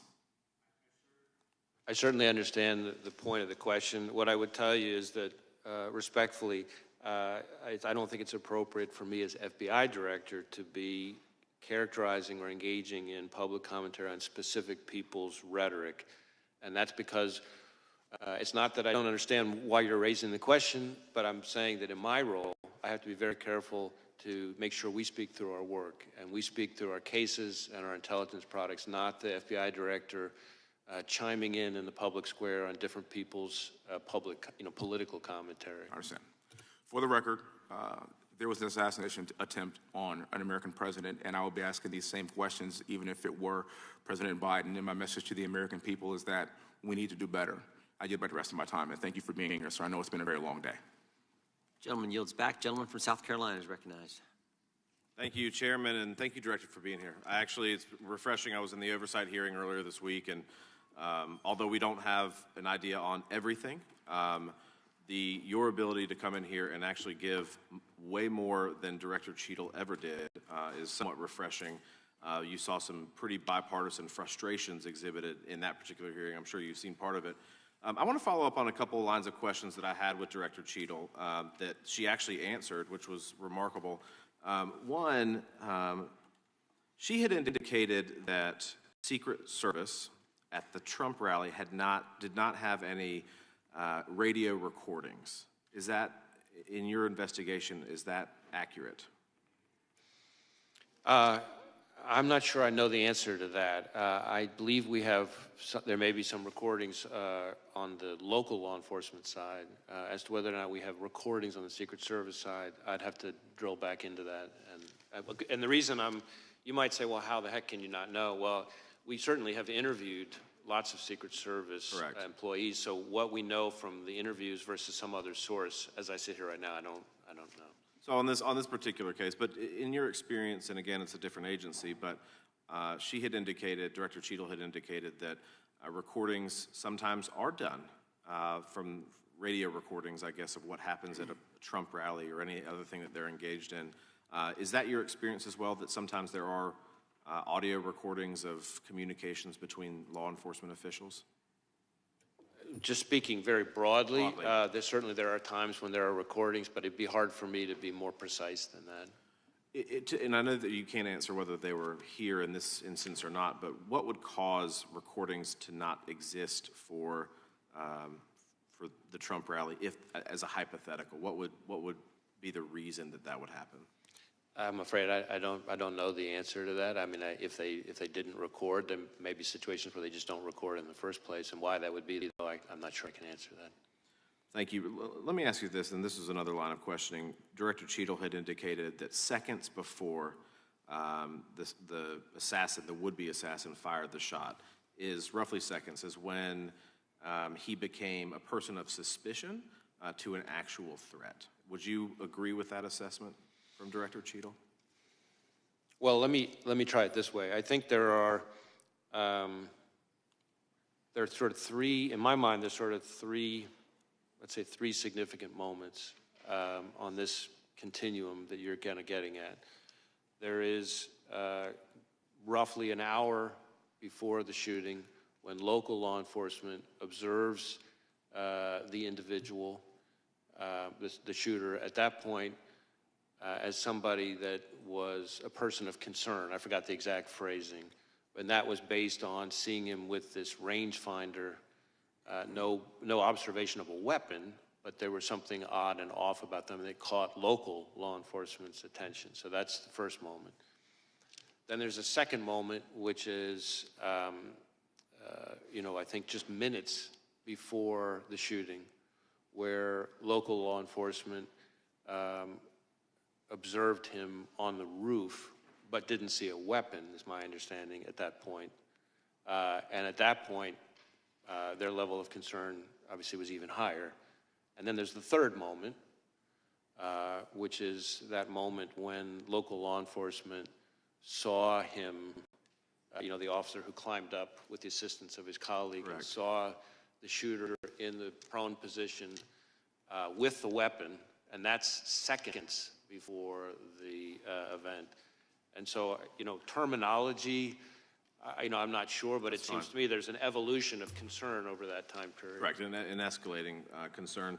At what point, and this again I just don't know, so I'm curious, at what point is, say, the sniper who killed Mr. Crooks, at what point is he able to fire a shot, and does he have to have authorization in which to do that? I don't know that I know Secret Service's rules of engagement in that situation. It's possible that our interview of the counter-sniper has uncovered that. Again, our focus has been, I certainly understand why you're asking the question, but our focus has been on the shooter himself and his actions and the attack. These two other reviews, the DHS Inspector General and the outside independent panel, are both looking at the performance of the Secret Service, which would, I'm confident, include the question that you're talking about. Thank you. And I actually think, from a legislative purpose and what this body will probably ultimately do, it's of great importance that we break down barriers of communication and that we allow officers to do their job without, so that this doesn't happen again. And I appreciate you being here. Thank you, Director. Gentleman yields back. Gentleman from Ohio is recognized. Well, once again, as Congressman Fry said, we want to thank you for your time and a lot more information today than Monday. So thank you for that. I just have a handful of questions. I would love to have just a simple yes or no so we could get done with this. So on day one, President Biden issued an executive order mandating DEI programs in the executive branch. You responded by hiring FBI's first ever chief diversity officer. You're even on the Bureau's website quoting, saying that diversity and inclusion of the workforce is something I care deeply about because the success of our efforts impacts our operation and our future, end of quote. So Director, just a simple yes or no, do you still find DEI hiring practices to be central to the FBI's operations cultures and future? I believe that diversity is an important part, is a core value of a high-performing organization. Do you have any concerns that our Homeland Security efforts will be hampered if the FBI continues to use DEI as a primary hiring measure? I don't believe that we use DEI as a primary hiring metric. I would say that we have not lowered our standards. Yes or and no, please? Let me, if I could finish. It's not a yes or no question. We have not lowered our standards, and the facts back that up.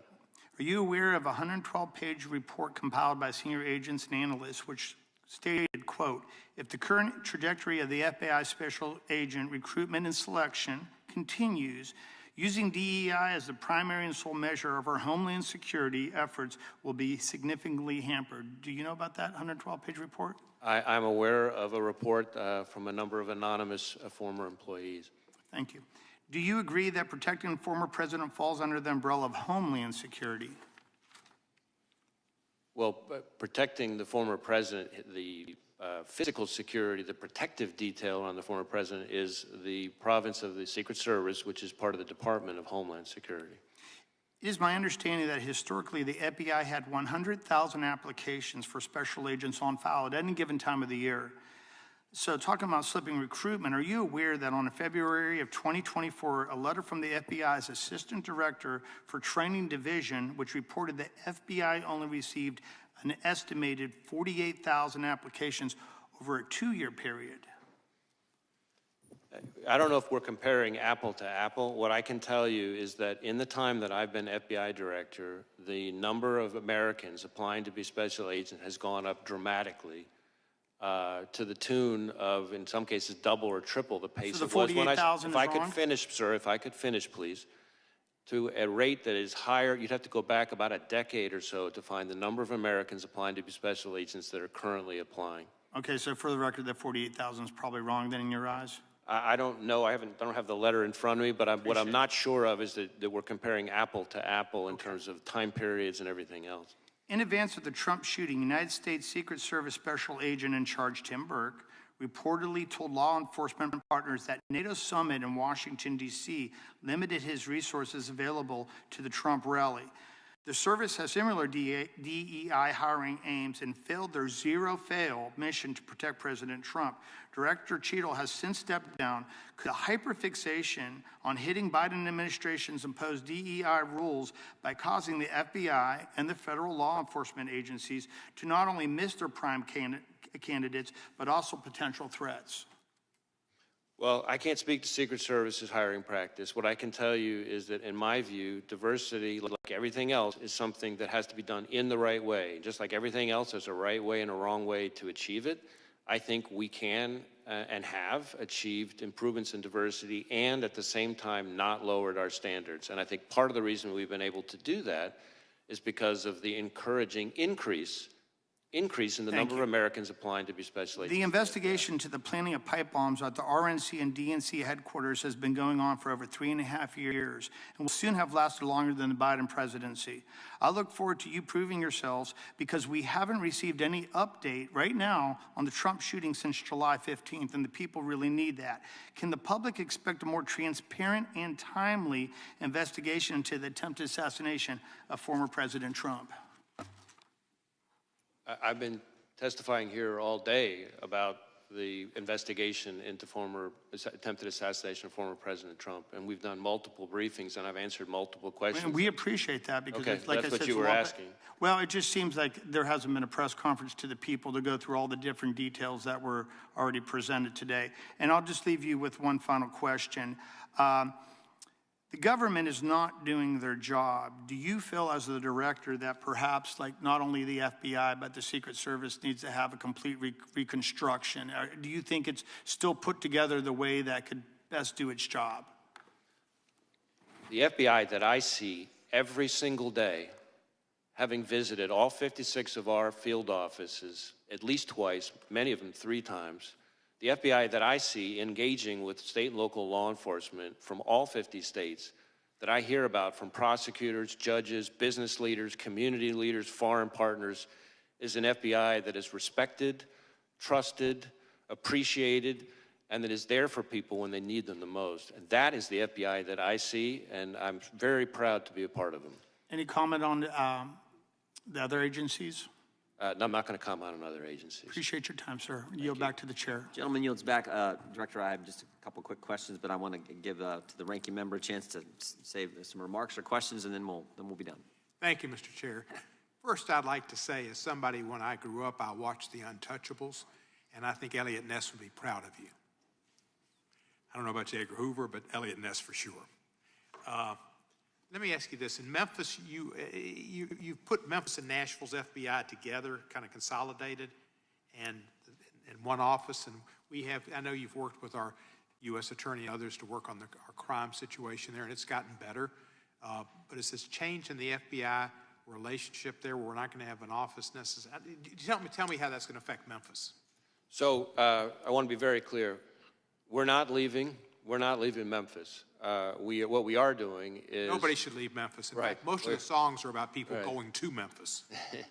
We are... They leave Nashville. They go to Memphis. Recognizing population growth and the threat environment, we have instead taken, if you look across the state, instead of having 2 field offices in Knoxville and Memphis, we're creating a Tennessee division headquartered in the middle in Nashville. But we are keeping the offices in Knoxville and Memphis.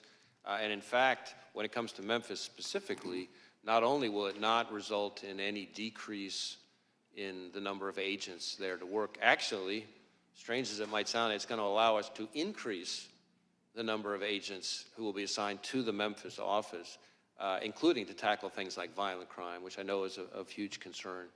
And the reason for that is really the effect of this reorganization is to be able to reduce administrative roles that will be more consolidated in the middle in Nashville, but it'll allow us to increase the operational roles, the agent roles, the number of them in Memphis. So I think not only are we not leaving Memphis, we're actually increasing our investigative presence in Memphis as part of this, and we're going to be able to continue to collaborate closely with our great partners there without skipping a beat.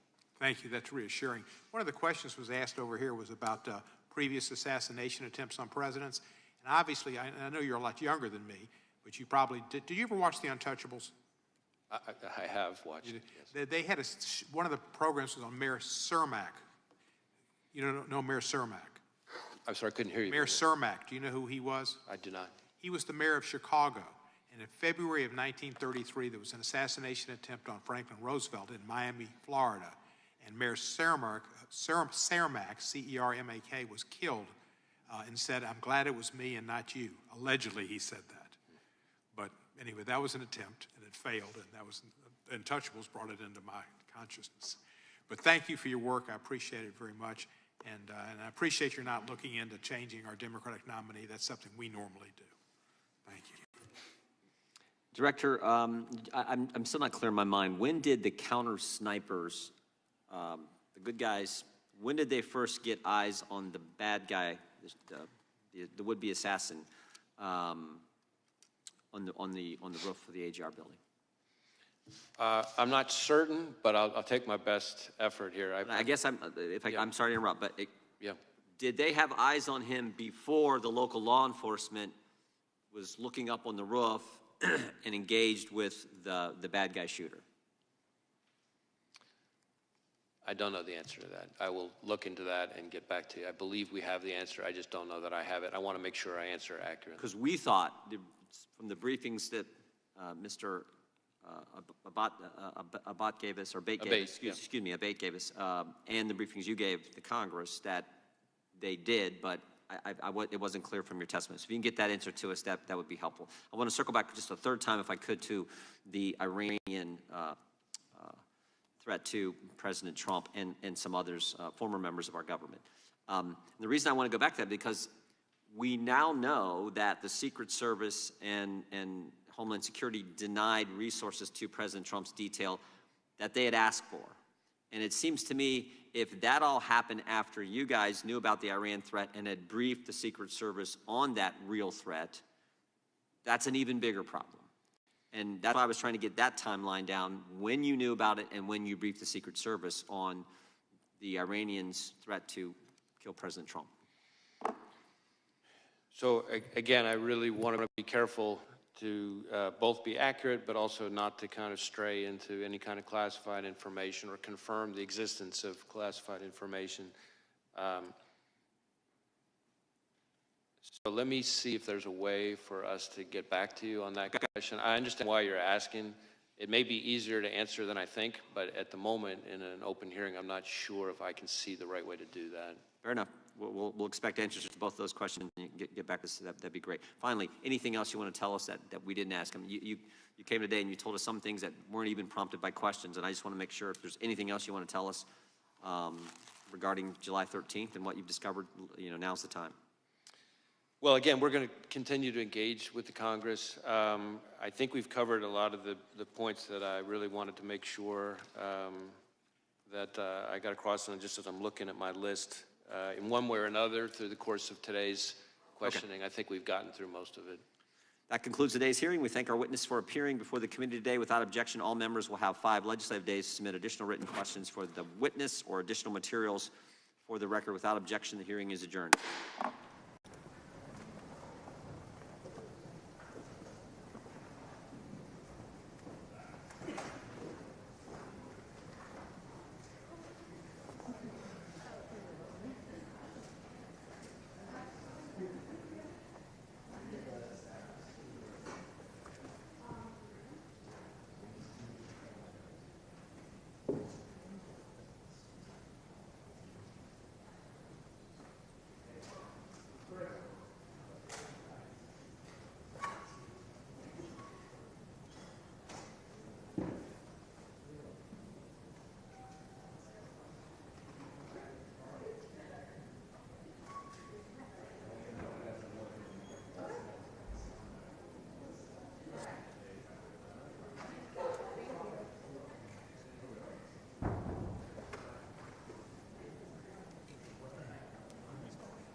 Why do I feel this thing's going forever? 11:30 tomorrow. I felt like I came in at 6 a.m. Even though I came in at 9, it feels like I've been here all day.